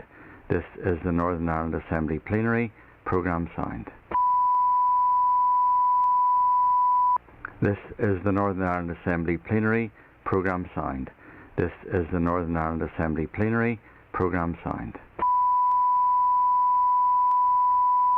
This is the Northern Ireland Assembly Plenary Programme signed.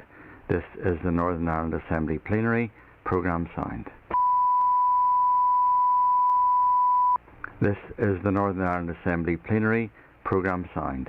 This is the Northern Ireland Assembly Plenary Programme signed.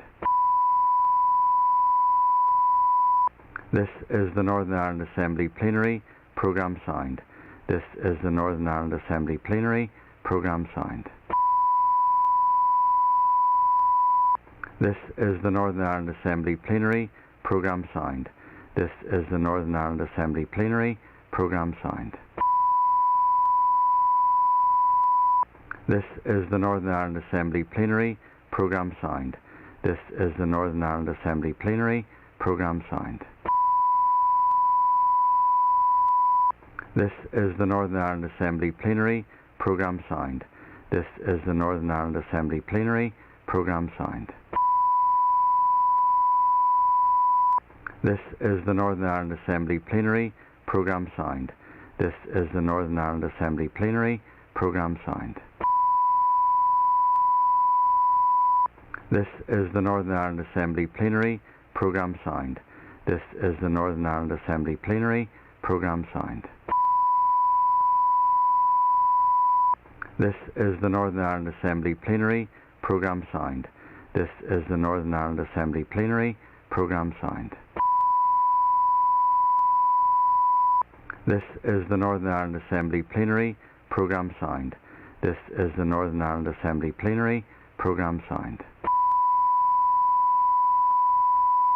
This is the Northern Ireland Assembly Plenary Programme signed. This is the Northern Ireland Assembly Plenary Programme signed. This is the Northern Ireland Assembly Plenary Programme signed. This is the Northern Ireland Assembly Plenary Programme signed. This is the Northern Ireland Assembly Plenary Programme signed. This is the Northern Ireland Assembly Plenary Programme signed. This is the Northern Ireland Assembly Plenary Programme signed. This is the Northern Ireland Assembly Plenary Programme signed. This is the Northern Ireland Assembly Plenary Programme signed. This is the Northern Ireland Assembly Plenary Programme signed. This is the Northern Ireland Assembly Plenary Programme signed. This is the Northern Ireland Assembly Plenary Programme signed. This is the Northern Ireland Assembly Plenary Programme signed. This is the Northern Ireland Assembly Plenary Programme signed. This is the Northern Ireland Assembly Plenary Programme signed. This is the Northern Ireland Assembly Plenary Programme signed. This is the Northern Ireland Assembly Plenary Programme signed. This is the Northern Ireland Assembly Plenary Programme signed. This is the Northern Ireland Assembly Plenary Programme signed. This is the Northern Ireland Assembly Plenary Programme signed. This is the Northern Ireland Assembly Plenary Programme signed. This is the Northern Ireland Assembly Plenary Programme signed. This is the Northern Ireland Assembly Plenary Programme signed. This is the Northern Ireland Assembly Plenary Programme signed. This is the Northern Ireland Assembly Plenary Programme signed. This is the Northern Ireland Assembly Plenary Programme signed. This is the Northern Ireland Assembly Plenary Programme signed. This is the Northern Ireland Assembly Plenary Programme signed. This is the Northern Ireland Assembly Plenary Programme signed. This is the Northern Ireland Assembly Plenary Programme signed. This is the Northern Ireland Assembly Plenary Programme signed. This is the Northern Ireland Assembly Plenary Programme signed. This is the Northern Ireland Assembly Plenary Programme signed. This is the Northern Ireland Assembly Plenary Programme signed. This is the Northern Ireland Assembly Plenary Programme signed. This is the Northern Ireland Assembly Plenary Programme signed. This is the Northern Ireland Assembly Plenary Programme signed. This is the Northern Ireland Assembly Plenary Programme signed. This is the Northern Ireland Assembly Plenary Programme signed. This is the Northern Ireland Assembly Plenary Programme signed. This is the Northern Ireland Assembly Plenary Programme signed. This is the Northern Ireland Assembly Plenary Programme signed. This is the Northern Ireland Assembly Plenary Programme signed. This is the Northern Ireland Assembly Plenary Programme signed. This is the Northern Ireland Assembly Plenary Programme signed.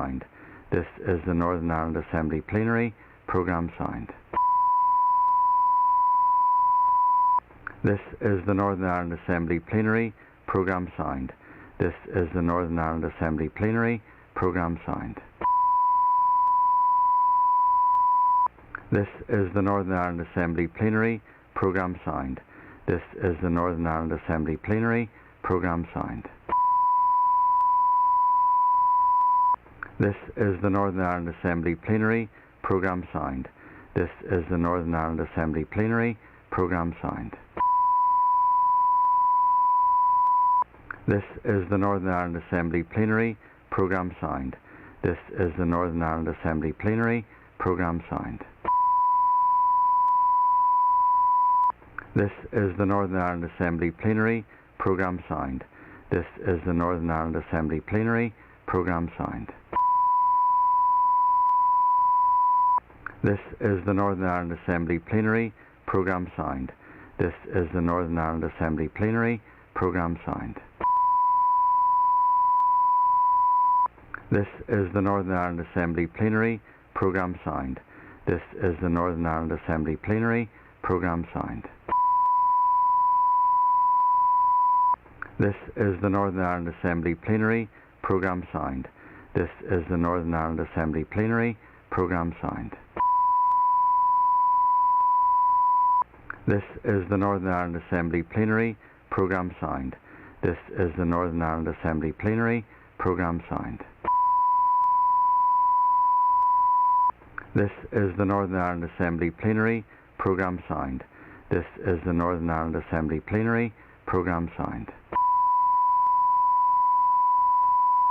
This is the Northern Ireland Assembly Plenary Programme signed. This is the Northern Ireland Assembly Plenary Programme signed. This is the Northern Ireland Assembly Plenary Programme signed. This is the Northern Ireland Assembly Plenary Programme signed. This is the Northern Ireland Assembly Plenary Programme signed. This is the Northern Ireland Assembly Plenary Programme signed. This is the Northern Ireland Assembly Plenary Programme signed. This is the Northern Ireland Assembly Plenary Programme signed. This is the Northern Ireland Assembly Plenary Programme signed. This is the Northern Ireland Assembly Plenary Programme signed. This is the Northern Ireland Assembly Plenary Programme signed. This is the Northern Ireland Assembly Plenary Programme signed. This is the Northern Ireland Assembly Plenary Programme signed. This is the Northern Ireland Assembly Plenary Programme signed. This is the Northern Ireland Assembly Plenary Programme signed. This is the Northern Ireland Assembly Plenary Programme signed. This is the Northern Ireland Assembly Plenary Programme signed. This is the Northern Ireland Assembly Plenary Programme signed. This is the Northern Ireland Assembly Plenary Programme signed. This is the Northern Ireland Assembly Plenary Programme signed. This is the Northern Ireland Assembly Plenary Programme signed. This is the Northern Ireland Assembly Plenary Programme signed. This is the Northern Ireland Assembly Plenary Programme signed. This is the Northern Ireland Assembly Plenary Programme signed. This is the Northern Ireland Assembly Plenary Programme signed. This is the Northern Ireland Assembly Plenary Programme signed. This is the Northern Ireland Assembly Plenary Programme signed. This is the Northern Ireland Assembly Plenary Programme signed. This is the Northern Ireland Assembly Plenary Programme signed. This is the Northern Ireland Assembly Plenary Programme signed. This is the Northern Ireland Assembly Plenary Programme signed. This is the Northern Ireland Assembly Plenary Programme signed. This is the Northern Ireland Assembly Plenary Programme signed. This is the Northern Ireland Assembly Plenary Programme signed. This is the Northern Ireland Assembly Plenary Programme signed. This is the Northern Ireland Assembly Plenary Programme signed. This is the Northern Ireland Assembly Plenary Programme signed. This is the Northern Ireland Assembly Plenary Programme signed. This is the Northern Ireland Assembly Plenary Programme signed. This is the Northern Ireland Assembly Plenary Programme signed. This is the Northern Ireland Assembly Plenary Programme signed. This is the Northern Ireland Assembly Plenary Programme signed. This is the Northern Ireland Assembly Plenary Programme signed. This is the Northern Ireland Assembly Plenary Programme signed. This is the Northern Ireland Assembly Plenary Programme signed. This is the Northern Ireland Assembly Plenary Programme signed.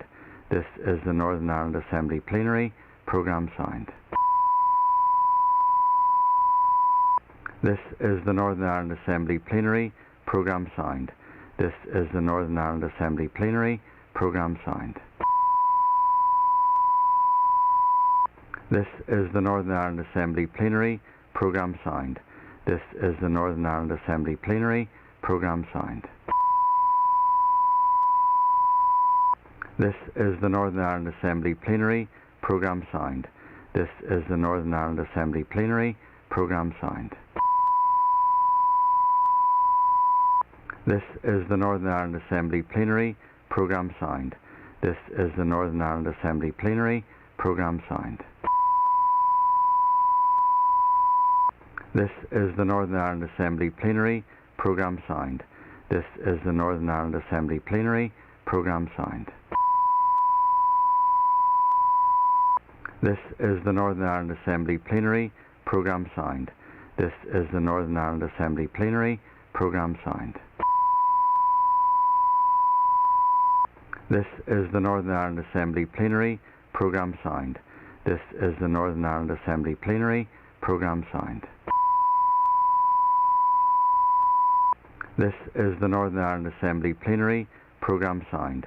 This is the Northern Ireland Assembly Plenary Programme signed. This is the Northern Ireland Assembly Plenary Programme signed. This is the Northern Ireland Assembly Plenary Programme signed. This is the Northern Ireland Assembly Plenary Programme signed. This is the Northern Ireland Assembly Plenary Programme signed.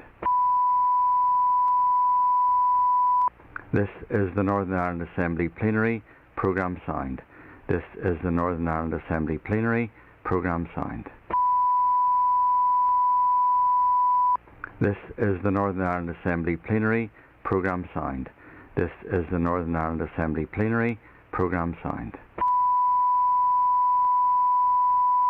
This is the Northern Ireland Assembly Plenary Programme signed. This is the Northern Ireland Assembly Plenary Programme signed. This is the Northern Ireland Assembly Plenary Programme signed. This is the Northern Ireland Assembly Plenary Programme signed. This is the Northern Ireland Assembly Plenary Programme signed. This is the Northern Ireland Assembly Plenary Programme signed. This is the Northern Ireland Assembly Plenary Programme signed.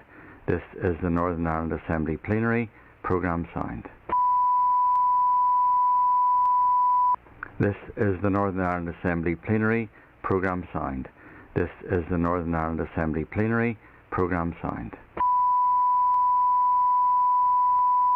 This is the Northern Ireland Assembly Plenary Programme signed.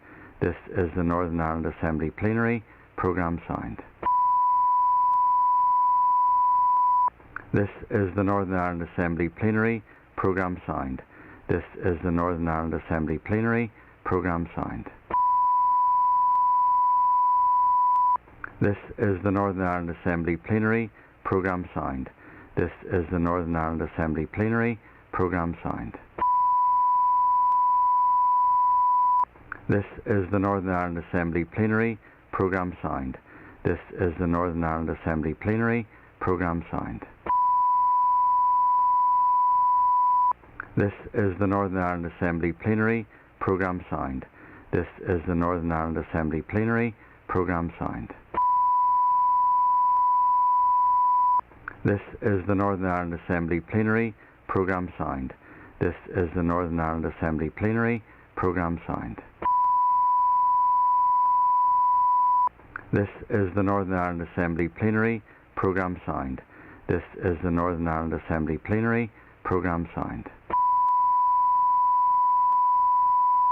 This is the Northern Ireland Assembly Plenary Programme signed. This is the Northern Ireland Assembly Plenary Programme signed. This is the Northern Ireland Assembly Plenary Programme signed. This is the Northern Ireland Assembly Plenary Programme signed. This is the Northern Ireland Assembly Plenary Programme signed. This is the Northern Ireland Assembly Plenary Programme signed. This is the Northern Ireland Assembly Plenary Programme signed. This is the Northern Ireland Assembly Plenary Programme signed. This is the Northern Ireland Assembly Plenary Programme signed. This is the Northern Ireland Assembly Plenary Programme signed. This is the Northern Ireland Assembly Plenary Programme signed. This is the Northern Ireland Assembly Plenary Programme signed. This is the Northern Ireland Assembly Plenary Programme signed. This is the Northern Ireland Assembly Plenary Programme signed. This is the Northern Ireland Assembly Plenary Programme signed. This is the Northern Ireland Assembly Plenary Programme signed. This is the Northern Ireland Assembly Plenary Programme signed. This is the Northern Ireland Assembly Plenary Programme signed. This is the Northern Ireland Assembly Plenary Programme signed. This is the Northern Ireland Assembly Plenary Programme signed. This is the Northern Ireland Assembly Plenary Programme signed. This is the Northern Ireland Assembly Plenary Programme signed. This is the Northern Ireland Assembly Plenary Programme signed. This is the Northern Ireland Assembly Plenary Programme signed. This is the Northern Ireland Assembly Plenary Programme signed. This is the Northern Ireland Assembly Plenary Programme signed. This is the Northern Ireland Assembly Plenary Programme signed. This is the Northern Ireland Assembly Plenary Programme signed. This is the Northern Ireland Assembly Plenary Programme signed. This is the Northern Ireland Assembly Plenary Programme signed. This is the Northern Ireland Assembly Plenary Programme signed. This is the Northern Ireland Assembly Plenary Programme signed. This is the Northern Ireland Assembly Plenary Programme signed. This is the Northern Ireland Assembly Plenary Programme signed. This is the Northern Ireland Assembly Plenary Programme signed. This is the Northern Ireland Assembly Plenary Programme signed. This is the Northern Ireland Assembly Plenary Programme signed. This is the Northern Ireland Assembly Plenary Programme signed. This is the Northern Ireland Assembly Plenary Programme signed. This is the Northern Ireland Assembly Plenary Programme signed.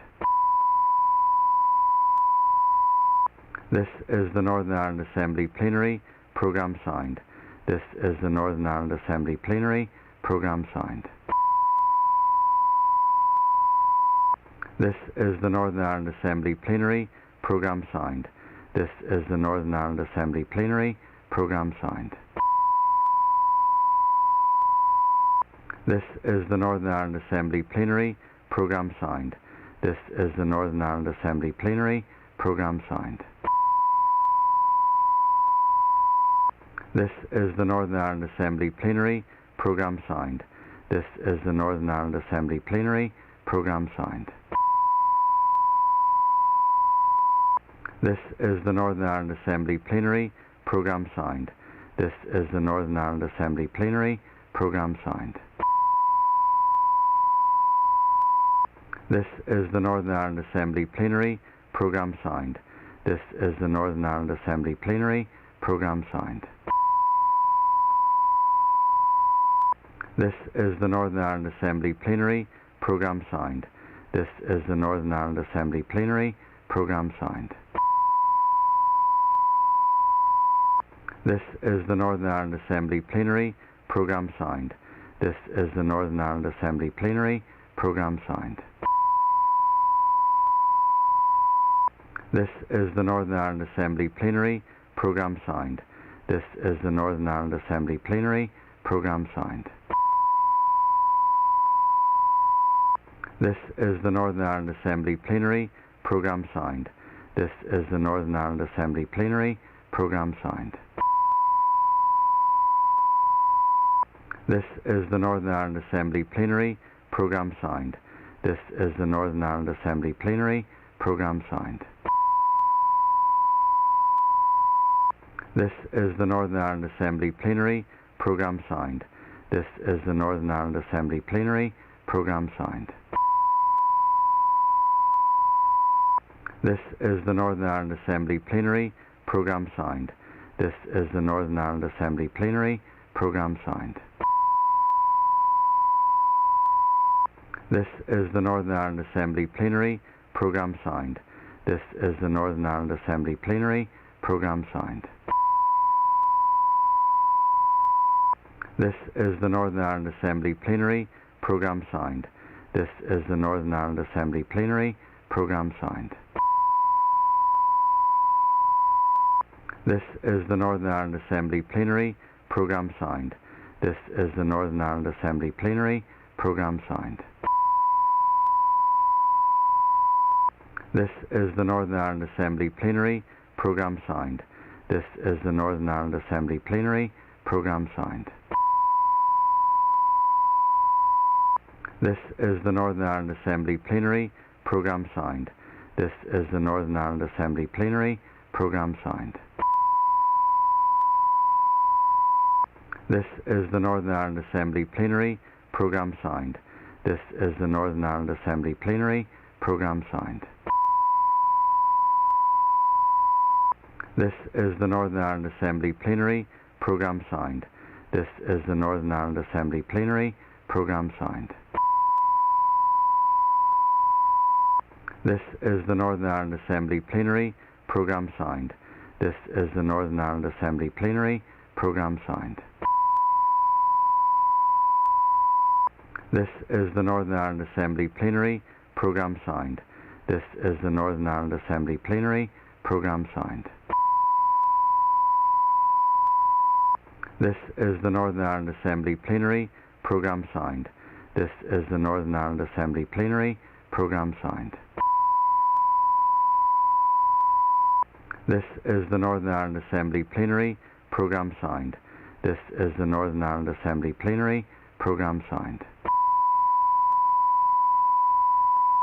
This is the Northern Ireland Assembly Plenary Programme signed. This is the Northern Ireland Assembly Plenary Programme signed. This is the Northern Ireland Assembly Plenary Programme signed. This is the Northern Ireland Assembly Plenary Programme signed. This is the Northern Ireland Assembly Plenary Programme signed. This is the Northern Ireland Assembly Plenary Programme signed. This is the Northern Ireland Assembly Plenary Programme signed. This is the Northern Ireland Assembly Plenary Programme signed. This is the Northern Ireland Assembly Plenary Programme signed. This is the Northern Ireland Assembly Plenary Programme signed. This is the Northern Ireland Assembly Plenary Programme signed. This is the Northern Ireland Assembly Plenary Programme signed. This is the Northern Ireland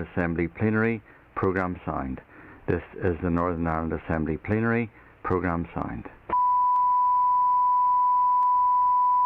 This is the Northern Ireland Assembly Plenary Programme signed. This is the Northern Ireland Assembly Plenary Programme signed. This is the Northern Ireland Assembly Plenary Programme signed. This is the Northern Ireland Assembly Plenary Programme signed. This is the Northern Ireland Assembly Plenary Programme signed. This is the Northern Ireland Assembly Plenary Programme signed. This is the Northern Ireland Assembly Plenary Programme signed. This is the Northern Ireland Assembly Plenary Programme signed. This is the Northern Ireland Assembly Plenary Programme signed. This is the Northern Ireland Assembly Plenary Programme signed. This is the Northern Ireland Assembly Plenary Programme signed. This is the Northern Ireland Assembly Plenary Programme signed. This is the Northern Ireland Assembly Plenary Programme signed. This is the Northern Ireland Assembly Plenary Programme signed. This is the Northern Ireland Assembly Plenary Programme signed. This is the Northern Ireland Assembly Plenary Programme signed. This is the Northern Ireland Assembly Plenary Programme signed. This is the Northern Ireland Assembly Plenary.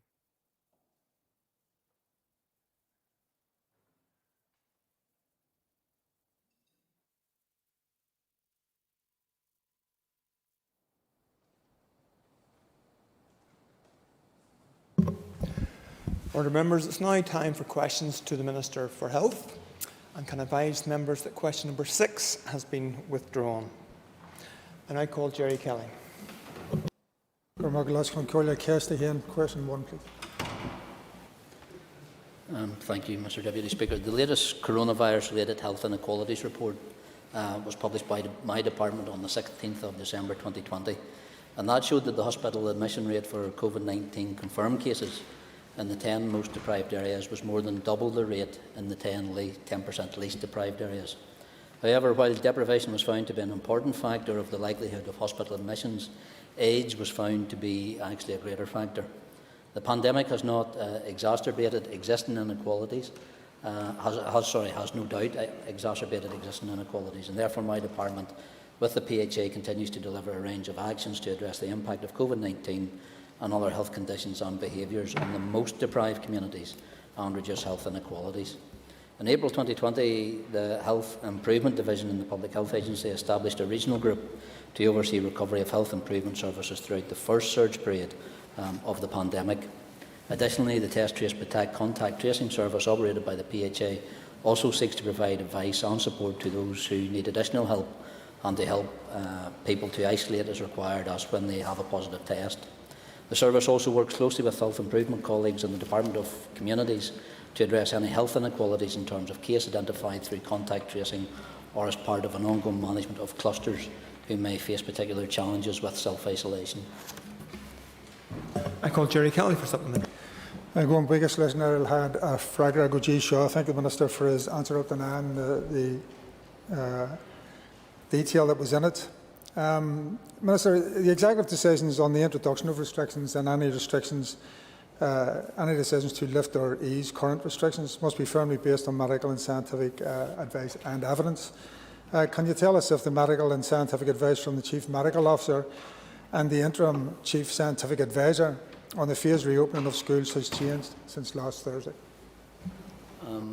In regards, I suppose it is taking a step from the initial question. I'm not aware of any advice having changed as to what was provided either to my department or to the executive. I call Christopher Stelford. Thank you, Mr Deputy Speaker. It's a well-known expression that advisers advise whilst ministers decide, but when those advisers choose to take on a very public-facing role, it is legitimate to question the advice that's being given.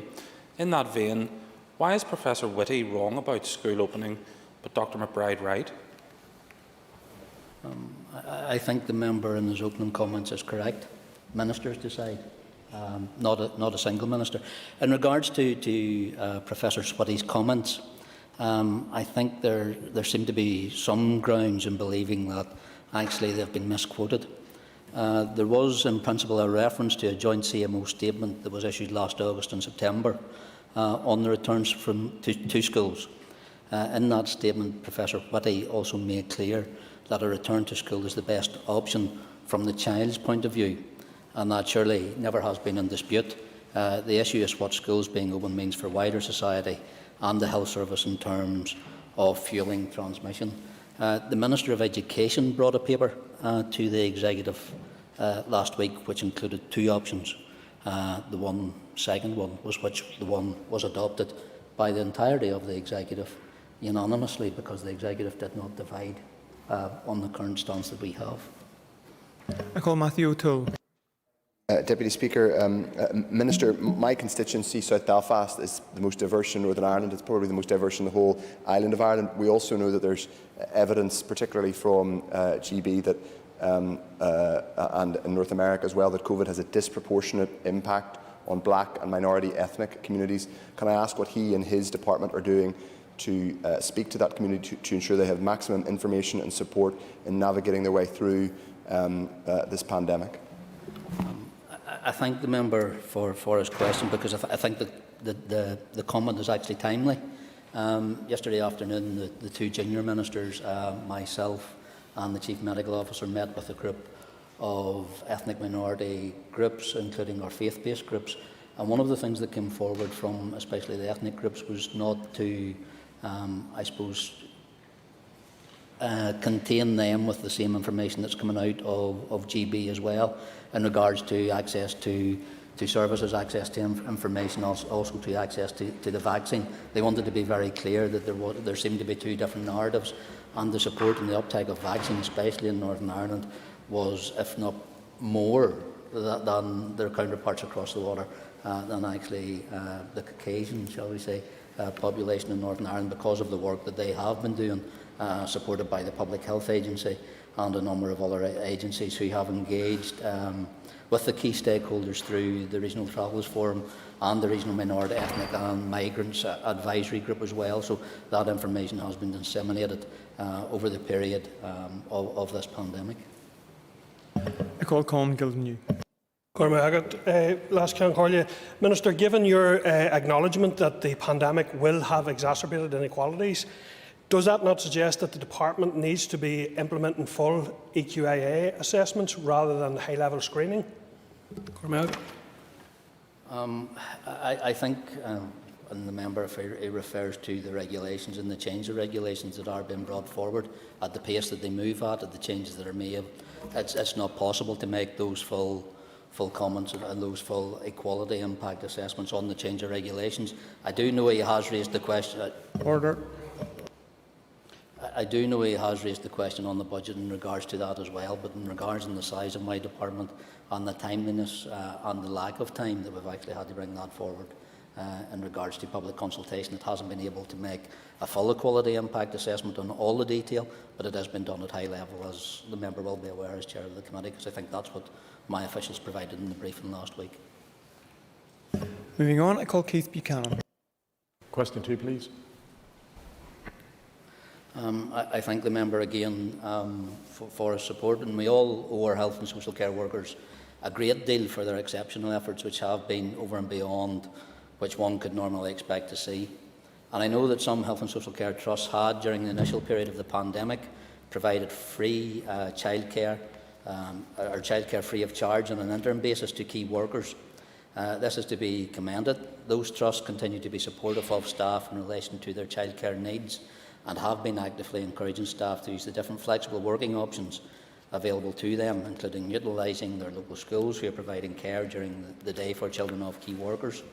But following the recent surge in COVID-19 cases and the need for a further lockdown since the start of January 2021 with school closures, there are a small number of cases of HSC staff whose childminders have ceased and/or their working hours have changed, where after-school clubs have closed or they can no longer access informal childcare arrangements.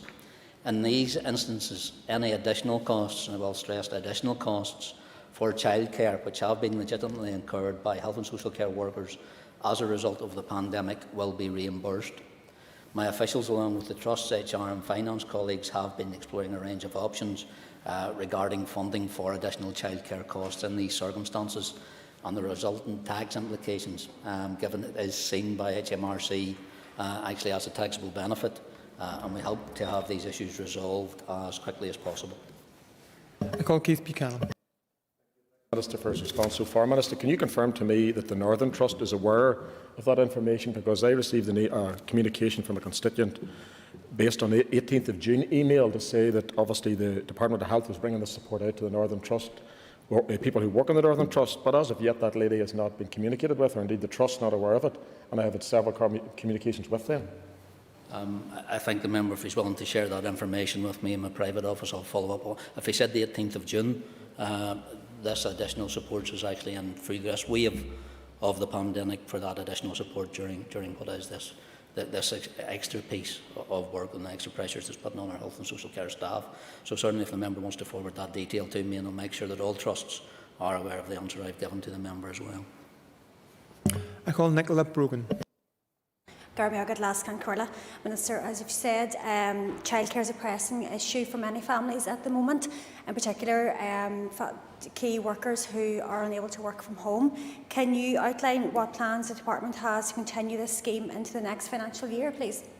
As the member said, childcare availability in the pandemic was one of the key actions and has continued to function in Northern Ireland since the start of the pandemic, although a limited way. Initial access was restricted to vulnerable children and, as the member says, those children of key workers as well.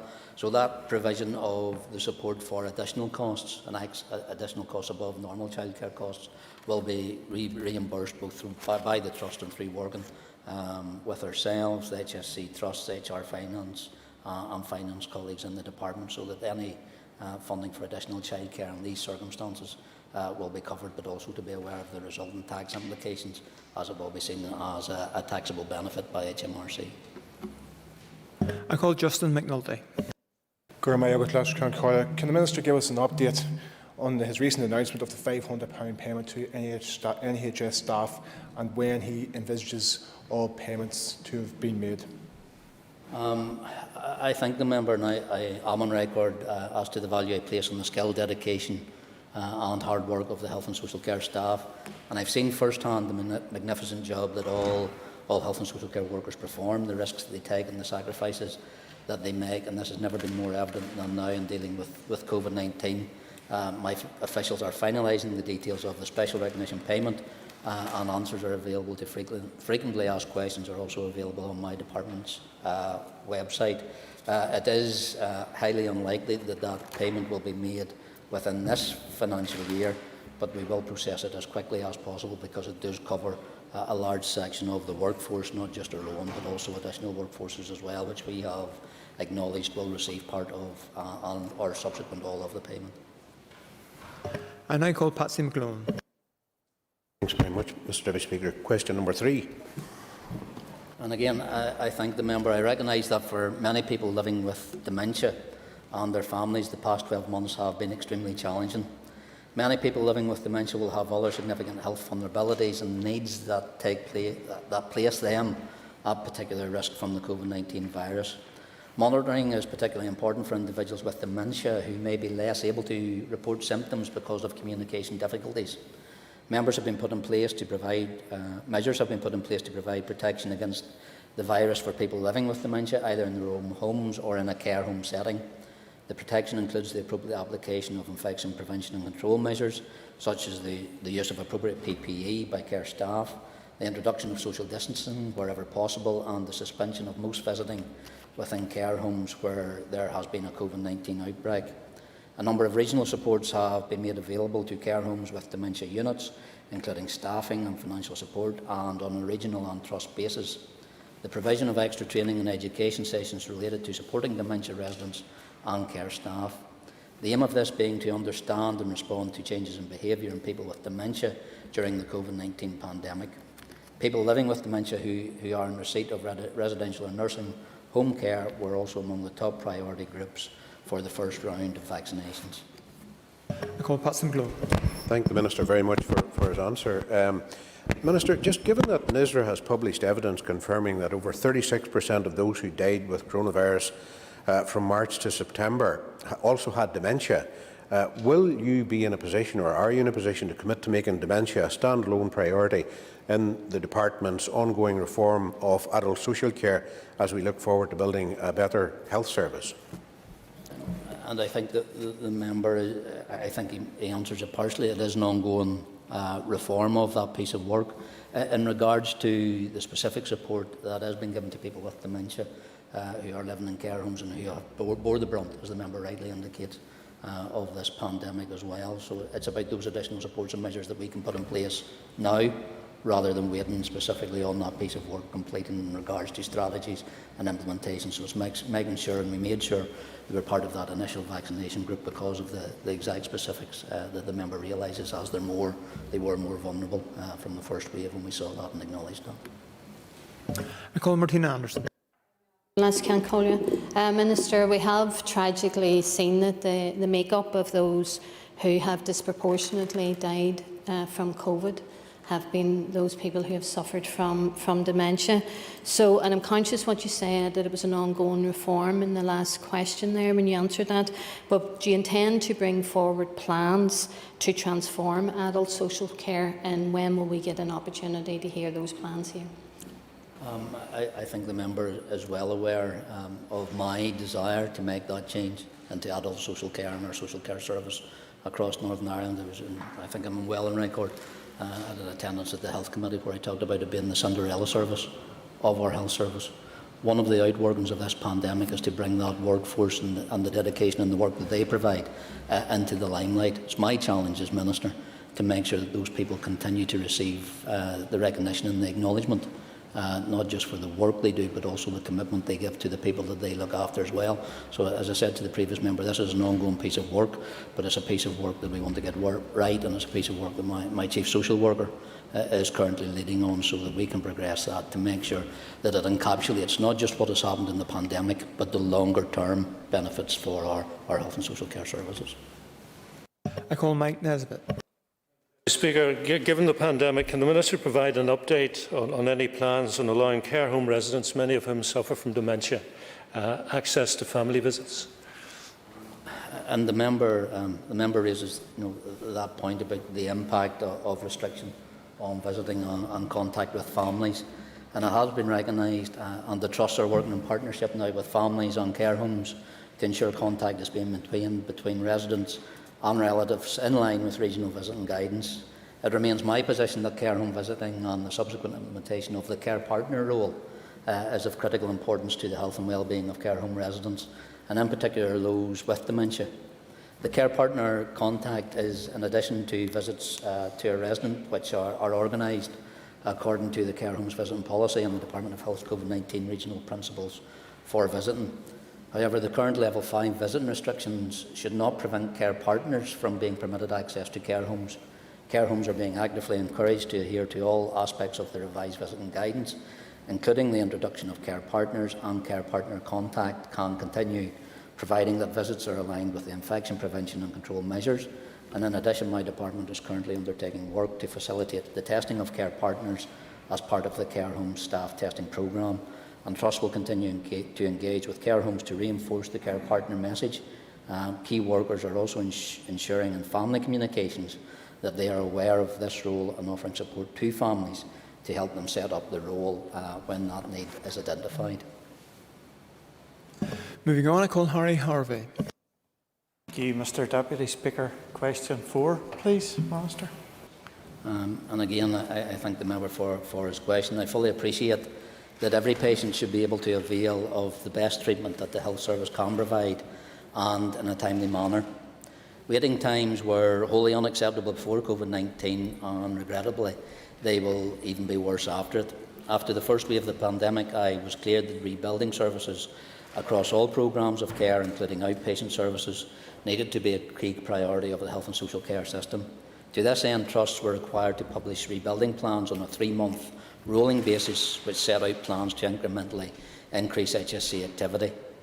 Even during a rising number of cases at the end of last year, those rebuilding efforts continued, and thanks to the huge efforts of staff during Phase 3, which was October to December of last year, our health service exceeded the projected activity for the number of outpatient appointments delivered at a regional level by 16%. And as we emerge from the latest wave of this pandemic, the focus of the health service will continue to be on resettling all elective services, including outpatients, in an environment that is safe for both staff and for patients. The situation is extremely challenging. Our HSC trusts are working with clinicians and the Health and Social Care Board to prioritise the care needs of patients who have been referred into the HSC system, and also to ensure that all available capacity, including within the independent sector, is utilised as effectively and equitably as across the entire region. Reducing elective care waiting lists to an acceptable level will require significant and sustained investment and additional staffing, and I've made it clear that hospital waiting lists must be a major executive priority in 2021 and beyond. I call Alan Chambers. Deputy Speaker, and thank you for your answer, Minister. The redeployment of healthcare staff throughout the pandemic has been necessary to deal with the ongoing pressures of COVID-19, and I'd like to thank all healthcare staff for the tremendous work that they've been doing under horrible circumstances. Can the Minister provide an update on his discussions with the Executive to secure more funding to deal with all waiting lists when the pandemic is finally over? I think the member will be aware that under New Decade, New Approach, the reduction of waiting lists was a priority for the entirety of the Executive. The current budget is out for consultation, so in regards to that and the support of those who need that additional support that we will be seeking across additional staff, across additional capacity, and also the utilise of the independent sector, is welcome for anybody who wants to feed into the public consultation response that is currently ongoing there, to ensure that the voice of Northern Ireland is heard in regards to how our society wants also to address what is an unacceptable long waiting list time. Was so before COVID-19 and definitely will be after. Apologies, I omitted the original question or supplementary question, so I now call Harry Harvey. No problem, Mr. Deputy Speaker. I know we'll have to look after our own, so it's okay. Thank you, Minister, for your answers so far. We welcome the figures of COVID-related deaths having fallen for the 3rd week in a row. Could the Minister assure us that services for cancer patients will be reinstated as soon as possible? Thank you. And I thank the member, and I'm sure there was no bias intended there, because I've often been at the bias of the Deputy Speaker before, and it's usually in the other way around, rather than being in my favour than not. But no, the member makes a very important part, and it is about getting our health service back onto the delivery of the services that many of our healthcare professionals want to be back doing, because that's the professional services they provide, is what they've trained for. And it's the patients that they want to see back in their theatres, on their operating tables and in their waiting rooms as well. So we're about to publish and we're preparing another set of 3-monthly rebuilding plans, which I hope to publish in the very near future. And we'll do that once we see this continuing trajectory of a decrease of inpatients in our hospital system. But we also have to be cognizant that we have a workforce that through the first wave of this pandemic kept on their feet due to adrenaline. They're now on their feet due to a dedication to their patients and to their work colleagues as well. So we must always factor in the well-being of our staff as well as we look to rebuild as quickly as possible, but also support those staff who have been at the sharp end of this entire pandemic since it began this time last year. I call Stuart Dixon. Thank you very much, Deputy Speaker. Minister, in terms of how we rebuild after the pandemic. Considerable sums of money have already been spent in the hospital estate, particularly, I think, in an answer to me, you said some £4 million have been spent on White Abbey Hospital site in relation to the COVID recovery unit there. What is the future for something like that, and what contribution can that make to patient services post-pandemic? You know, and I thank the member, and I think one of the things that we have been, I suppose, careful in doing, as well as at any large-scale investments like the White Abbey facility that we've made, are also future-proofed as well. Because I think the member will be well aware, you know, all the talks of reforms and reviews that have happened in the health service over the years have always been clear. It's about restructuring services rather than closing buildings and closing hospitals. That's not what I'm about. And I think what we've seen during this pandemic, that our current footprint is too much under pressure. It's been underutilised, it's been underfinanced for too long as well over the past 10 years. So when we've had the opportunity to rebuild and rejuvenate places like the White Abbey, it's about looking how we take it. Once we get through the current work it's doing and supporting COVID patients through that rehabilitation phase, using allied health professionals, nurse-led profession, about how we take that to the next step. Should it be for orthopaedic provision? Should it be for the rehabilitation of stroke patients? You know, the bids that we currently have for the utilisation of that facility in the future, you know, are welcome to see, because people can see, our people in our health service are looking to what the future brings, how we can utilise the developments and progresses that we've actually had to make in the past 12 months, but actually utilise them for a better health service for the next step, so we don't simply return to what we had this time last year. I call Liz Kimmins. Can Corlin thank the Minister for his answers so far. The Minister will undoubtedly be aware that the HRC have been given leave to JR his failure to commission and fund abortion services which have been legislated for. In light of this, will the Minister move to remedy the situation and ensure women have access to appropriate modern health services? Thank you. That clearly is well beyond the original question, but I'll pass to the Minister if he wishes to comment. I think the Deputy Speaker have never ducked a question in here before. I'm not going to start now. My department does not dispute that women in Northern Ireland are legally entitled to abortion services. The legal advice received by my department states that while the Abortion in Northern Ireland Regulation 2020 do not require my department to commission the relevant services, registered medical professionals can now terminate pregnancies lawfully. Such terminations, subject to the regulations, are to be carried out on health and social care premises. I think yesterday the Deputy First Minister has stated that it is her opinion that it is my legal responsibility as Health Minister to make available the services to which women have a legal right. I am satisfied that I have executed my duty as Health Minister by bringing this matter under the terms of the Ministerial Code to the Executive to discuss and agree. I stand by my view that the commission of abortion services could be considered as significant or controversial and outside the scope of the programme for government. The commission of this service would also seem to cut across the human rights responsibilities of the First and Deputy First Minister. In view of this, I am obliged under the Ministerial Code to bring this matter to the Executive to discuss and agree before the matter can proceed. In order to get the position where my department could issue a commissioning direction, as the Deputy First Minister is aware, and in furtherance of legal advice, I brought a paper for discussion to the Executive on the 3rd of April 2020, providing options for the establishment of an early medical abortion service in Northern Ireland during the COVID-19 pandemic. And as yet, no decision has been taken by the Executive, and therefore there is no commissioned service for abortion in Northern Ireland. I call George Robinson. 5, Mr. Deputy Chair. I thank the member for his question.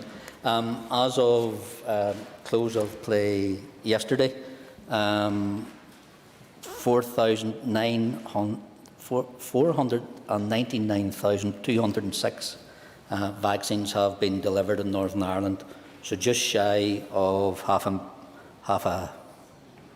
million. That is 468,000 people have received their first vaccine. 95% of over 80s have received the vaccination, 90% of over 75s, 84% of over 70s and 69% of 65s. As the member may be aware, we have now moved in to the groups who are clinically extremely vulnerable and also carers. These figures are a testament to the effective work of both GPs and trusts in deploying the vaccine as rapidly as possible. It is hoped, in line with the commitment in other parts of the UK, that the vaccination programme will have been open to all adults over 50 by the 15th of April and open to all the population by the end of July. The long-term success of the programme depends on achieving high uptake rates in all sections of the adult community, and therefore every effort will be made to ensure the programme continues to be rolled out rapidly.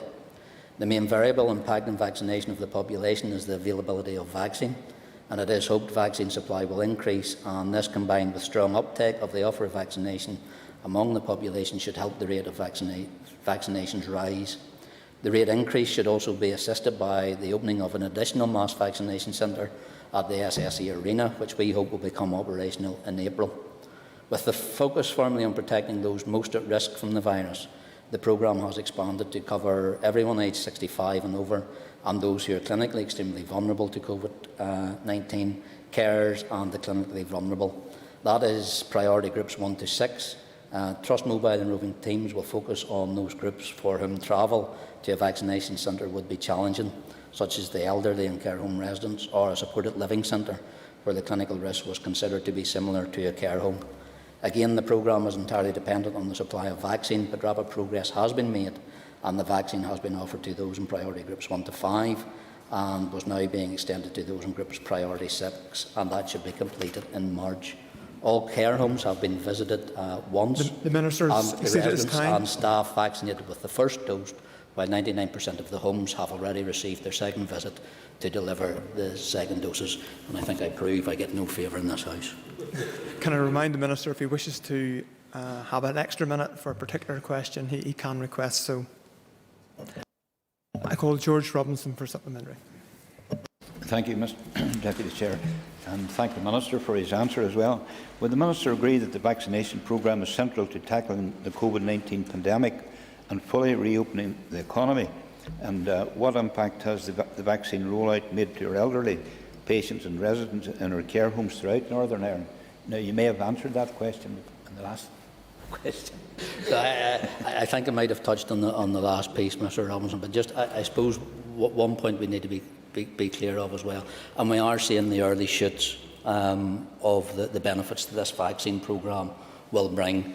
We've often talked about it being the light during these very dark days of the pandemic, but what I would caution members is, while we are seeing good numbers, while we are seeing the uptakes, we're just about to start into the second doses of people receiving the vaccine.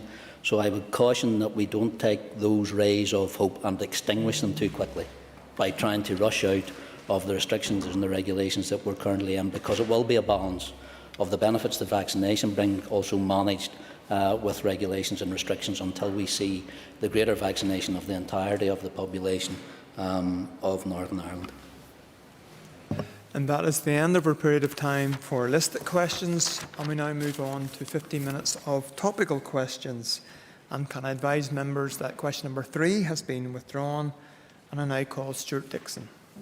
Thank you very much, Deputy Speaker. Minister, you will recognise that community pharmacies across Northern Ireland have been instrumental in responding to COVID, only made possible due to the significant additional investment that you made and identified for the sector in 2021. So can you tell the House what provisions you have made in the budget for community pharmacy funding for 21-22, given that COVID is still here and that community pharmacies teams continue to face many challenges? And again, I thank the member, and I thank him for his acknowledgement for the work that community pharmacy has done. And I think in regards to the engagement that we as a department have had, led by my chief pharmacy in regards to the working relationship that we now have community pharmacy, because my department has worked with them, who are the representative body, in the development actually of a commissioning plan for services up until March 2021. The plan had focused on the provision of services to the public during the coronavirus pandemic to ensure access to medicines during this time, including the funding and commissioning of the prescription delivery service for certain patients. And it is my intention, and it is the intention of my department, to continue that work with community pharmacy in Northern Ireland to negotiate a new commissioning document and roadmap for the delivery of services during 21-22 and beyond, which will be developed further in due course once we're over the current pandemic. But as I also made clear to the member in an earlier, was to make clear to the House, we're currently in that public consultation in regards to the budget, so there have been bids made for many things, and I recognise the work the community pharmacy has done and continues to make. They are part of that funding process that we're in. We are in a draft budget situation, and I'm sure the member has been lobbied by members of the community pharmacy to raise this subject, but I'd also encourage him and them to feed into the public consultation as well. So it's not just my voice asking for monies and support for them, but also that voice is going through to the Minister of Finance as well about the support that my department needs to support community pharmacy. I call Stuart Dixon for supplementary. Thank you very much, and I really appreciate the answer which the Minister has given us. Minister will recognise that community pharmacies have a great deal of public confidence in them. They are quite often the local shop and the place where many people will go to get health advice. They will also be places where people can and do get vaccinated for the flu vaccine. What plans do you have, Minister, to allow community pharmacies to roll out the COVID vaccine as things move forward in this pandemic, because people will have confidence in having that service delivered in that setting? Our community pharmacy partners are part of that future-proofing of our vaccine when we get into the larger population scale. What they're currently doing is completing some of the flu vaccines for the younger age cohorts that we haven't done previously in the past. And we appreciate their support in doing that, because as community pharmacy have been able to concentrate on the delivery of the flu vaccine, it has allowed us to develop our regional centres for COVID vaccines and allowed our GPs to concentrate on those who need the COVID vaccine that they can easily identify.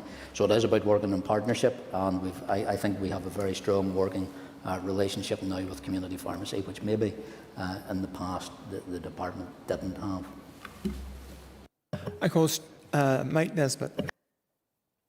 Thank you, Deputy Speaker. Grateful if the Minister could update the House on his consultation on the mental health strategy. I thank the member for his topic, and I know it's something that is deep to his heart. I think from my recollection and from being in this House, mental health was never talked about until he raised it on the floor and made it a topic of conversation, not just here, but across elected bodies and elected representatives across these islands. On the 21st of December 2020, I published the draft mental health strategy for public consultation.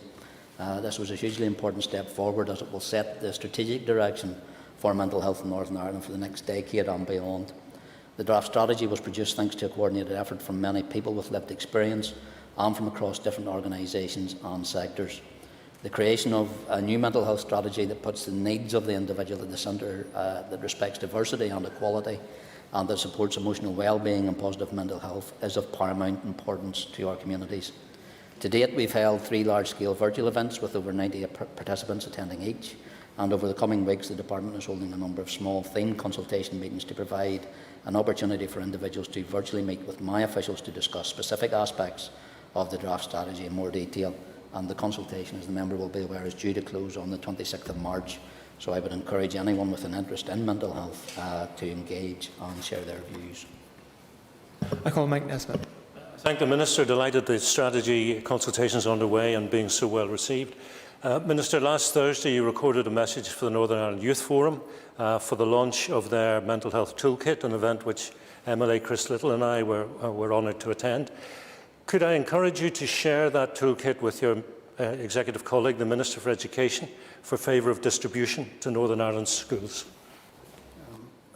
Certainly, because I think the engagement that we've had through the Mental Health, Wellbeing, Resilience and Suicide Prevention Subcommittee of the Executive has engaged, it is engaged with, and I think it was in the back of Mr Little's recommendations, we engaged with the group Elephant in the Room, which was very productive and led to subsequent meetings with other ministers as well. So the sharing of that document throughout the Executive and asking our Education Minister to share it also with all schools, but also maybe the Minister for the Economy, so that she can share it with universities and further education colleges as well, to make sure that we get what is an excellent co-produced document as widely shared as much as possible. Will be a benefit, I think, not just from us as a department, but from the young people who engaged in the production of it, but also with the young people who are in receipt of it as well, and they do need that help or the guidance that is contained in the document.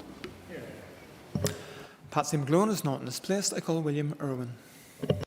Mr Deputy Speaker, can I ask the Minister, with the obvious pressures mounting around the need to get our children back to school and into the classroom as soon as possible, what plans has the Minister to vaccinate staff in our schools as a priority? The member will be aware, and I've said this on a number of occasions, we are following the Joint Committee of Vaccination and Immunisation guidance, which assesses by risk in regards to mortality and also the implication that it will have should the individual within that cohort actually contact COVID-19. So I will be sticking by that JCVI recommendation, which is by age profile, by clinical profile.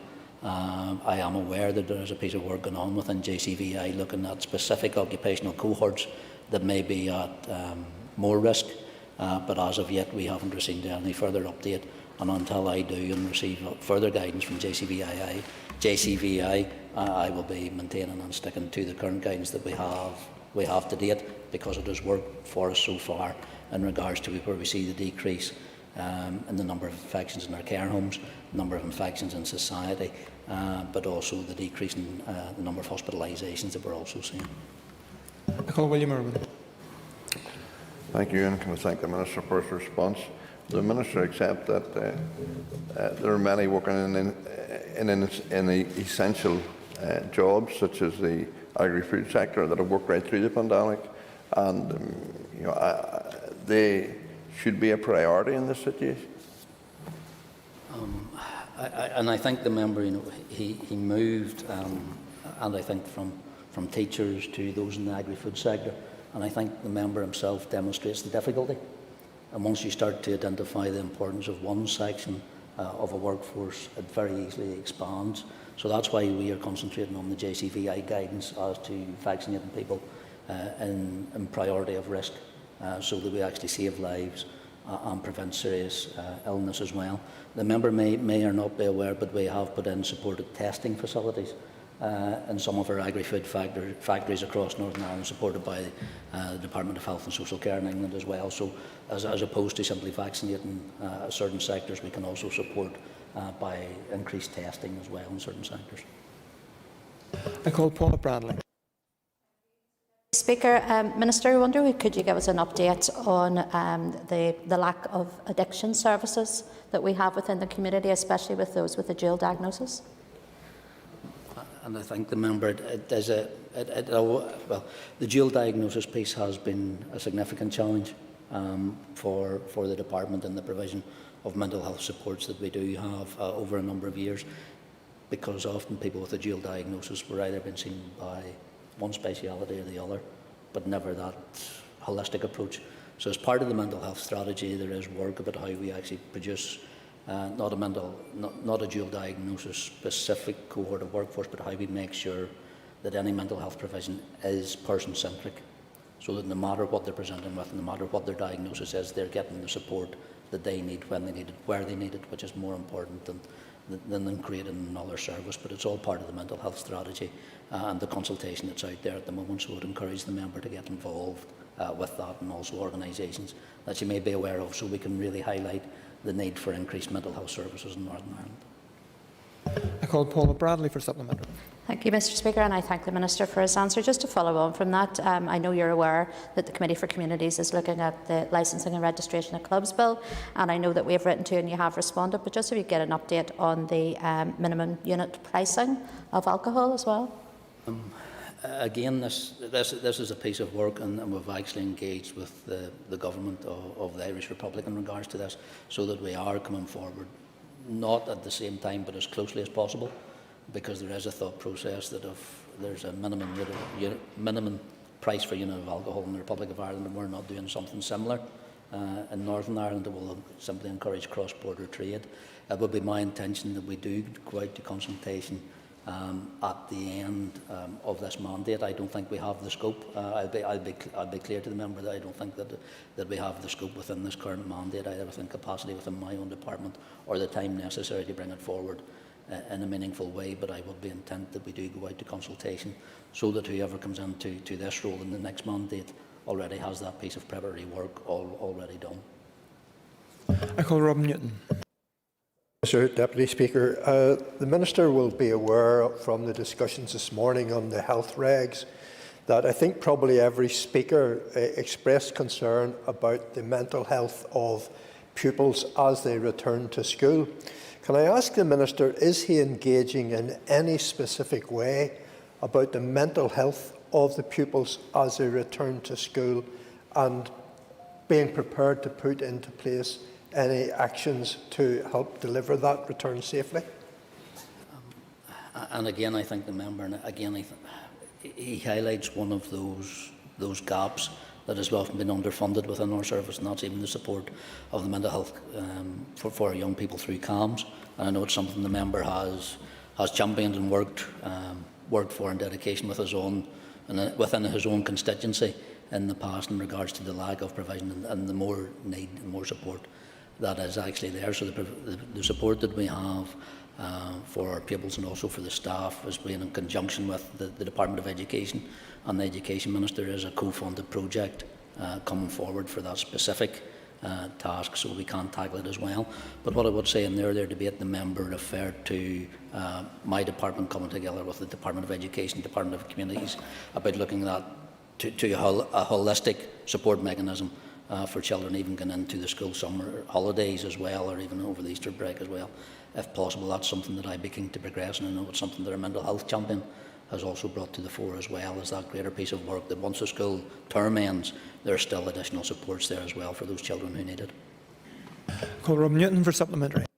Mr Deputy Speaker, and I welcome what the Minister has said, and I know that I'm not alone in this in terms of the members of the Education Committee, but perhaps the Minister would devote particular attention to those 2,000 odd children who are at risk and are safer perhaps in school than they are in their own home as the schools return to hopefully what we regard as normal. No, and I think the member makes that point, because as I say, I know it's something of personal interest to him, and I think it was highlighted in the debate earlier on in regards to the additional number of children we've actually seen taken into care in the past year as well. So as the corporate parent for those children, it is a concern to me to make sure that the supports are there, but also there is a way of identifying those children who do most need that additional support. But the mechanisms are also there through my department, supported by the Department of Education, and a collaborative approach to support our young people. And that is the end of our period of time of questions to the Health Minister. I would ask members to take their ease for a few moments before the next item of the business, which is a return to the debate on the health protection regulations.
Order members, we now return to the Health Protection Coronavirus Restrictions number 2 regulations, and I call Alan Chambers. Thank you, Mr. Deputy Speaker. There are 3 sensible amendments before the House today, and my party supports them all. 1 year ago, no one could have imagined the negative effects we would all suffer in our personal, family, business or work lives as a direct result of this pandemic. Many of us and our families have not been touched by actually contracting this virus. That said, we must recognise and sympathise with the many families with loved ones who have died as a result of this dreadful pandemic. We must also acknowledge those who are suffering from the new illness known as long COVID that will have an unknown impact on our NHS going forward.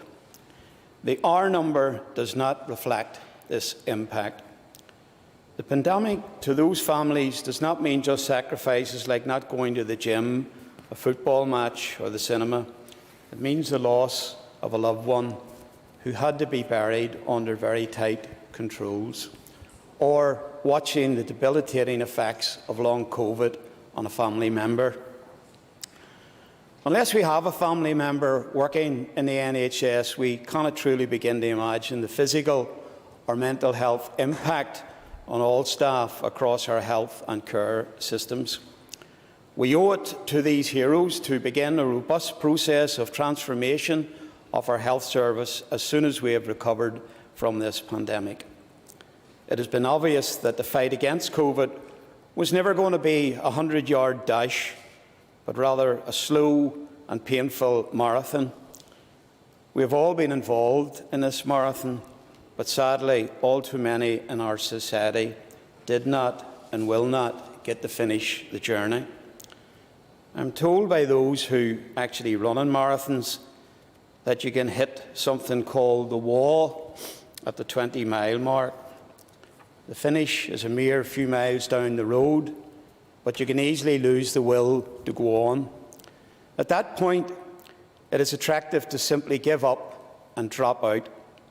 Months of sacrifice and hard training can be cast aside by not pushing through the wall and continue to the finishing line. It is to their credit that most runners do continue. The current public narrative, and indeed perhaps even in this House, suggests some may have indeed hit the wall. We must not forget that it is only because of our NHS staff, a compliant public, and the efforts of our medical and scientific experts that have allowed us to get in sight of the finishing line. We owe it to ourselves, our loved ones and the community at large to keep going, to endure additional pain, to reach the finish line ahead. It is not the time to let our personal or collective guard down. I've heard some complimentary remarks made today to the words of Professor Whitty, the Chief Medical Officer of England.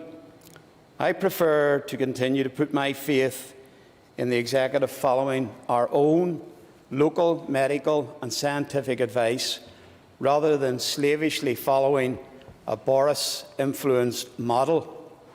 Boris has form in burning some fingers in Northern Ireland in relation to other matters. If we acted on Professor Whitty's words and we suffered another surge in the pandemic, it would not be him putting his hands up, but rather fingers would be getting pointed at our local experts and health department officials. Mr. Sammy Wilson MP made some heavily critical comments about our experts at the weekend, and I'm disappointed to sense that these criticisms may be held by some of Mr. Wilson's party colleagues also. I think it is important to place on record our appreciation to our local experts and to pledge them our continued support. That would certainly reflect the position of both myself and my party, Mr. Deputy Speaker. I had not intended to speak about the situation regarding the return of our children to school, but it was referenced earlier in the debate. It is vital that our children's education is maintained. But it is also important that we take account of any health threat from this virus that an immediate and total return to the classrooms might present. I know that the model on the table from last week has been described as a hokey-cokey approach, and it has left many parents baffled by its logic. My take on it was that it was a cautious and graduated exercise to measure if it did present any major health issues to the pupils who would be returning. There have been leaks and rumours from the executive meeting about who said what around the subject, and we have even heard from a speaker today that the Education Minister confided to him in a conversation that he wanted to see a complete return to school. Perhaps the officials of the Education Ministry need to explain to the public more fully their thinking, or maybe the Minister himself could come to the House and explain what it is he really wants.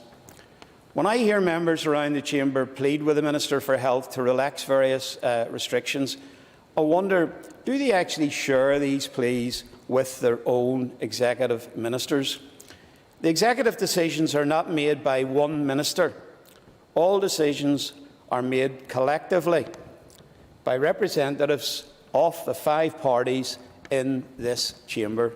It's called democracy.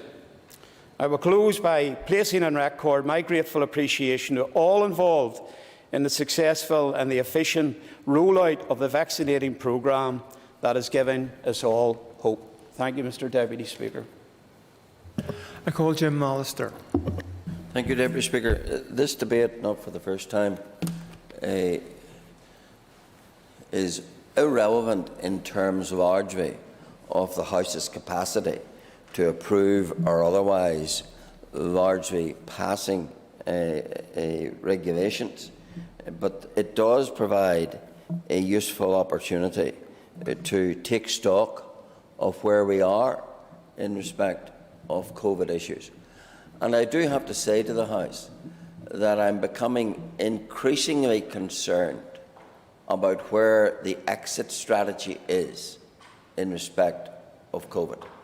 We will all recall that when all of this started almost a year ago, it was drummed into us all that the key determinant in all of this was the R number.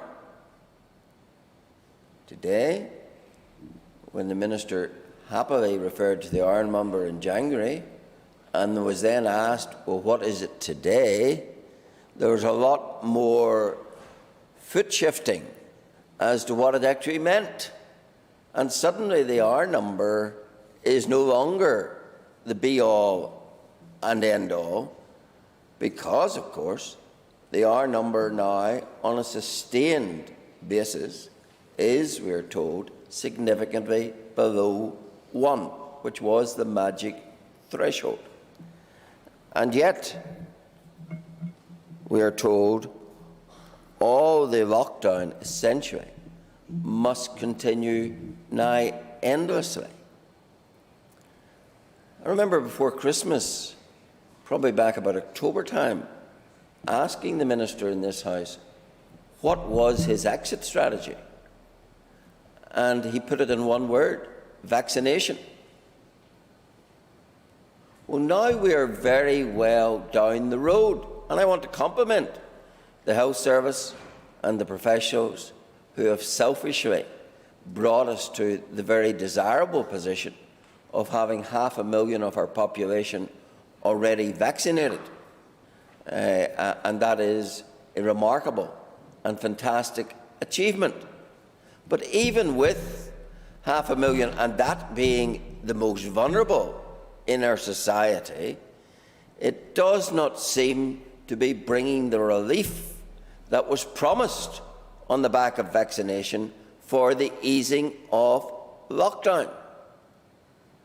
It seems that every time there is some light at the end of that tunnel, that you're going to rely on someone like Dr. McBride to go out and order more tunnel. And he took us this time right through to next year. You know, if the answer was the R rate, and it turned out not to be, if the answer was vaccination and the fact that we're way down the road on it and it doesn't really help us, then what is the answer? Yes? I thank the member for giving way, and while he makes interesting points in relation to the commentary from CMO or others, would he equally agree that it is also the case that there is a lustful desire among some within the media to put across the need for continued restrictions? Because, and I note the Minister did clarify this actually on the following day, some of the words that the CMO said actually were taken out of context and compared to actually what the reality was. Oh yes, we have many ministers of health in the media, many, and they're not shy about sharing their expertise. But it is a serious point that, you know, where is the exit strategy if it's not vaccination? And how can it be if so many of our vulnerable happily have been vaccinated that there is no opening up and obvious preparation for that? Take what we got on schools. The most absurd, illogical outcome that was imaginable last Thursday, that suddenly P1 and to 3 will go back into school, but in order to let forms 12 to 14 in different schools go into school, you have to take out from the primary schools P1 to P3. Where is the logic in that? I suggest it is so absurd that no one could defend it. And yet that, we are told, is the product. We're told today in this debate that that wasn't what the Education Minister wanted, but that's what health officials wanted. Well, no doubt the Health Minister in answering this debate will tell us, is that so? Did the Health Department say, if you're going to open schools, it can only be P1 and P3 and for 2 weeks, then, yes, hokey-cokey them out and put in to different schools forms 12 to 14. Is that what the Health Department recommended? Is that what the Health Department insisted on? Or was that absurd outcome the product of an ugly compromise, where some didn't want anything opened, some wanted everything opened in terms of schools, and in the middle, this crazy creation emerged? Well, let's put 1 and 3 in and take them out again, etc., etc. I think the public are entitled to know. And I do think that sometimes maybe we as politicians lose a bit of a grip on reality. We have kids, and it's most critical in our primary schools, who effectively have been out of regular education for the guts of a year. You take a 7-year-old. A year is a very long time in the life of that child. I see it in my own grandchildren. The absence of school, no matter how good the homeschooling is, it's not the same. And those kids are losing. We put P1 to P3 in, but not a mention of P6. Someone might have just thought that of all the years in primary education, P6 for many is the most important. But it doesn't even feature. It's after Easter. So I do say, where is the hope in this vista of hopelessness in respect of our kids? Yes? I thank the member for giving way, and his point around school and the need for immediate face-to-face teaching is a critical one, and one that I share. And would he agree with me that it's been quite useful to watch the commentary coming from, I think it was the PHA and others, to say, oh, schools weren't the place of infection, and that we were told by some within the media and some within this House who continually put pressure upon the Minister of Education to close our schools for the sake of their own political advantage. They played politics with our children's education. That's what I find regrettable. I'm sure the member would agree.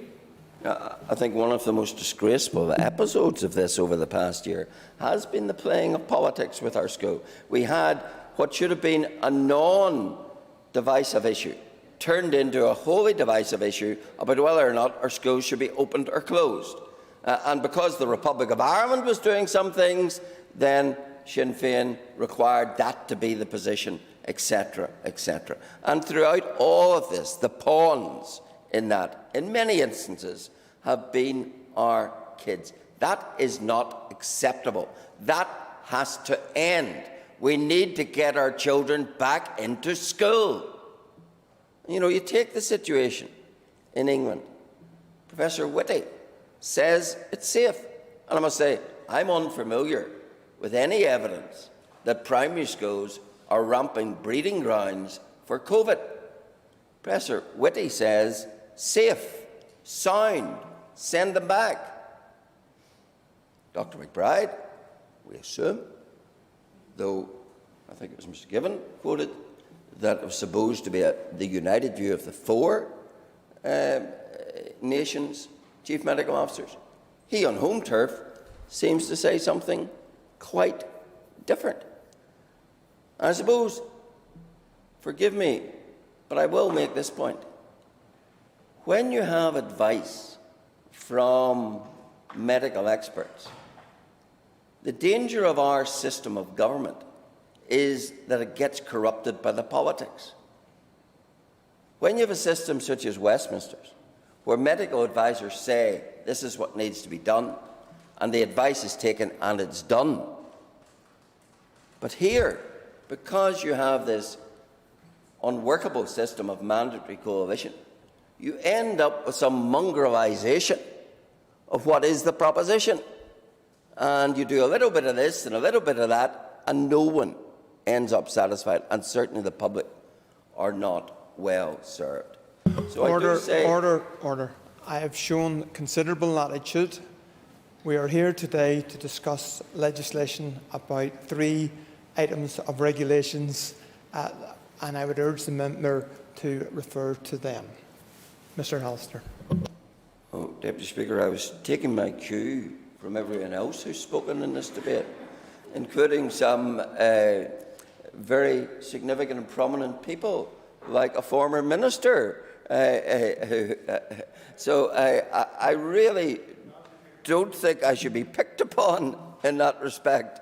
But I will. Order. Can I assure the member I am not picking upon you? I've always endeavoured to carry out this role in a consistent manner and a manner which is appropriate to the legislation which is in front of us. And I hope you recognise I have given you considerable latitude already. Mr. Alistair, point of order.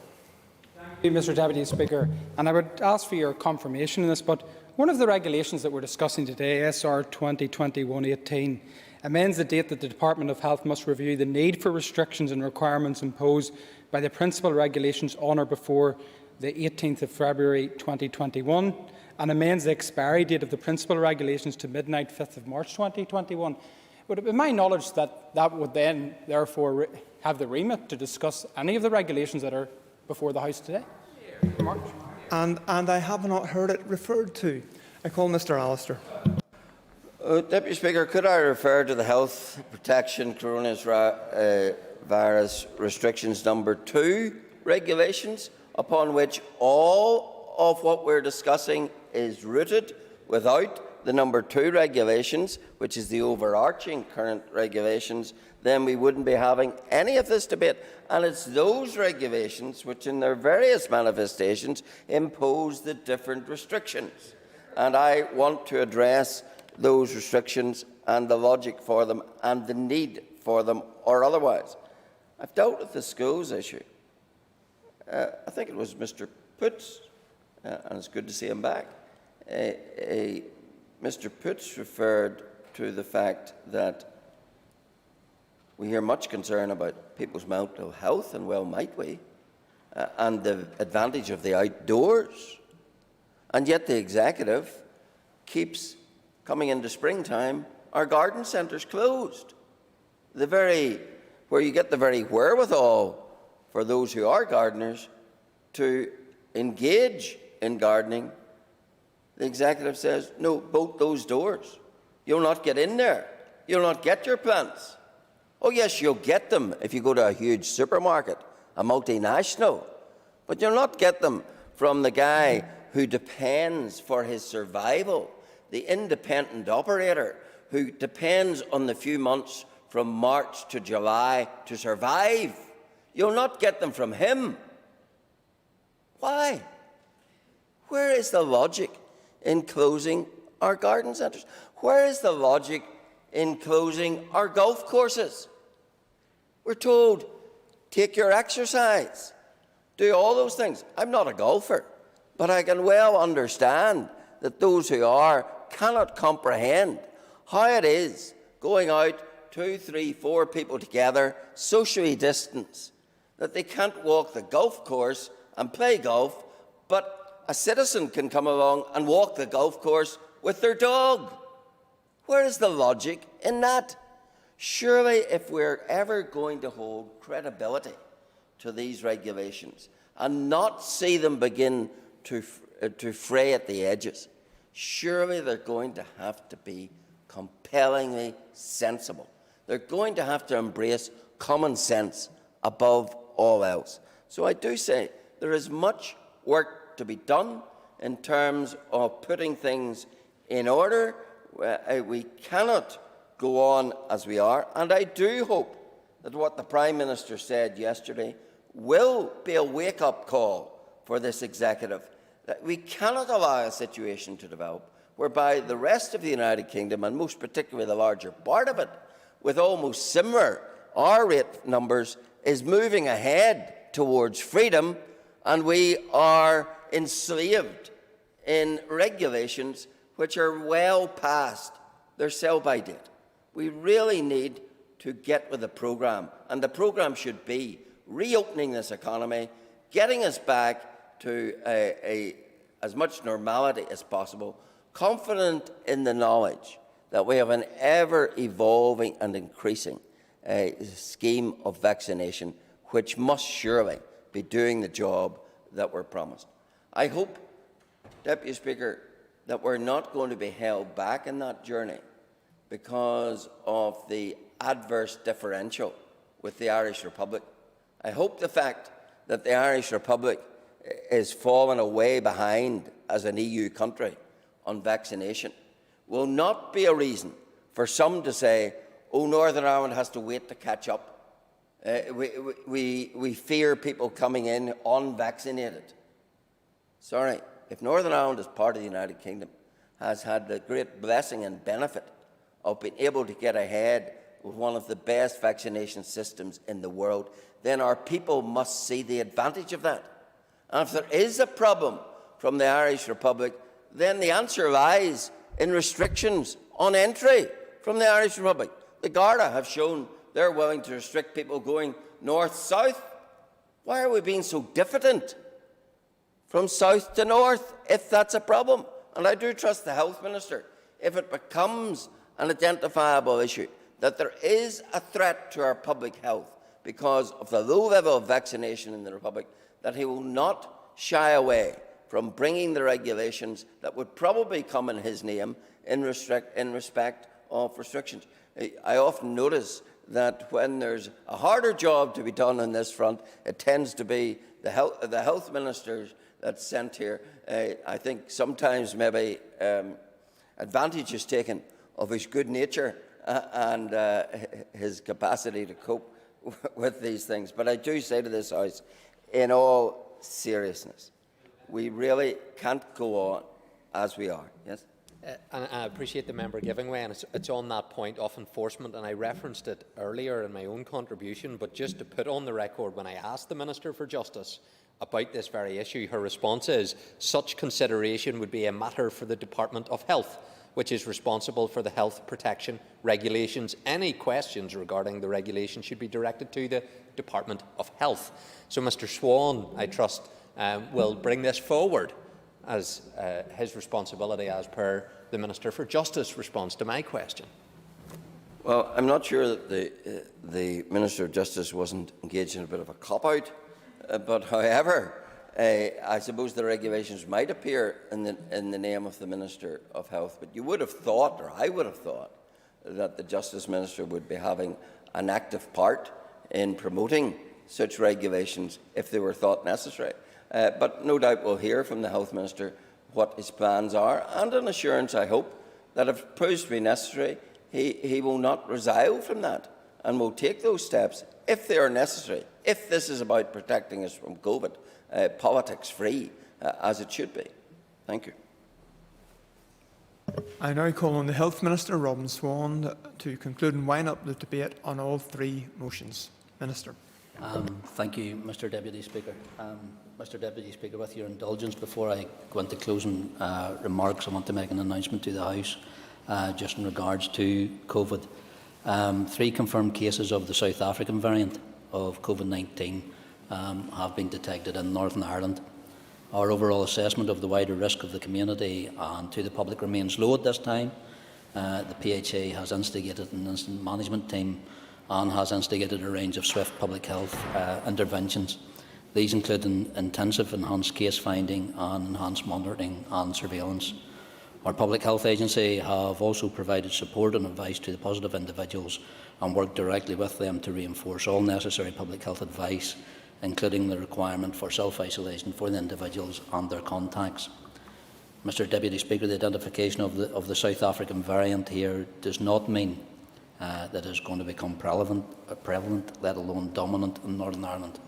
The Department and PHA officials continue to monitor the situation extremely closely and will take all necessary actions to assist in investigation and management of the current situation. And I would again re-emphasise that all variants of the virus spread in the same way, and we can all help stop them spreading by following the tried and tested public health advice. Mr Deputy Speaker, I want to take the opportunity just to update the House in regards to that, rather than members hearing it elsewhere or through the press. And I thank the Minister for that. That is a very worrying development, given the reported difficulties that can create in terms of the vaccine. Can the Minister tell us or update us in terms of what impact this might have on the restrictions that we're discussing currently, but also in terms of the find, test, trace, isolate and support to suppress this virus and this strain, along with all the others, and also what impact this might have on the vaccination programme? It will have absolutely no impact on the vaccination programme, and I think we're looking at studies where that any variant that has been detected so far does respond in the appropriate way to the vaccines that have been developed. Our test, trace and protect system has worked well, and the member knows that in regards to the support that have been there through PHA and the incident management team as well. We've been able to identify these cases through our Pillar 1 and Pillar 2 sampling as well, so that wider approach. They are a group that is solely connected and solely managed, and we will take all support measures that we need to give that family as well, to make sure that we get to identify where the cases actually came from, but also that it doesn't spread any further as well. And I will say to members as well not to be alarmed at this, not to get overreact to this as well, because our overall assessment from public health, from department officials, is the overall assessment of the wider risk to the community and to the public health remains low at this time, and will remain managed by what experience that we already have. Mr Deputy Speaker, I wanted to take the opportunity just to update the House in regards to that before drawing my closing remarks. And Mr Deputy Speaker, I welcome today's debate on the number 3 the 3 amendments that have been debated today, SR 18, SR 27 and SR 29 of the 2021, which are amended numbers 2, 3 and 4 of the 2021 to the Health Protection Coronavirus number 2 regulations, Northern Ireland. And I do genuinely, Mr Deputy Speaker, want to thank the members for their contributions. I'll turn to some of the points from members that were made during the debate, and the debate, I think, did extend far beyond these 3 specific regulations before you were in the chair, Mr Deputy Speaker, despite your efforts to draw it back into line to where we are. But I always find that these debates, and even though we are discussing regulations that have been about in the past, give the members of this House their opportunity to raise their concerns, their queries, their questions of where the executive should be taking their next steps, what guidance, what thought processes should be put into place, because it's not simply about looking what has been done, but also what we can do and how we should manage these regulations and improve them. I think it was the first debate I brought in here in regards to these regulations with Mr Allister, when I said they were draconian, and Mr Allister gave us a history lesson on who Draco actually was and the implication that he had. And I think he's right, and I'll acknowledge that the compliment he gave at the end. I often find myself bringing these regulations when they're hard to bring to this House. When we do move to the easing and the opening up, I'm sure I'll be supported by other ministerial colleagues who will take up their responsibilities as well to support me in bringing what may be health regulations and under the remit of the Health Department, but are brought forward by me, by my department, on behalf of the Executive. So in regards to some of the contributions, Mr Deputy Speaker, that have been made. I do want to thank the members for the individuals, and many members have suggested, individual worthy relaxations, such as plant nurseries, the opening of shops, selling school shoes, clothes shops. But Mr Deputy Speaker, what I want to emphasise that even though every one of those suggestions has their merits and may only have an incremental impact on virus transmission on their own, if we open up all of these activities together, the cumulative effect can be very serious in terms of the number of social interactions and the potential for the virus to spread. And the more social contacts an infected person has, the more rapidly the epidemic could take off again and overwhelm us. And that's what we saw towards the end of last year, and unfortunately got us into the situation that we are now in.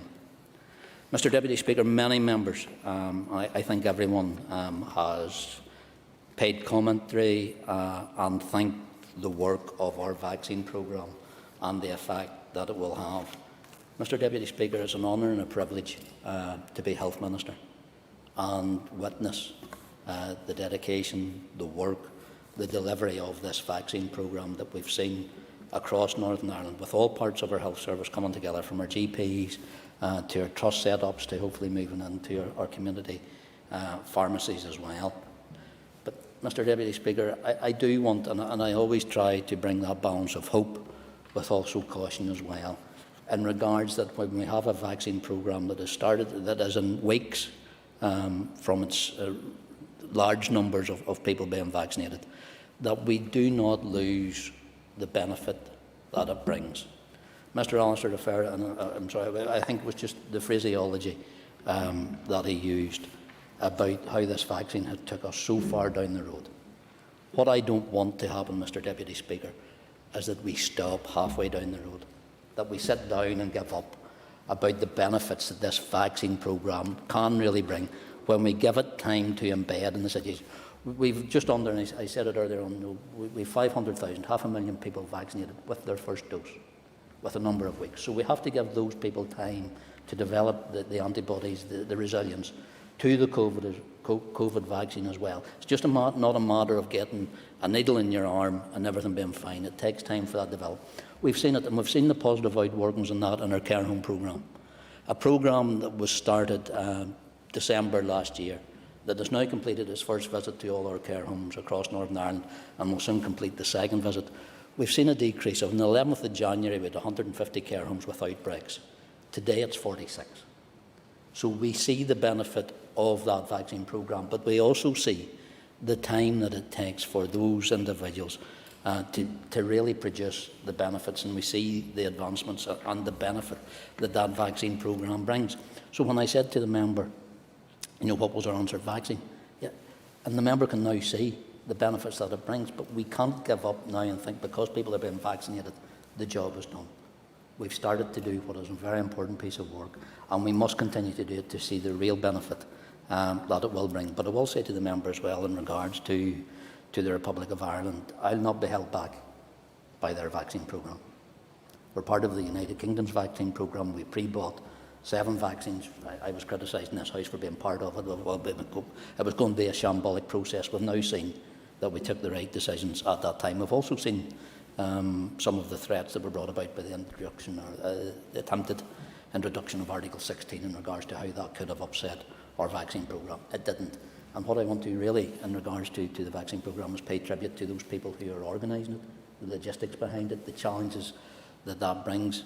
Mr Deputy Speaker, we have, as of yesterday, started into our second dose of vaccines. So it's about how we still bring forward the cohort of people who are getting the first dose, but still manage the people who are now getting their second dose for the enhanced protection that will bring, but still manage that system as well, plus managing the supply of 2 different vaccines that need 2 very different management systems as well. So the vaccine does bring hope. It brings real hope, but let's not, I think it was Mr Robinson I said earlier on, that hope, that light that it brings, let's not snuff it out by running too quick and putting that benefit that it really brings to the forward, so we can get it embedded in our society, so we see that true potential. I'll now move on to a number of members' contributions in regards to the chair, in regards to officials coming forward, in regards to talking about these regulations, where I think sometimes the committee wants to talk about the next set of regulations, and it's the challenge, and I think we've had this, and we'll work on it, and I give the chair of the committee to work on it, that how we look at the next set of regulations that doesn't breach the discussions that the executive are going to have as well. So in regards to make sure that we can get the committee as much information as they need, because I think it was Ms Nicole said, there's no accusation of us holding information back. It's just the understanding of what you want and what you need. There's a large body of evidence already available on the department's website in regards to that. Our paper that we talk about, that we produce on a weekly basis, as soon as the executive receives that on a Thursday, it's published, it's up there, all ready to go. There has been talk, and a number of members talked about it, about the next steps, how we get to what is our plan, how are we going to get there. I think we've all heard in this House the First and Deputy First Minister both committing to the 1st of March and the publication of that roadmap. That was announced prior to the Prime Minister launching his roadmap last night, so once that is developed, once it is published and once it is out there, I'm sure that the First and Deputy First Minister will bring it to this House for discussion as well. And that will look, and I think will give an indication to many of the asks that the members have brought forward in here today, from youth sports to the additional click and collect, to the additional retail. There's also a piece of work that we're doing in the department as well as to what our next rebuilding programme looks like, that 3-monthly stage that we took during the summer, where we re-engaged lots of our vital services. It was Mr Pitts' comments as well. So many of those dedicated individuals who want to get back to what they do best, to their specialities, to supporting their patient cohort as well, so that we can re-engage a health service to supporting the people of Northern Ireland. We do that best, Mr Deputy Speaker, by reducing the number of people that we still have to support with COVID. Just under 400 people still inpatients in our hospital systems with COVID at the minute, 322 at the height of the impact, 51 in ICU, still more than we ever had. We have 70-odd funded ICU beds across Northern Ireland. We're currently supporting an additional 70 at surge capacity as well. So that takes up an awful lot of our capacity as well within our health service and within our staff as well. The chair of the committee, and I think in his words, talked about the hope that the vaccine brought, but he also said let's not squander the benefit that it brings as well, or lose those benefits, and I would echo that support as well. In regards to the contribution then from Pam Carman, the deputy chair, in regards to click and collect and looking at what is now essential or non-essential, and I think it is a point that has been made at the executive that what was non-essential during a 4-week lockdown becomes essential once that lockdown starts to expand. So the Department of the Economy and the Minister of Economy has done that piece of work, and we've seen some of the recommendations coming forward in the proposals for click and collect that we will see in the next iteration of restrictions. And to be honest, I think it was Ms Nicole talked about the anomalies. I never thought about children getting their feet measured. Wasn't in. Now I've an 8-year-old and a 10-year-old, but when we were looking at these regulations, what brought forward click and collect for school shoes, for school clothes, made sense. Measuring of the feet wasn't in that part, but now it is. And as I say, Mr Deputy Speaker, that's the benefit of the discussions in this House, where we can see those anomalies and actually highlight them. Ms Hunter then talked about the investment and what we do now, and it's about utilising the time that we have over the next number of weeks to invest in what we're doing, and then we can get that payback sooner. Because we can only spend, I think we can only spend the benefit of the vaccine programme, of the goodwill of our health staff, we can only spend that so many times before that support is no longer there. So it's how we make sure, and I don't say this lightly, Mr Deputy Speaker, to make sure that this is our last lockdown. Let's do this one right. Let's come out of it gradually, let's come out of it managed, let's come out of it making sure that we're getting the benefits of the vaccine programme. Let's not rush out of this one now, so we have to rush into another one when we start to see an increase in cases and an increase in hospitalisations as well.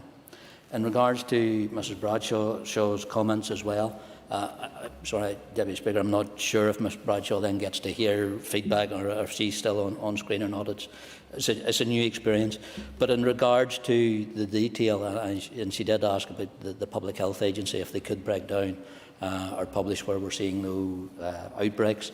A format of that document went to the Executive last Thursday. My intention is now that the Public Health Agency will publish that as part of their weekly summary of outbreaks as well, so that members can see, so that other individuals can see where those outbreaks are actually happening.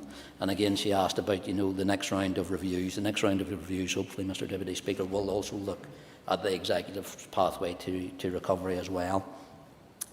She mentioned specifically in a constituency area, and it was something that did raise concerns for a short period of time last year, and that was in regards to the Holy Lands. At that time, the Executive Office established a task force very quickly, which included PSNI, Belfast City Councils, the universities as well, in regards to what support measures can be put in place to those residents in the Holy Land, but also to make sure there was enforcement and compliance for those individuals, that they were following COVID regulations as well. So that's something, again, coming out of today's debate. I know it's something Ms Bradshaw has raised previously, but we'll take that forward, as well as highlighting them with other Executive colleagues. Moving on then, Mr Deputy Speaker, to Mr Putz's contribution. And again, I made the joke about having Edwin at my back earlier, and it was light-hearted. I'm glad to see Edwin back here. I would welcome him back in the Executive, because the challenge that he brought to this House in this debate is the same challenge that he brings to the Executive as well when we're discussing these regulations. And that's useful, and it's necessary in the form of government that we have, that it's not simply about complying. I think I've said it in here before, Mr Deputy Speaker. If anybody in this House thinks that I simply walk into the Executive meeting and get everything I want every time, they're sadly mistaken. If only it was so, and Mr Putz can confirm to that. And again, it mentioned the benefits of the vaccine programme. And again, I don't think we should waste what is a world-leading vaccine programme. We should not lose the benefit that is bringing to be part of a response that was so far-sighted, actually, in the purchasing of those vaccines that we're now utilising as well. In regards to a phrase that Mr Putz used, and is one I used previously in this House, that COVID was our enemy. Mr Buckley took me to task when I used that phrase a number of months ago. You don't recall that? I'll get Hansard, Johnny, it's all right. But in that terminology, but because, Mr Deputy Speaker, COVID is our enemy. It's not about health versus education. It's not about health versus the economy. It's not about health versus society. It's about COVID being the challenge that it is for us all in all those sectors. So it is about, I think, as Mr Putz said, about bringing that balance, but also bringing with it the challenges that those balances and those decisions actually make. And in this phraseology, when we come out of this current lockdown, let's do it sensibly and not rampant. And that's, I think, the approach that we take now. We are so close, Mr Deputy Speaker. I think it would be a waste to lose that. But as always, Mr Putz brought, and it was the realisation, the normalisation of our health service, and something that he speaks from experience as a previous health minister as well. But what I would say, one of the things that we have struggled with since this time last year, pre-COVID, was actually the lack of investment in both our staff and their structures.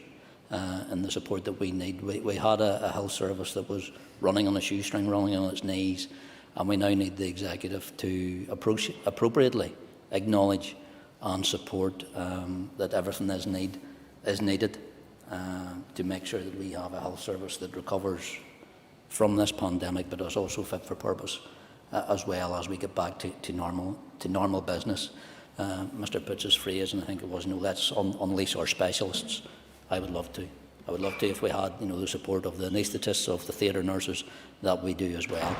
But I want to unleash our health service without unleashing another wave of COVID, because I think that's something that we cannot afford to do.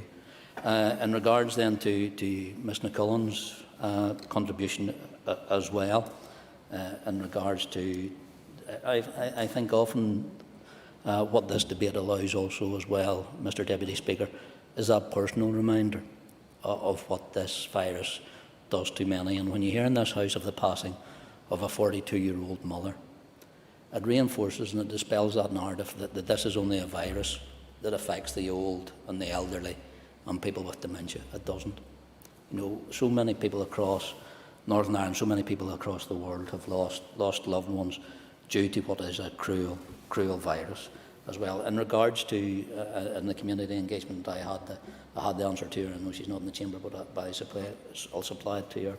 That the regulations actually allow support for mental health to continue through both the health service and through our voluntary mental health support groups who help with a range of issues, and this includes entering a private home to assist someone in distress. So I'll supply that update to the member with those specifics as well. And again, Ms Nicolan raised about the anomalies that these regulations address.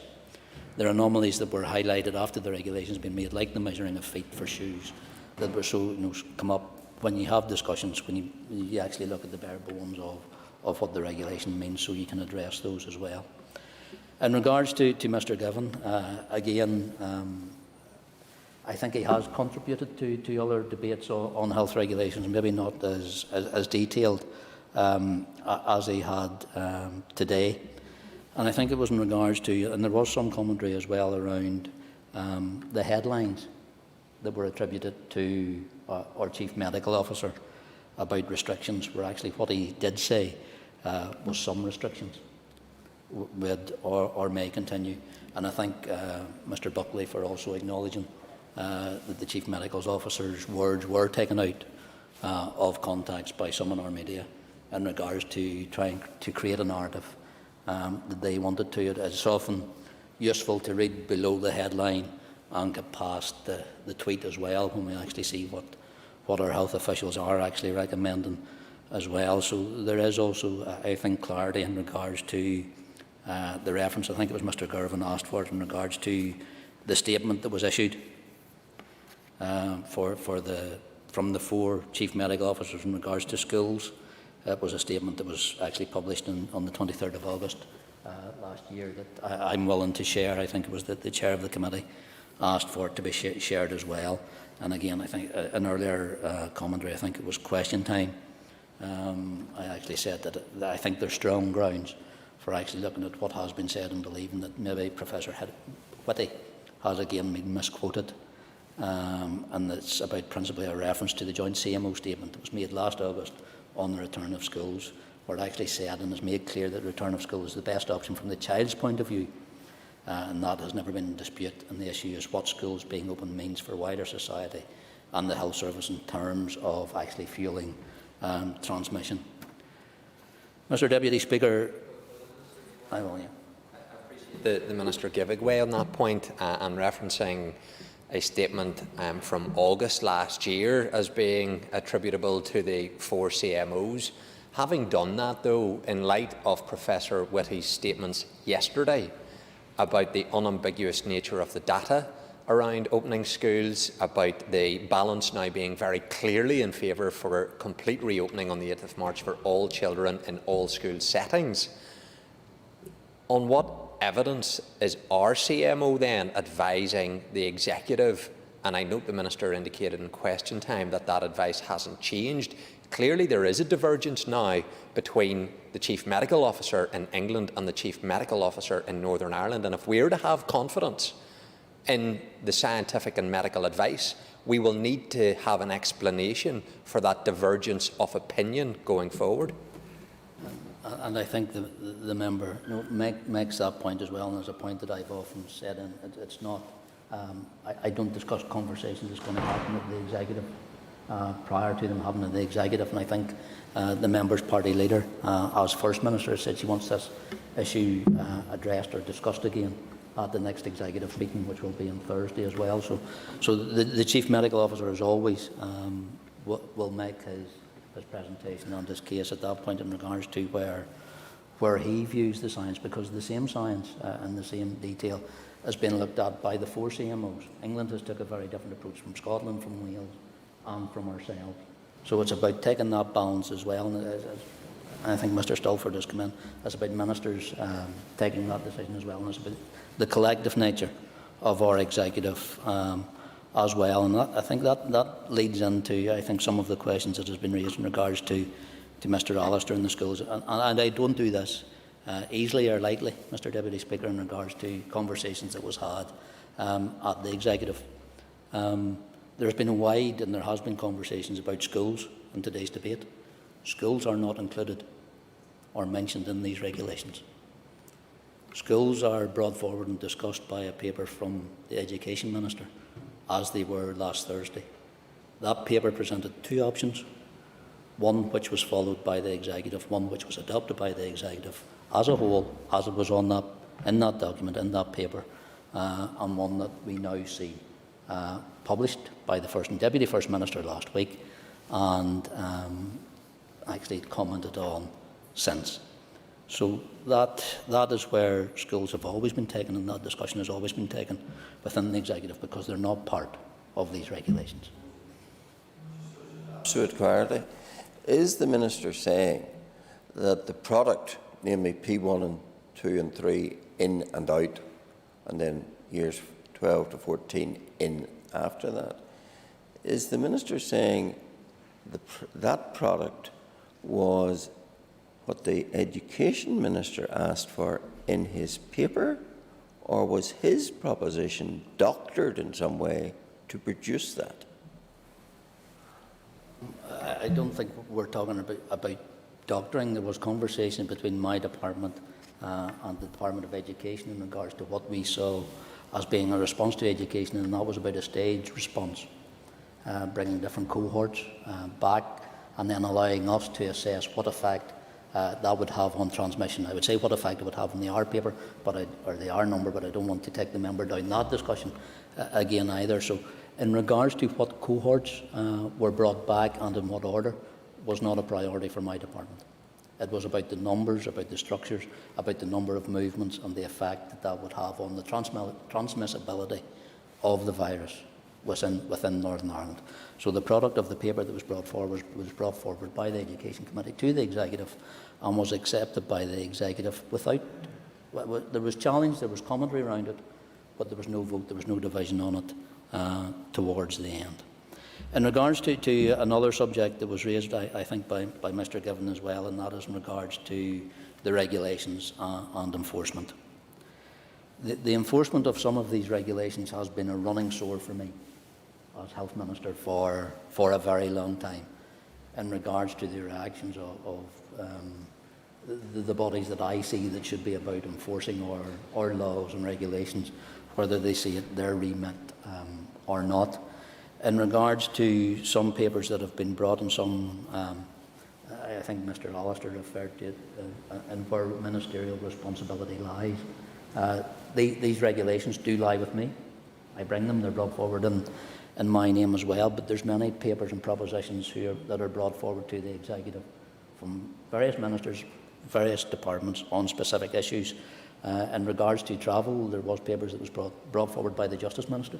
The Justice Minister has moved health regulations in this House in the past. So there is, Mr Deputy Speaker, about, I suppose, the collective assessment and engagement of the entirety of the health regulations. In regards to travel and restrictions on travel, I have brought recommendations to the Executive in the past which haven't been adopted, haven't been accepted as well. But in regards to other questions, should there become a necessity of protecting travel south-north, I won't hesitate in doing that, should I see the need to do it in regards to where we currently are going in regards to managing this virus in regards to current outbreaks.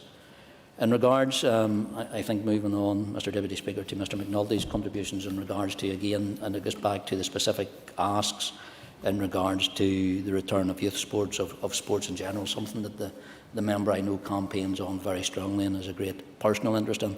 And again, I would refer the member to the document that will be produced on the 1st of March and see where that is as well, because it will be a document that will come forward from the whole Executive, including his own minister as well, with that support as well. But it's about doing these things. And again, I get back to about safe and controlled measures so that we don't see all those small pieces adding up that actually see the increase of this virus being spread. In regards to Mr Chambers' contribution then, as well, in regards to the appreciation of our advisors and the health service in general, I think it's something we shouldn't underestimate, and I don't think anybody in this House does either. But what I would say, that an attack on our health service, should it be veiled, referring to health officials, health advisors, is felt across the service. It is taken personally by many as a challenge to what they're doing, because they are aged at this time. They've come through, they're tired, they've been through the mill for a number of months. It's about the support that this house can give as well. So, Mr Deputy Speaker, I think that's commentary in regards to the majority of members. Mr Allister was the last to speak, but I think I've addressed a number of his points through my general comments. And I hope that I have answered as many of the members' queries and questions as possible. And in closing, Mr Deputy Speaker, I would like to do two things. The first is to express my thanks and the appreciation of all of us here today, to all those working across our health service during the most difficult time. I would like to thank the public for adhering to the guidance and regulations that are in place. I know it's not easy, and so I commend you all for your strong support and your contribution in reducing the impact of COVID-19 in our community. The second point, Mr Deputy Speaker, I would like to make is to remind everyone that the most important actions we can all take to limit the spread of this virus is still the stay-at-home message, to limit our contacts with others and to isolate from others immediately if we have any symptoms and seek a coronavirus test. It has made a difference and it continues to make a difference. So I'm asking people, please don't give up now. We've talked about the hope that our vaccine programme is bringing. We can see it credibly in regards to care homes, hospital admissions, to a decrease in the number of our over 60s who are now testing positive. So let's not lose the benefit that it's bringing. It has made a difference and it continues to make a difference. So please don't give up. Mr Deputy Speaker, I commend these regulations to the Assembly. Members, the question is that the Health Protection Coronavirus number 2, Amendment number 2, Regulations NI 2021 be approved. All those in favour say aye. Contrary, no. The ayes have it. The ayes have it. We will now move on to the second motion on the health protection regulations, which has already been debated. And I'll ask the clerk to read the motion. That the Health Protection Coronavirus Restrictions number 2, Amendment number 3, Regulations Northern Ireland 2021 be approved. Thank you. And I call the Minister to move the motion. Moved. The question is that the Health Protection Coronavirus Restrictions number 2, Amendment number 3, Regulations NI 2021 be approved. All those in favour say aye. Contrary, no. The ayes have it. The ayes have it. We will now move on to the third motion on the health protection regulations, which has also been debated. And I'll ask the clerk to read the motion. That the Health Protection Coronavirus Restrictions number 2, Amendment number 4, Regulations Northern Ireland 2021 be approved. Again, I ask the Minister to move this motion. Moved. The question is that the Health Protection Coronavirus Restrictions Number 2, Amendment Number 4, Regulations NI 2021 be approved. All those in favour say aye. Contrary, no. The ayes have it. The ayes have it. I would ask members to take their ease for a few moments until we change to those at the table.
Okay, members, the sitting is resumed. The next item on the order paper is a motion on the North, South and East West trade, and I will ask the Clerk to read the motion. That this Assembly acknowledges the importance of North, South and East West trade to our local economy, notes that the EU-UK Joint Committee is working to reduce trade barriers and to prevent the creation of new barriers so that businesses can trade freely within the legal framework agreed by the Westminster Parliament and European Commission. Further notes the new trading reality as a result of the end of the Brexit transition period. Further acknowledges our continued access to the European single market with its 450 million consumers, and calls on the Executive to develop an overarching economic strategy, including the establishment of an Executive Subcommittee on the Economy, to give a clear vision and direction to our representative agencies, including InvestNI, Intertrade Ireland, Northern Ireland Cooperation Overseas, Northern Ireland Executive Office in Brussels, and the Northern Ireland Bureau in the United States of America, Canada and China. Thank you, and I call Ciamh Archibald to move the motion. Thank you, Cormagat. And the Business Committee has agreed to allow up to 1 hour 30 minutes for this debate.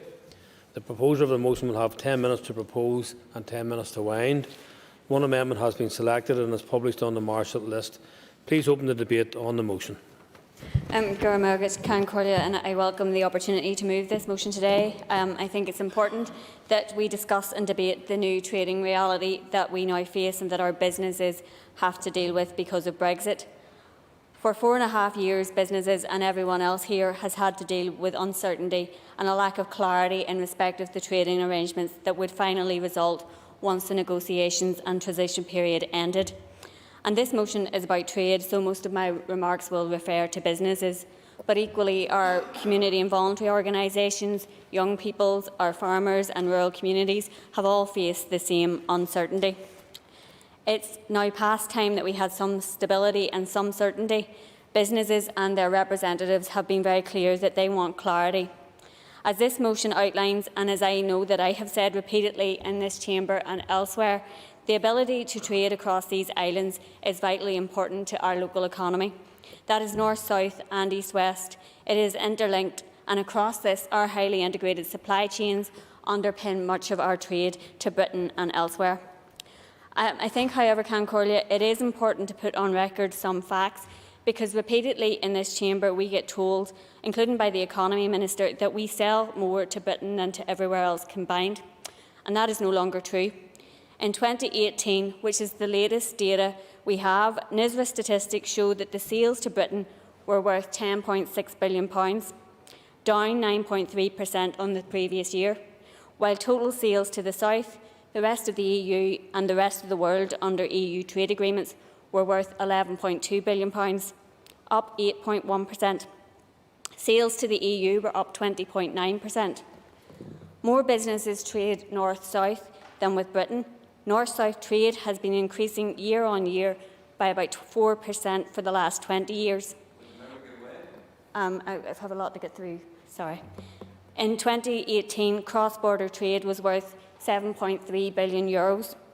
Figures from the CSO in the south, which are available in advance of NSMC, show that south to north trade increased by 6.9% in 2019. These are positive trends that we should continue to build on, and that because of the special status afforded to the north by the protocol, which gives us continued access to the EU single market, we can continue to build on. Intertrade Ireland has had considerable contact over the past 6 weeks with queries about how to develop supply chains across the island and about opportunities to trade and to have a presence north and south. InvestNI also report the interest being shown by businesses who want to take advantage of the ability to sell to both Britain and the EU. Mr. Speaker, there have been undoubtedly challenges faced by businesses since the beginning of this year. No one denies that. It was inevitable that a major change in trading relationships would result in difficulties, and this, of course, was compounded by the lateness of reaching the Trade and Cooperation Agreement, which gave businesses only a week to prepare for the new arrangements. It has been well rehearsed, but it bears repeating that a lot of the difficulties faced in terms of supply of goods to the north was due to the lack of preparedness of British businesses, and that needs to be addressed by the British Government and its agencies. Businesses here have been responding to the new arrangements. Some local businesses have been able to avail of new opportunities to sell products locally because of issues with supply coming from Britain due to that lack of preparation. And that's a positive thing for those businesses that they've been able to fill those voids. Others have quickly reorientated supply chains locally or to the EU. The Manufacturing NI survey last week indicated that a quarter of businesses had already done that, again benefiting suppliers here. Where there have been issues in relation to the operation and implementation of the protocol, we have seen solutions through the efforts and willingness of business representatives and through political and diplomatic efforts to find flexibilities and solutions. Efforts need to continue to find those because despite the protestations of members opposite and others, the protocol is here to stay. It was negotiated and agreed by the British Government, and over the past couple of weeks we have heard commitments again and again to its proper implementation reiterated by the British Government and the European Commission. We need to see the mechanisms of the protocol properly utilised. The Specialised Committee and the Joint Consultative Working Group, these are the bodies that are meant to be used to deal with any issues arising from the protocol. We also need to see the flexibilities that have been agreed to being fully used, so the British Government, for example, needs to provide access to its data and information where that is required. Concordia, businesses have been clear that what they want and need is stability and clarity and as much simplification of processes as possible. So our focus should be on working to achieve that, and also on dealing with some of the issues that haven't yet been resolved, including on data and the recognition of professional qualifications, to help the smoother operation of business across these islands. Then we also need to focus on beyond dealing with the immediacy to how we can benefit from the protections afforded to the North through the protocol, to building on those protections and the opportunities to bring investment and jobs to the North because of our ability to continue to trade east-west and have continuing access to the EU single market with its 450 million consumers, two of the biggest economies in the world. We need to be given a positive vision for that, and that's why our motion calls for the development of an overarching economic strategy, including the establishment of an executive subcommittee on the economy, to give clear vision and direction to our representative agencies, to send out a message that we are open for business, but most importantly, to offer the support to our local businesses and entrepreneurs to give them the tools needed to take advantage of opportunities, to build and strengthen local supply chains across the island. In a year that has seen global trade stumble, it's vital that in planning the economic recovery from COVID, that we enable our talented local business people to grow and develop their businesses and create sustainable jobs. The overarching economic strategy needs to act as a driver for our local economy, both in the recovery from COVID-19 and responding to the new trading reality. It needs to be a cross-executive strategy because when it comes to the new trading realities, there are important roles for all departments and ministers, and similarly to yesterday, when it comes to setting out a vision for our economy, that needs to have cross-executive support and buy-in from all ministers, and that's why we have proposed an executive subcommittee on the economy involving all relevant ministers. And it's particularly so if we want to deliver on the greener, fairer recovery that has been talked about by many parties within this chamber. For that reason, we won't be supporting the amendment to the motion today, which is directed at the Executive Office. Concordia, as political leaders, it is incumbent on us to now show the way forward, to emerge from the very difficult year that we have experienced because of the pandemic and the past 5 years of uncertainty created by Brexit. We need parties to get on board with that, to end the stunts and the unhelpful and dangerous raising of tensions. As we deal with the new reality, it is important that there are strong working relationships across these islands, north, south and east, west, and I'm sure I don't need to remind members of ministers' statutory responsibilities in that regard. We now have an opportunity to build a stronger local economy that is part of an all-island economy that brings the potential for greater prosperity for all citizens across this island, and that, I think, is something we should all get on board with. I would urge members to support our motion today and send a clear signal to our businesses and communities that we are going to deliver the certainty and stability that has been sadly missing since the referendum in 2016. Come here. Thank you, Cora Margaret. And I call Matthew O'Toole to move the amendment. So moved, Mr. Speaker. I thank you. You will have 10 minutes to propose and 5 minutes to wind. All other speakers will have 5 minutes. Please open the debate on the amendment, Mr. O'Toole. Thank you, Mr. Speaker. And first of all, let me welcome today's motion. Mr. Speaker, I rise to move our SDLP amendment. We don't disagree with anything in the motion per se. Indeed, we are glad to see Sinn Féin join the effort of promoting and selling the value of both the European single market and indeed our dual market access. We've been doing that for the last few weeks, so glad we have their support. But we believe our amendment makes for a clearer and stronger message from this Assembly, in part because we think it's important to answer very directly the claim of some on the benches opposite that those of us who think the protocol is the only viable solution to the situation we find ourselves in somehow don't care about east-west links, or indeed the importance of the British market to our local economy. That is simply wrong. So our amendment directly addresses that misapprehension by stressing the importance of both the UK and the EU markets. It also places the duty on the Executive Office to drive this work forward rather than simply an executive subcommittee. Mr. Speaker, there are umpteen executive subcommittees, and it is a matter of some legitimate debate as to whether they are a useful vehicle for achieving urgent progress on policy. Given there is already a Brexit subcommittee in addition to an RHI subcommittee, I mention in parentheses, and no one would accuse the executive of having had a particularly coherent approach to Brexit, we are entitled to ask whether a subcommittee would be truly a useful tool. So our amendment explicitly also mandates the executive to make regional rebalancing a core part of this strategy and a core part of taking advantage of the opportunities presented by the protocol. Why is that? Because some of the parts of our jurisdiction that have traditionally been not as well developed as they should have been, most notably the North West, are particularly close to the EU market, into which we can sell. The EU market of 450 million people, which has been previously mentioned, we have unfettered access. So, Mr. Speaker, let me come on to the substance of my remarks, having explained the purpose of our amendment. I want to dwell for a second on the notion of this place being a crossroads. Famously, a Unionist Prime Minister at this place more than half a century ago talked about Ulster being at a crossroads. That isn't the kind of crossroads I'm talking about, though I'm tempted to mention some of the same people who opposed him back then are still angry today. Nor am I talking about the 70s talk show set in a Birmingham motel. Mr. Speaker, some might argue, some might compare this institution to a badly acted soap opera constantly on the verge of collapse, but not me. Some in the chamber are old enough to remember both of those references, but those aren't what I'm talking about.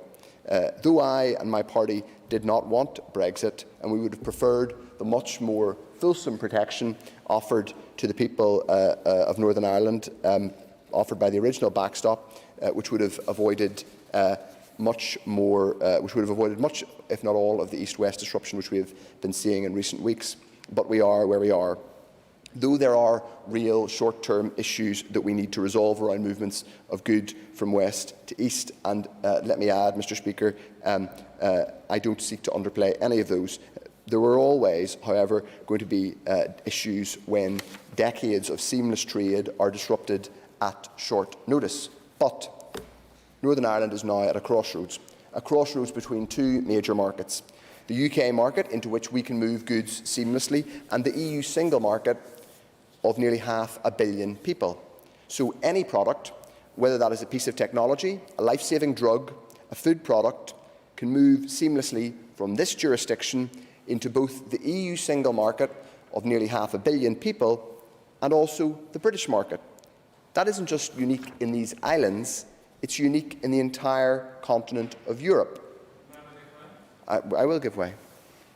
To the member for giving way, would the member agree with me that the EU demonstrated their commitment to the free movement of medical supplies when they invoked Article 16 to try and strangle off ours?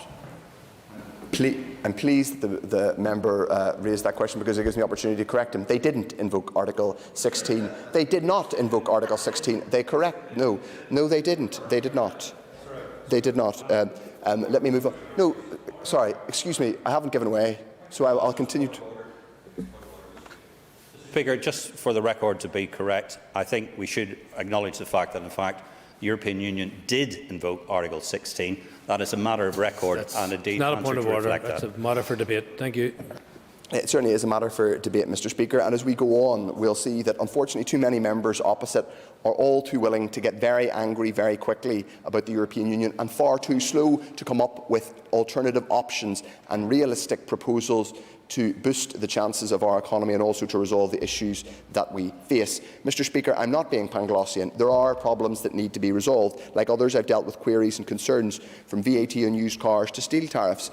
We have dealt with those one by one and we've addressed them. And I know just how much of a challenge the last month has been for our logistics sector, for our retailers and for our small businesses. That's why we need to see, as has been said, the Joint Committee, the Joint Consultative Working Groups and the panoply of consultative bodies work so that we can make the protocol work in a way that is effective and seamless for our people and businesses here, and it can do, and there is goodwill there. And those who say that there's no goodwill from the European Union are, I'm sure, for their own political reasons, choosing to pedal a different line, and that's up to them.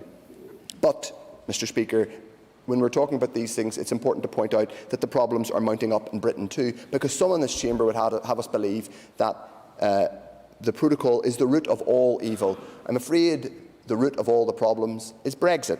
The British fashion industry, the fashion industry in GB, is warning the UK government that it could be decimated by barriers to trade thrown up by the UK's new relationship with the EU. Cornish fishermen who were promised an amazing universe of post-Brexit opportunity are facing ruin because they cannot get their products to market on the continent. World-leading arts organisations like the National Theatre are in crisis because they fear they may never again be able to tour on the continent because of the complexity of securing work visas. I see silence and eyes averted on the benches opposite.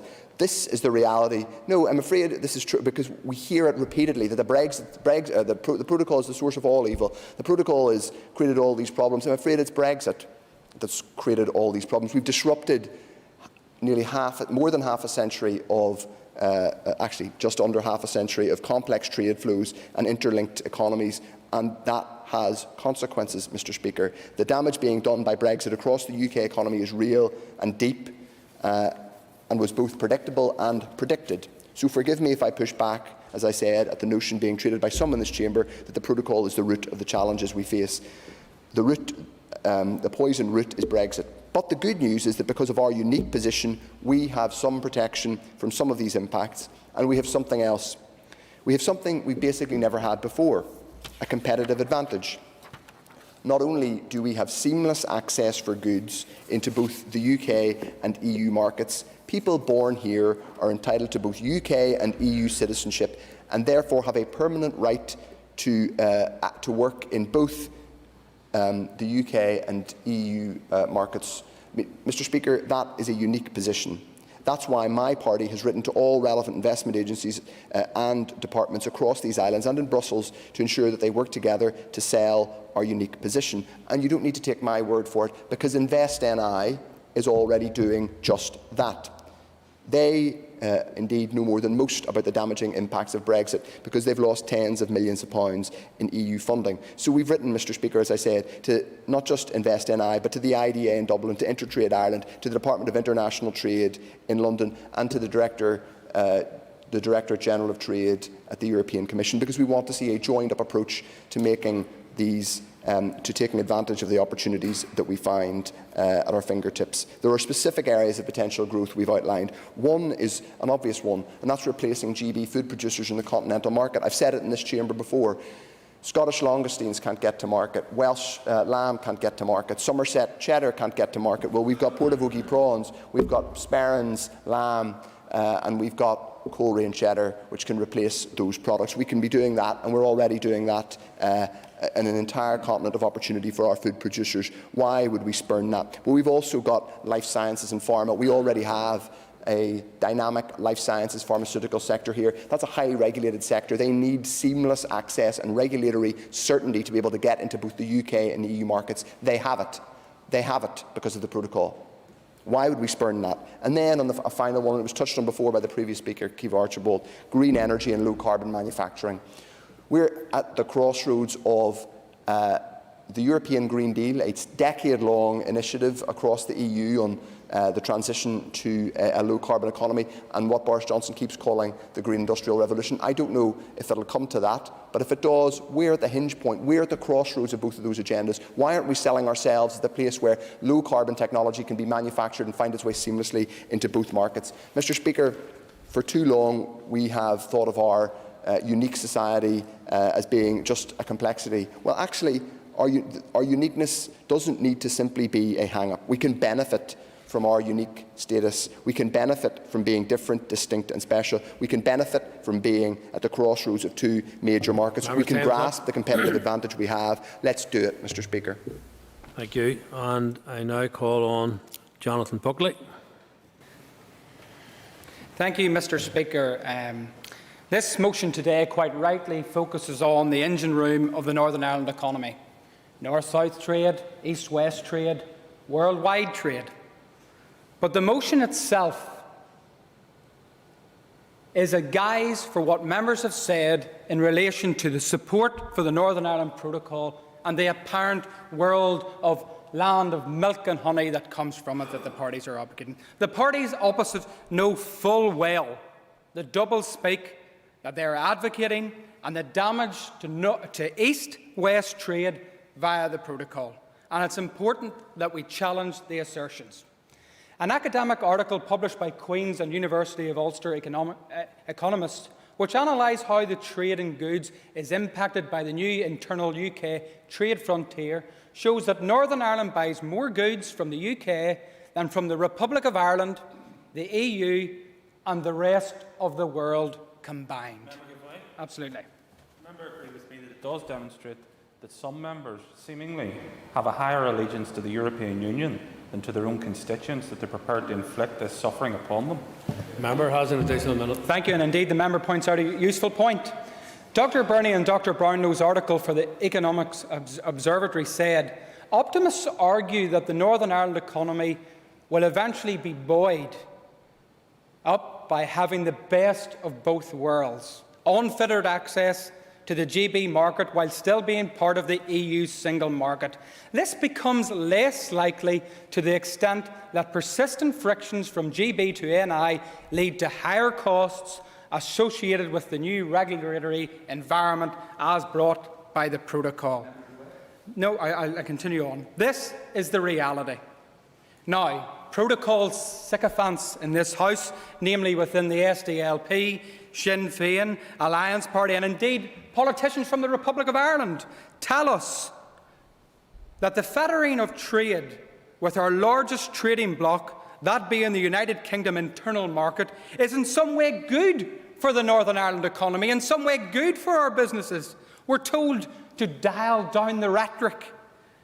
Does anybody remember their actions throughout the Brexit process? The dressing up of toy soldiers at the borders, smashing of sledgehammers against brick walls, Mr Varadkar going to the European to show the damage of border posts and the potential threat. Meanwhile, parties opposite trailed off to the European Union to have champagne with Michel Barnier, etc., to talk about a protocol, all to the detriment of the Northern Ireland economy. And yet they come to the House today with a motion talking up the potential benefits and the importance of trade to East-West. It's almost a case of, come into the parlour, said the spider to the fly, from the parties opposite. Unionists remember full well what this protocol means. They remember the language of, I listened to Mr O'Toole talk about the positive engagement from the European Union. We remember the comments of leading EU diplomat Martin Selmayr. Losing Northern Ireland is the price the UK should pay for Brexit. So we do not take lectures from the members opposite as to the goodwill that Europe has shown. Trade is impacted by this protocol. We have sacrificed via means of the protocol our trading east-west for the fantasy of north-south trade. The twisted nature of protocol parties. In times gone by, let's examine the twisted logic. In times gone by, they were the stoutest defenders of the Belfast Agreement.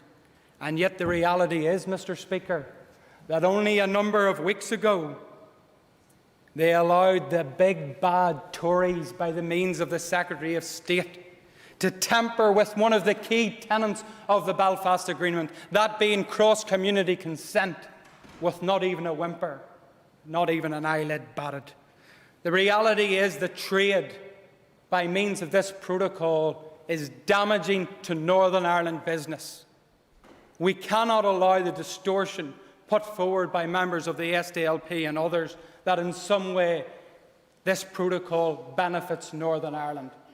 We can all see through that. We only have to talk to our businesses, to ask them where they're feeling the friction and where they're feeling the hurt right now. And it's with their largest trading partner, that being the internal market of the United Kingdom.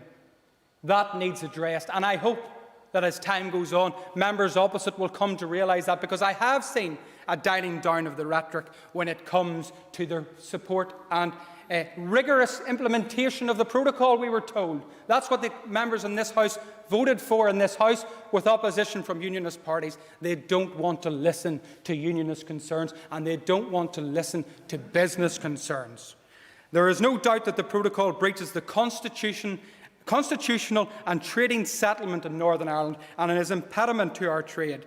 And I hope in the days ahead that members opposite come to realise that, seek for solutions that bin this protocol and look to better trading days for the people of Northern Ireland. Thank you, Mr. Speaker. Thank you, and I call Steve Egan. Thank you very much indeed, Mr. Speaker, and may indeed thank both the Sinn Féin and SDLP for bringing their motions here in front of the Assembly today. And indeed, I know it's taken you quite a long time, but I'm glad to see that you recognise the importance of both north-south and east-west trade. And the important thing that our party has been saying for 3 years is that we need to get an arrangement that works so that there will be frictionless trade north-south or east or west. And here is a reality. The Northern Ireland GDP, the Northern Ireland market, represents 0.02% of the combined markets of the United Kingdom and the European Union. If ever there was one place to actually put into practice the importance of no borders, north, south or east or west, and demonstrate a commitment to Northern Ireland for the future and a proper commitment around the Belfast Agreement, indeed it should have been here. How possibly can bringing across trees that are bare-rooted to Northern Ireland, how could that possibly be interfering with the European market? That 500 million people, how could that possibly be creating a problem to do it as well? It's been 54 days since the protocol has come in. And indeed, yesterday, export health certificates came around for the first time. And I just want to read into the record, Mr. Speaker, the remarks from Richard Ramsay, that well-respected economist from the Ulster Bank, when he says, "Meanwhile, the rollout of red tape linked to the new Brexit arrangements will hinder Northern Ireland's economic recovery by adding costs to business and restricting trade. It finds itself on the wrong side of a regulatory sea border, which has effectively redrawn the map of the United Kingdom's single market and customs union." Might I remind everybody that Northern Ireland is was a fully integrated, interdependent and interconnected part of the United Kingdom. The entire market within Northern Ireland, manufacturing, logistics, agribusiness and the rest of it, is based on what some of us would have known in the past as a circular trade. You'll have heard me in this Assembly say many times, as the ex-Chief Executive of the British-Irish Chamber of Commerce, the €1 billion a week worth of trade north, south and east, west was in fact a fully circular trade. That is what has been fundamentally damaged by the Irish Sea border and the Northern Ireland Protocol. To say, yes, certainly.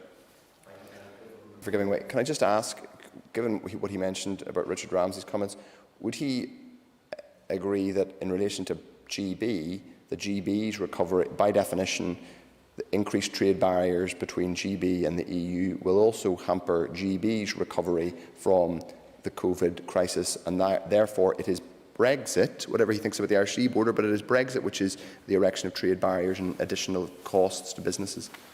Member has an additional Thank you very much indeed. And the member will have no problems whatsoever as somebody who believed very strongly that we should have remained, and the fact that the major implication and damage has been done. But that is past. The issue we have to deal with now is the Irish Sea border and the implications that has in Northern Ireland. The implications that has for every single one of us, to our companies and our consumers, and the implications that that brings through as well. As you said, you're looking for particular solutions, and you said about other parties. I have to remind this Assembly, as leader of the Ulster Unionist Party, I have written to all the other parties on several occasions, and indeed over the last couple of years asked them to join together, and when the executive was in position, to come to a combined approach to make sure we wouldn't have something as this Irish Sea border. And I must say to Sinn Féin, thank you, because you were the only party who actually bothered replying to me. Now, the fact it was not a particularly polite reply, and it reminded me of your position and sort of the facility of youth, or the facility of you thought of my position, that's neither here nor there. There was no response from the SDLP, there was no response from Alliance, and actually there was no response from the DUP either.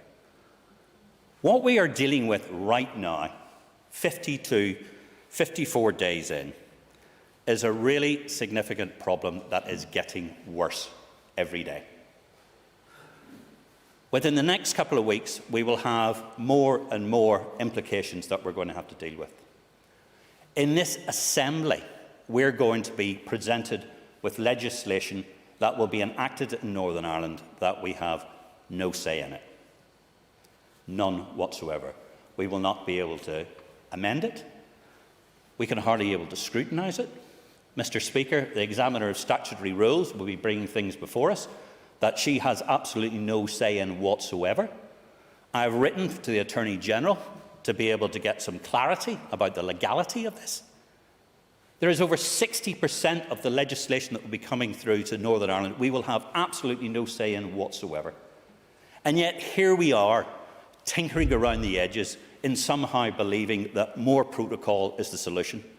In fact, the protocol is the problem. And the sooner we actually recognise that the protocol is the problem, we can move on to try and improve the situation and make it better. Because I have not heard anybody in this Assembly say that the Irish Sea border is in any way a good thing. I have not heard anybody in Northern Ireland say the implications of the Irish Sea border is helping Northern Ireland. And I can say, and I regret saying this, we are now in a situation where things are going to get progressively worse. Thank you, Mr. Speaker. Thank you. Now I call Stuart Dixon. Thank you very much, Mr. Speaker. Round two of this circular debate that we seem to have in this Assembly chamber, which rarely takes us further forward. I'm rising to support the motion and the amendment and welcome the opportunity to do so. For those who thought that Brexit was over at the end of last year, the reality is it has just begun. Mr. Speaker, there was never any such thing as a good or sensible Brexit, and people across the United Kingdom are experiencing that. We are not alone in the difficulties that are being experienced in relation to trade. Leaving the single market brought trade friction, reams of red tape and loss of opportunities, both social and economic. The Alliance Party takes a practical and pragmatic approach to dealing with these matters. We recognise that the protocol is an inevitable result of the United Kingdom's pursuit of a very hard Brexit, a pursuit supported wholeheartedly by the DUP. We supported the original backstop, which would have seen no new borders, a plan which the DUP sank with much fanfare. Nonetheless, as expected, there are issues with how the protocol operates, issues which my party, in particular our Member of Parliament, Stephen Farry, has been working hard to engage in and to resolve. Because the reality is we will not fix the problems through media stunts and court appearances and boycotts. It will require diplomacy and constructive engagement. And I would encourage everyone to work to this end. That is how I need to continue through the speech. That is how we resolve politics. That's how we should learn to resolve politics in this country. One key point of friction is SPS checks, and it's bizarre that a country with a direct border with the EU has more stringent SPS rules on export to the EU than New Zealand. But let's be clear that this is the United Kingdom Government's fault for not seeking an agreement, and it's red tape for Northern Ireland and GB-based businesses as well. Many have found their inability to trade easily into the single market as a sharp reminder of the trade barriers that exist in the outside world's largest market. So, I welcome the Minister for Economy's change of heart from Tuesday to Wednesday last week, in that she now has indicated support for the Swiss-style arrangements in regard to SPS rules. And I note indeed that organisations like the Ulster Farmers Union have been supporting it as well. And I hope that our executive will speak with one voice on this to the United Kingdom Government to pursue a comprehensive veterinary agreement with the EU. Because, Mr. Speaker, as I've said, we all knew that Brexit would be bad for the United Kingdom economy. The United Kingdom economy, not just the Northern Ireland economy. And indeed, many businesses in Great Britain have had to give up on exporting to the EU, or indeed have had to relocate. However, we don't face these same barriers, and that brings us the potential upside for this. There are those who criticise the protocol, but there are advantages for us. Businesses based in Northern Ireland have a full and direct access to the UK market and the EU single market for goods. It cannot be denied that this is a unique and considerable advantage that no other part of the world has. In fact, we've heard over the past few days that Invest Northern Ireland, and others have been repeating this in the Chamber in the last number of days, has seen an increase in inquiries on this basis. That is an encouraging sign. But that brings me now to the severe need for a comprehensive economic recovery strategy for Northern Ireland. Because if we are genuinely to build Northern Ireland's economy of the future post-COVID, it is our job of work to actively work towards a prosperous, sustainable and forward-looking society. Stop dragging us backwards. The economy and our social security for everyone is what we need to be concentrating on. Right now, we are in a situation of drift. Our future prosperity requires us to be practical and to work to maximise our competitive advantages, and there are many, including our dual access. Denial and drifting simply will not do. People need to take responsibility for Brexit. It's somewhat surreal that those who called for a hard Brexit and dismissed the obvious trade friction that would result now lament the red tape and bureaucracy that's being faced. But they brought it upon us. They certainly didn't put it in the side of a bus. In closing, Mr. Speaker, we all need to face the reality. Hard Brexit brought the protocol. We must work with what we have. Unless the United Kingdom Government can make a UK-wide agreement to make the protocol unnecessary, we will need to look for long-term solutions for Northern Ireland to streamline our trade east-west and take advantage of the tangible benefits of full access to the EU market. Geographically, we are an island on the edge of Europe. We don't need to be peripheral in terms of economics. The new trading reality needs to make us the pivot point for trade in Europe. Thank you, Mr. Speaker. And I call Christopher Salford. Thank you, Mr. Speaker. This is, as the previous speaker indicated, a somewhat circular debate, and I'm at a loss to understand what the party opposite hoped to achieve by bringing non-enforceable motions like this before the House week in and week out. But that is their prerogative, of course. There's some comments that have been made in the debate thus far that I think merit response, particularly what the previous speaker said about the right of people to test the law on these issues. I seem to recall on several occasions members of the Alliance Party scurrying in and out of the High Court in Belfast testing the law on Brexit. Indeed, I think a legal case was taken to prevent even Article 50 from being invoked. So if unionists choose to test the law in court, that is their absolute right. And I want to commend the member for North Antrim, my former boss, Mr Jim Allister, and Kate Baroness Hoey for the action that they are taking to test the law in this area, because I think it is important. I think throughout this process, and when we debate motions like this, it has become clear that ideological rather than economic considerations are to the fore. I think some members opposite are suffering a form of political Stockholm syndrome, where the people that are determined to inflict higher costs on consumers, to make it more difficult to run a business, are the people who the members opposite will rise to their feet and speak in defence of. Just give me 2 seconds. I find that to be incredible. I also must disagree with the contention that this is the situation that we now face is the consequence of Brexit. No, it's not. It's the consequence of Brexit denied to this part of the United Kingdom. And the parties opposite, who scurried in and out of Barnier's office in Brussels, demanding these provisions, they made this.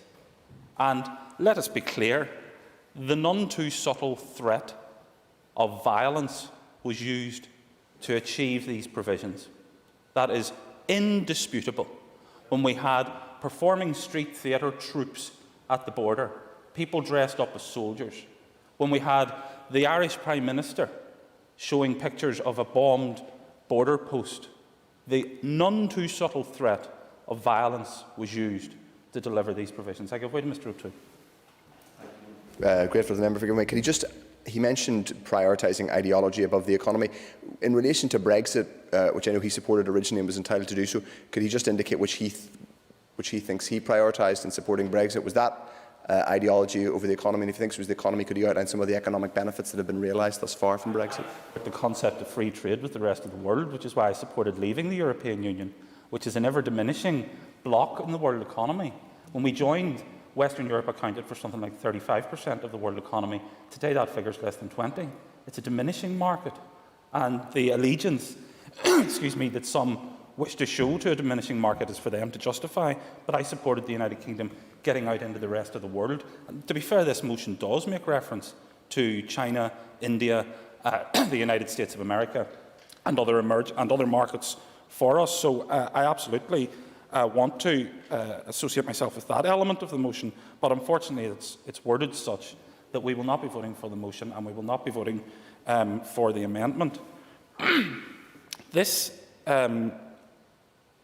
protocol is damaging and dangerous to business.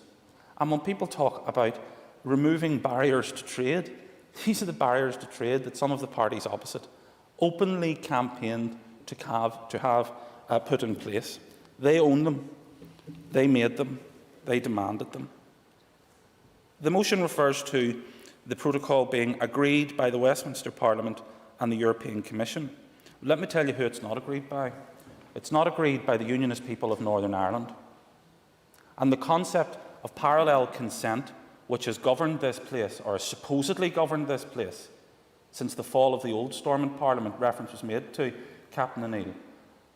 That concept of two major communities who can only move forward in parallel together, this protocol drives a coach and horses through that concept of parallel consent.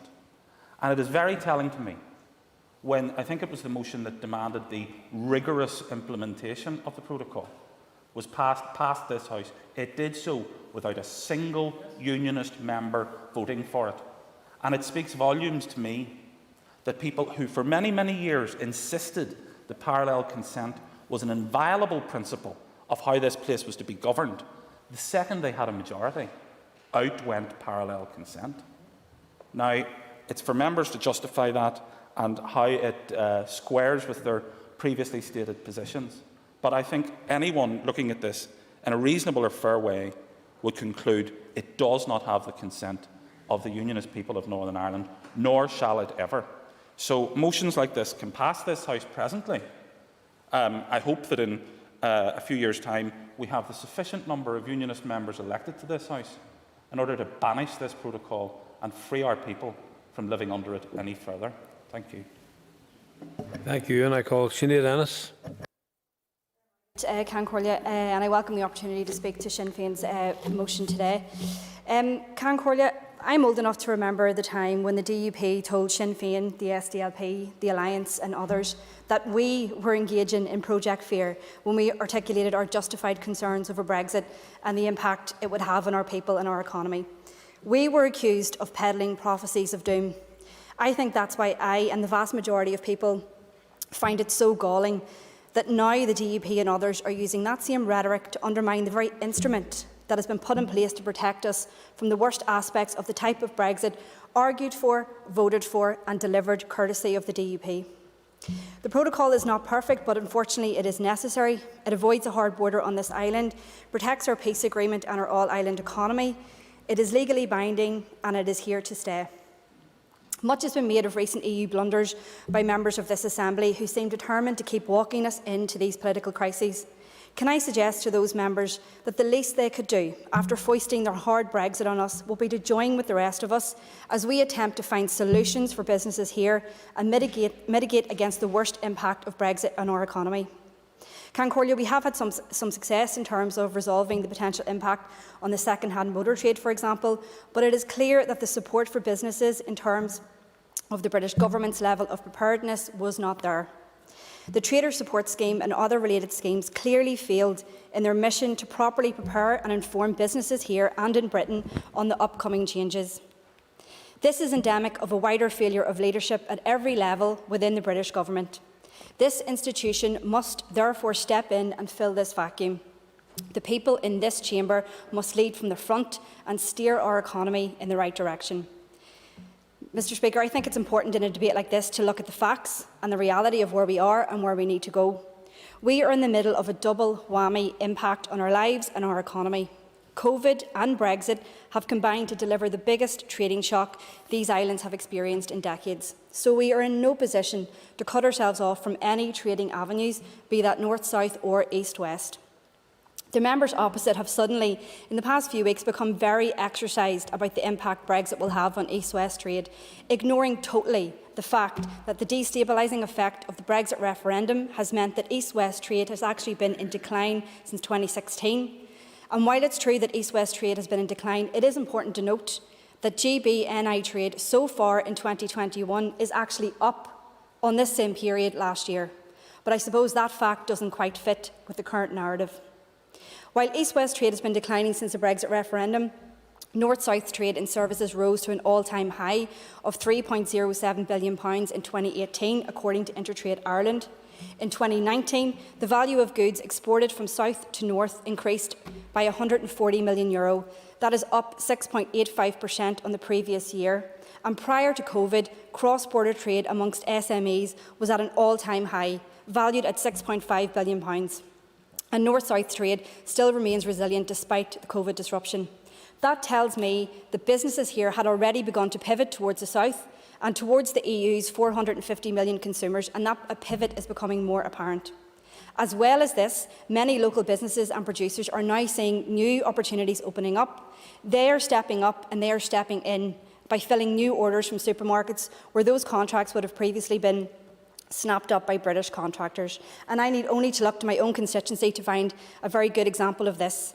Deli Lights, a gourmet food sandwich company located in South Down, are now the primary sandwich supplier to Boots stores here in the north and across Britain after securing a major deal in January. This new partnership is a prime example of the unique opportunities that exist amongst the Brexit difficulties. Therefore, it is incumbent on the Economy Minister to work with agencies such as InvestNI and others to support local suppliers and businesses to fill the void left by British exporters. Now more than ever, there is an onus on the Minister and the Department for the Economy to support producers and suppliers to diversify their product offerings. An executive subcommittee on the economy could provide this leadership to trade representatives and agencies. Mr Speaker, I'll finish with this. I listened recently to the respected economic journalist and commentator Paul Gosling. He said that the British subvention to the North is a subsidy for failure and not an investment for future success. This institutionalised belief that a failed and weak economy in the North is the norm permeates through the civil service, and that has clouded the thinking. Sinn Féin has always believed, Sinn Féin has always believed that there is a better way to do business, and increasing numbers of businesses and civic voices are articulating the need for us to find a better way. It is critically important that we listen to the voices of the business community, and they must have a say in the long-term strategy to minimise the problems and capitalise on the benefits of our changed trading reality. Thank you. And I call Nicola Brogan. I'm speaking here today in support of the motion and asking members to take a moment to consider businesses in constituencies like my own in West Tyrone. West Tyrone is a large rural constituency where farming and food production are a major part of the local economy. Significantly, food processing takes place across the island of Ireland and our businesses are highly integrated. For example, over 400,000 pigs are moved from the south to the north for processing each year. Likewise, almost 500,000 lambs are moved from the north to the south for processing each year, and over 800 million litres of milk is transported between the north and the south of Ireland annually for processing and for sale.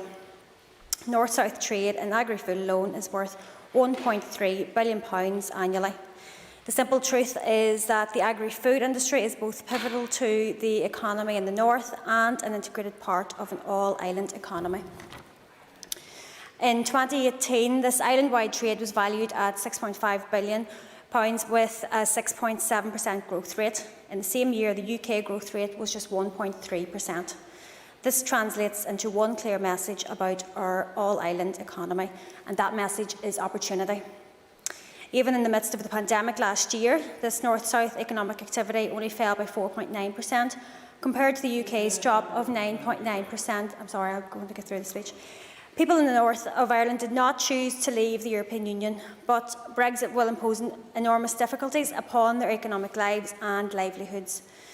That's why it's so important that we use all the tools we have to support our economies north and south. Those tools include the EU-UK Joint Committee, working to reduce barriers to trading and prevent the creation of new barriers to trading. It includes our continued access to the European single market and its 450 million consumers. It is our duty to work hard and in good faith to ensure opportunities forged by our membership of the European Union and in the Good Friday Agreement are not lost. That's why I'm supporting the call for the establishment of an executive subcommittee on the economy and the development of an overarching economic strategy. I think this is a responsible thing to do. We need a clear vision and a collective determination to provide leadership to all those agencies tasked with progressing economic development here. As representatives of a six-county region that was a net beneficiary of European funding and goodwill, only the members opposite know why they backed Brexit. Given the scale of disruption and hardship Brexit is already inflicting, working together to protect livelihoods rather than engaging in an attempt to tear apart our only economic protections is to be recommended. Please support this motion. Gar Miagat. Thank you, and I call Andrew Muir.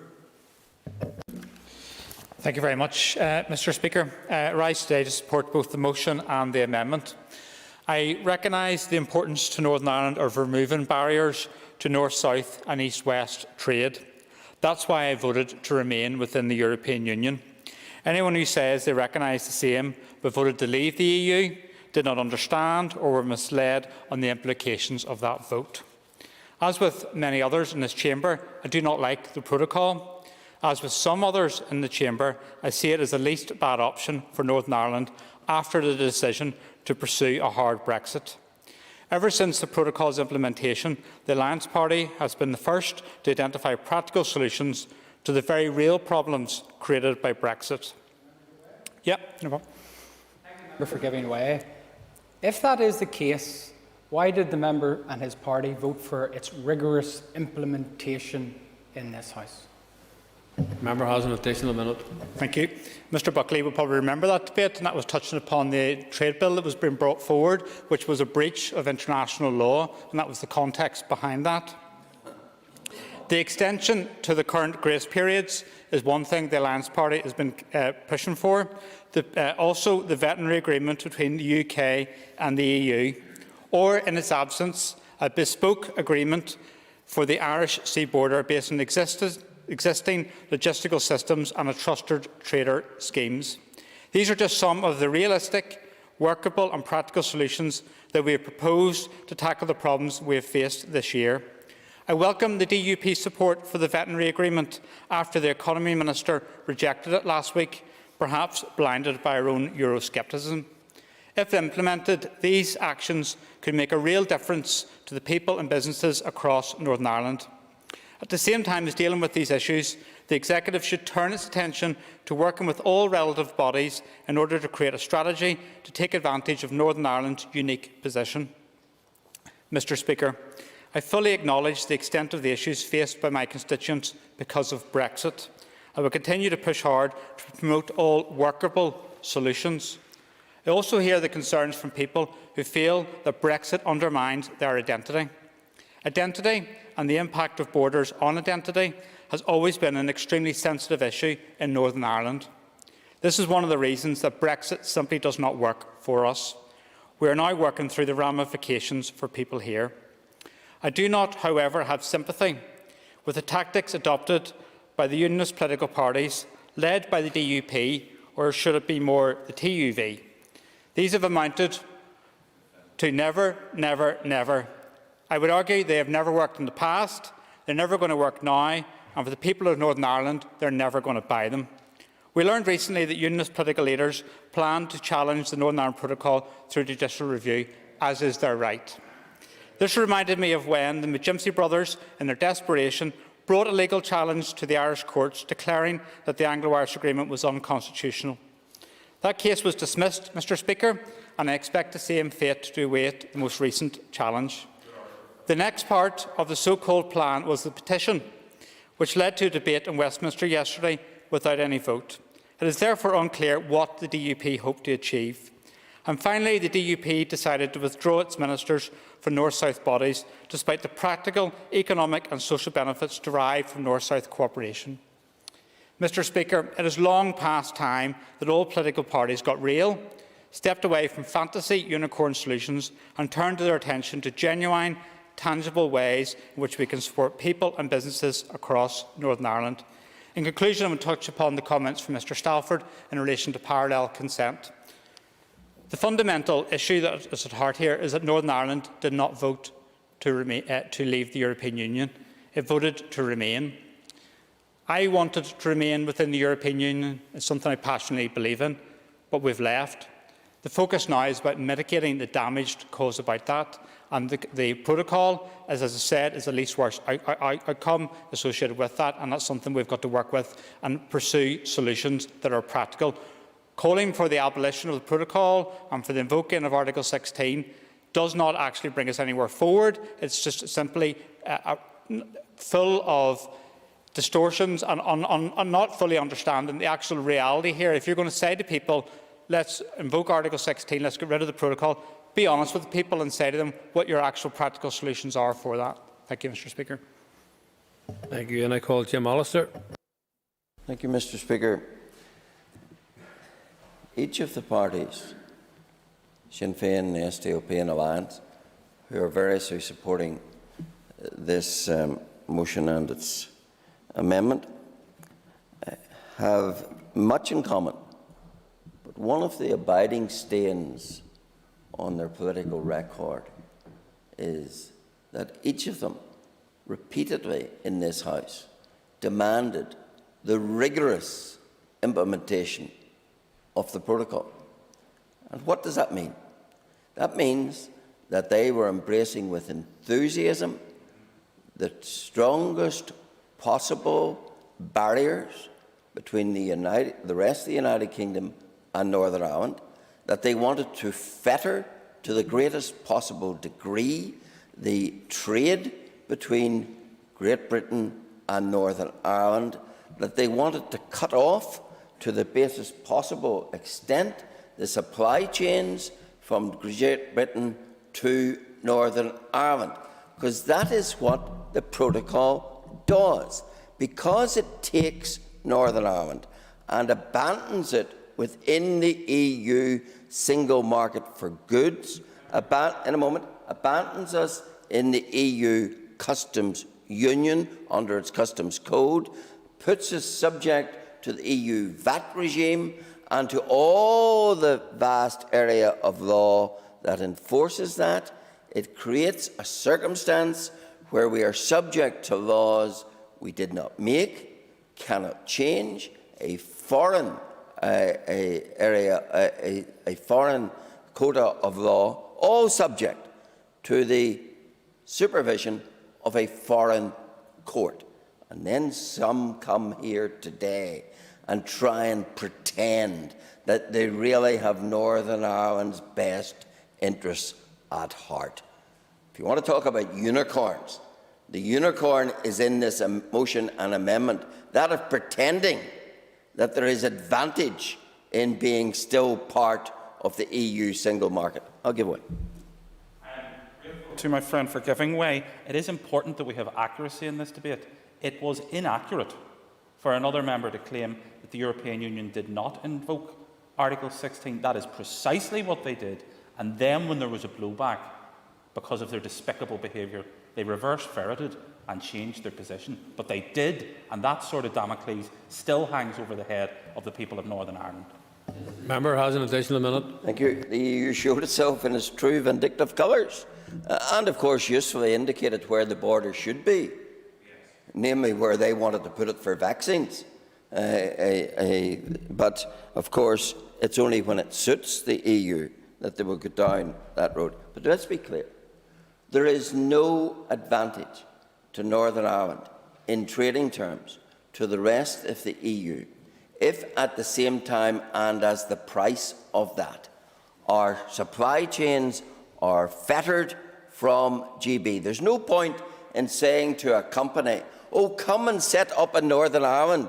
You can sell to GB and you can sell to the rest of Europe without telling them, but you won't get your supplies easily from GB. You will not have the supply chain that you will need to run your business, because we, the protocol promoters, are in the business of cutting off that supply chain. That is the hypocrisy of all of that. Yes?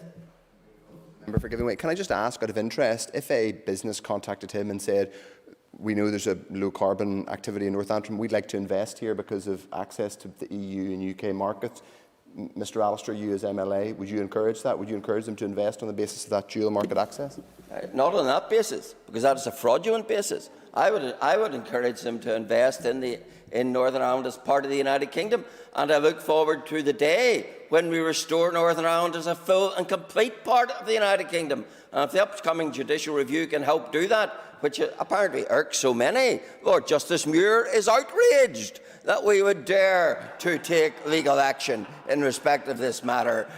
Never mind that he, the SDLP, they all were involved in that process, but oh no, it's only for nationalists and their acolytes that would dare to have recourse to British courts. But let a unionist take upon himself to go to a British court and to mention such foundational issues as the Act of Union. Horror! Lord Justice Muir is outraged. I might well be thrown in the Tower for daring to do such a thing. But let's face the reality.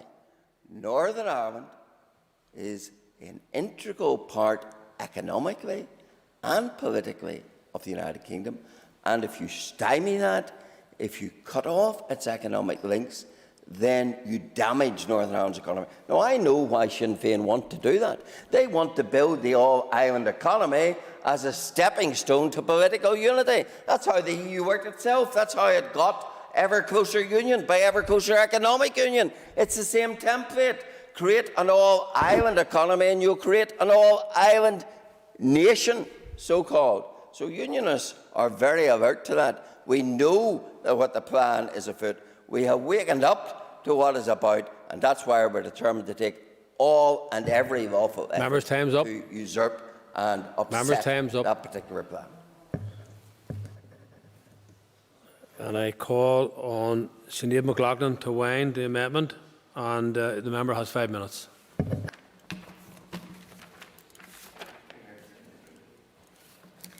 Thank you very much, Mr Speaker. I welcome the opportunity to wind on our amendment and the opportunity for this Assembly to air its concerns around trade and jobs. The SDLP agrees with the substantive aspect of this motion brought before the House by Sinn Féin. Our amendment is actually about seeking to improve the motion by ensuring greater accountability and responsibility for delivery, and also, very importantly, our amendment seeks to address inequality and the need to create a fair and more regionally balanced economy post-COVID-19. Throughout this debate, members across all parties have acknowledged the importance of north-south, east-west trade. That is not in dispute. Members right across this House have rightly expressed that there is an urgency and pressing need for businesses to resolve trading issues brought about as a result of the Brexit protocol. I will now reflect some members' contributions. Ms Archibald opened the debate and outlined and listed the changing and positive trading trends, indicating that there was something to build upon, and it was important that we had stability and clarity for businesses in Northern Ireland.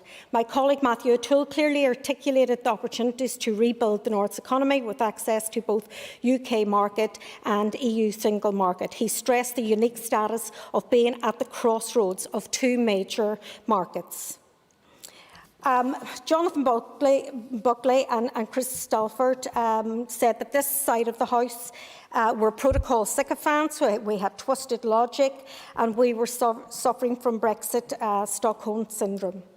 Mr Dixon indicated that he considered that we need to consider the new trading realities, indicated that, we concentrate on economic recovery and economic advantages. Mr Aiken highlighted the need for the protocol and the need for the protocol to work. He said it wasn't working now and it was going to get worse and it needed to be reversed. Mr Allister spoke about Northern Ireland being abandoned and he suggested that there was no advantage of investing in Northern Ireland or businesses as long as the protocol was in place. So, members, let's consider the bigger objective, a more successful economy, more jobs, higher wages for people living here.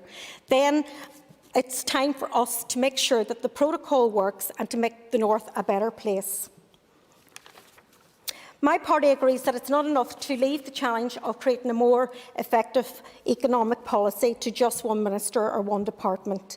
But our fears are that a subcommittee will not achieve this. Instead, we are calling for a task force led by the Joint First Minister that brings together not just the departments but also outside expertise. We need Invest NI and Intertrade Ireland to be at the table. We need that they should be helping to formulate decisions, but under strong central leadership of the head of the civil service. Northern Ireland citizens expect our joint head of government to show leadership and be responsible and accountable for delivering a coherent economic vision that is robust and reflects the urgency of the current situation. Mr Speaker, I hope that today's debate has perhaps persuaded our DUP MLAs to go back to their previous de facto policy of supporting the protocol, recognising the opportunities to rebuild the North's economy with access to both the UK market and the EU single market. We need solutions. We need a comprehensive recovery and investment strategy. We do not want just another talking shop with narrow interests that prevent necessary decisions being taken. That's why I urge you to support our amendment. Thank you. And I call John O'Dowd, and the member has 10 minutes to wind. I think we've had several debates today in one. We've had the debate on the motion on the amendment that's before us. We've had a debate on the concerns within the DUP and unionism in general, about the protocol, about the future, about where things are going. We've had a debate on the All-Ireland economy. We've had a debate on the champagne-swigging Europeans. But I think what summed up the debate for me was Ciamh Archibald's opening comments. And I paraphrase when Ciamh said that we now have a new trading reality after 4 years of trading uncertainty. And businesses now have certainty. They know the trading environment within which they are working. The Brexit has happened, despite our best efforts to make sure it didn't happen to this part of Ireland or on the island. The protocol is in place. And 50-odd days afterwards, the problems, some of which are significant, some of which have been highly exaggerated, are beginning to be resolved. But they won't all be able to be resolved, because the reality is that Brexit is the love child, the protocol is the love child of Brexit. So therefore, as long as Brexit exists, the protocol will exist. So our motion recognises the reality of north-south, east-west trade and the importance of that to our local economy. But what businesses, employees, families, workers desire most is certainty. And unless there is a major change in the economic trading strategy of the British government, this one or perhaps the next one, the protocol isn't going anywhere. And that's the major flaw in the unionist strategy. No matter how angry you get, and I think some of the anger is with yourselves or some of your negotiators or some of the parties within that negotiation, the protocol isn't going anywhere. Because why would the British government risk the economy of England, which was largely what Brexit was about, But will Scotland and Wales allow them to risk further uncertainty in their economy by renegotiating the protocol? It's simply not going to happen. Yes. Will the member accept that one of the reasons why the protocol is not going anywhere is that there's no viable, credible alternatives to it? Yes, I do accept that, but the most important reason it's not going anywhere because there's no desire within the British government for it to go anywhere, for the reasons I've outlined. And in relation to Article 16, whether the EU evoked it or not, I would decided the argument they didn't evoke it, but I'm not going down that rabbit hole at the minute. If you cannot, and the EU backed down on this, if you cannot evoke Article 16 to protect life-saving vaccines, under what circumstances can you evoke Article 16? Think about it. The EU weren't prepared to evoke it to protect vaccine supplies. What do you think the British government are going to invoke it for? They all step back from it and says, no, we're not going there. So here we are, back to what Kiva started at the start. We're back to the reality of where we are, the certainty. So we have a new certainty. The protocol with its flaws, an opportunity to trade with 450 million people in the EU, an opportunity to trade with 60 million people in the UK. How do we exploit it? How does our economy minister exploit that opportunity to ensure that she creates and sustains businesses, creates jobs, new jobs, well-paid jobs for our society, and attracts investment here and supports our small, medium enterprises and our indigenous business? There has to be a change of focus, has to be a change of mindset from our economy minister and indeed from the political party that has run the Department of the Economy for this last 10 years. Because despite the fact that successive economy ministers have turned their back on the All-Ireland economy, the All-Ireland economy has grew. And it has grew incrementally every year. Despite the fact that it hasn't been supported, it hasn't been invested in the way it should be, and in fact at times it's been ignored, it has grown. So there's an opportunity there as part of our broader trading with the EU to create more jobs, more businesses, more wealth for the people we serve. So today's motion calls on the Economy Minister, or calls on the Executive to establish an all-encompassing strategy to ensure that the trading opportunities that exist around the world are achieved. So we're talking about reaching out through Invest NI, Intertrade Ireland, cooperation overseas, the Executive Office in Brussels, and the Bureau in the United States of America and Canada and China to turn round to those investors and say, you have an opportunity. Now, Mr Allister says that we would be being untruthful or perhaps half-truths with investors if we were to say, come here, that there's huge opportunity for your business to grow. Mr Allister claims that they can't grow because we have closed off trade with Britain. But we haven't. We haven't closed off trade with Britain. Others refer to the suffering of people because of the protocol. Now, it depends on your definition of suffering. And as a society that has been too familiar with suffering, I think we know the scales of suffering at times. But I know I think you can be pretty sure, there's nobody going to a food bank because of the protocol. There's people going to food banks for a whole lot of reasons, but it's not because of the protocol. So, what's this suffering we talk about? Businesses are facing difficulties. Some businesses are facing difficulties. Other businesses are expanding, are growing, are taking on new employees. I'll let Mr Allister. Does the member not recognise the chilling impact on commerce and therefore on our economy of the unnecessary and daunting barriers put both in bureaucracy terms and in legislative prohibitions on trade from GB? The issue is not trade to GB, it's from GB.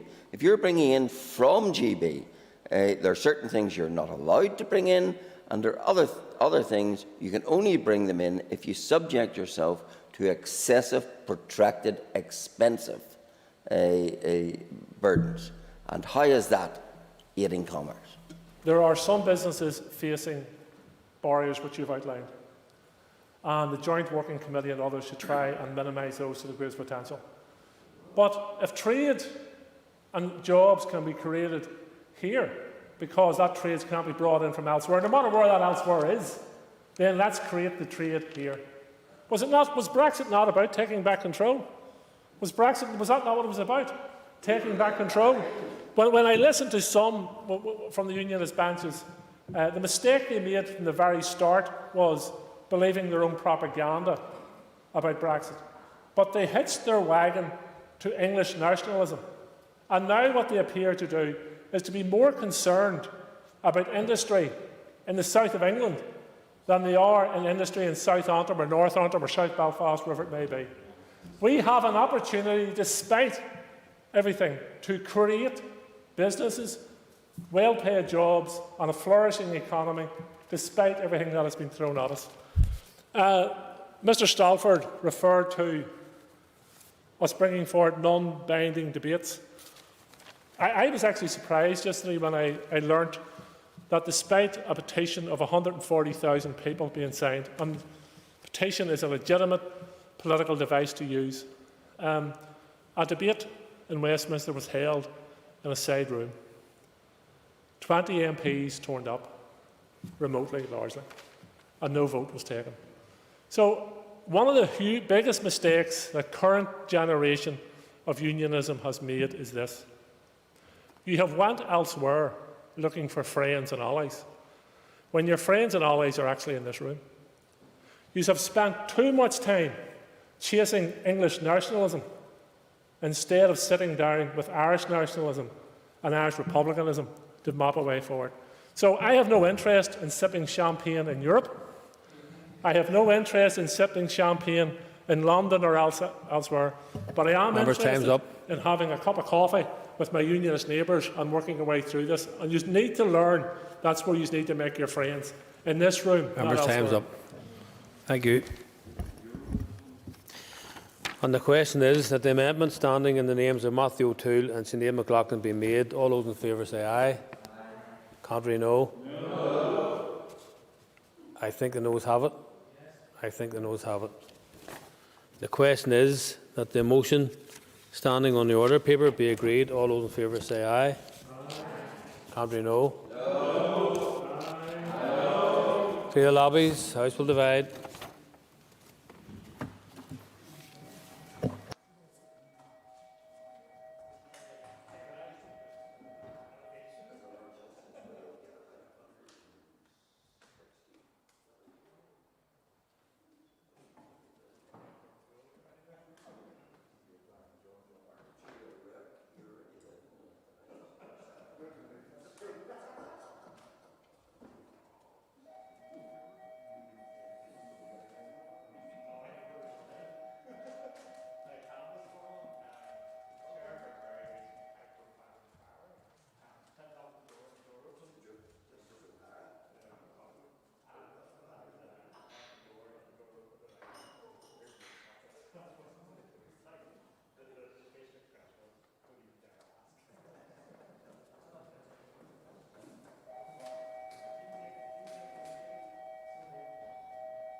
Okay, members, order. Members, assume your seats, please. Thank you. Just before I put the question. Okay, members.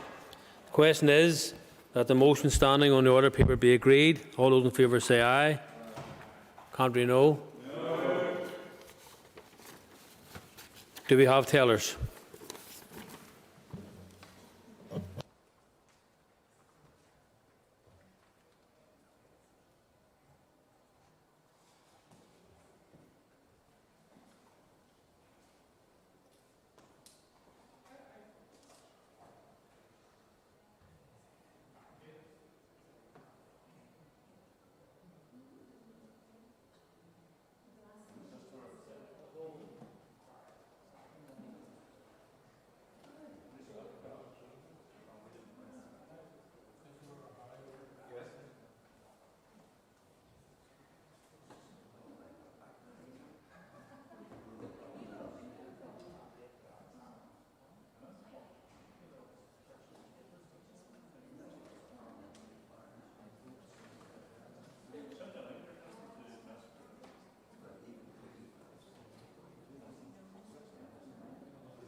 Okay, members.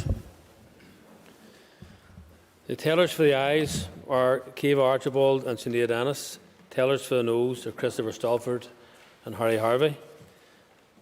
I just want to remind people that there are very strict social distancing requirements in the voting in the lobbies, so I would ask members to adhere to that very clearly, please. So, clear the lobbies. Assembly will divide. Ayes to my right, noes to my left.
Secure lobbies, please.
Okay, members, resume your seats, please.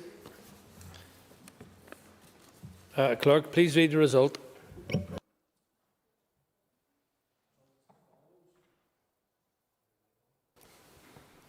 think it is.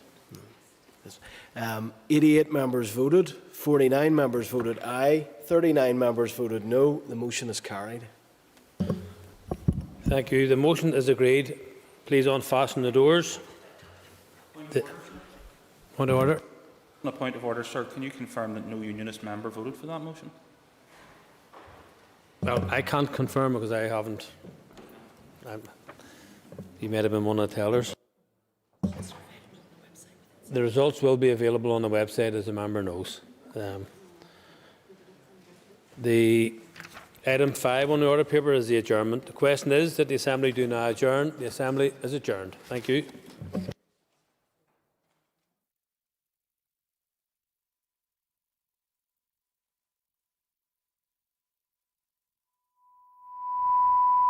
This is the Northern Ireland Assembly Plenary Programme signed. This is the Northern Ireland Assembly Plenary Programme signed. This is the Northern Ireland Assembly Plenary Programme signed. This is the Northern Ireland Assembly Plenary Programme signed. This is the Northern Ireland Assembly Plenary Programme signed. This is the Northern Ireland Assembly Plenary Programme signed. This is the Northern Ireland Assembly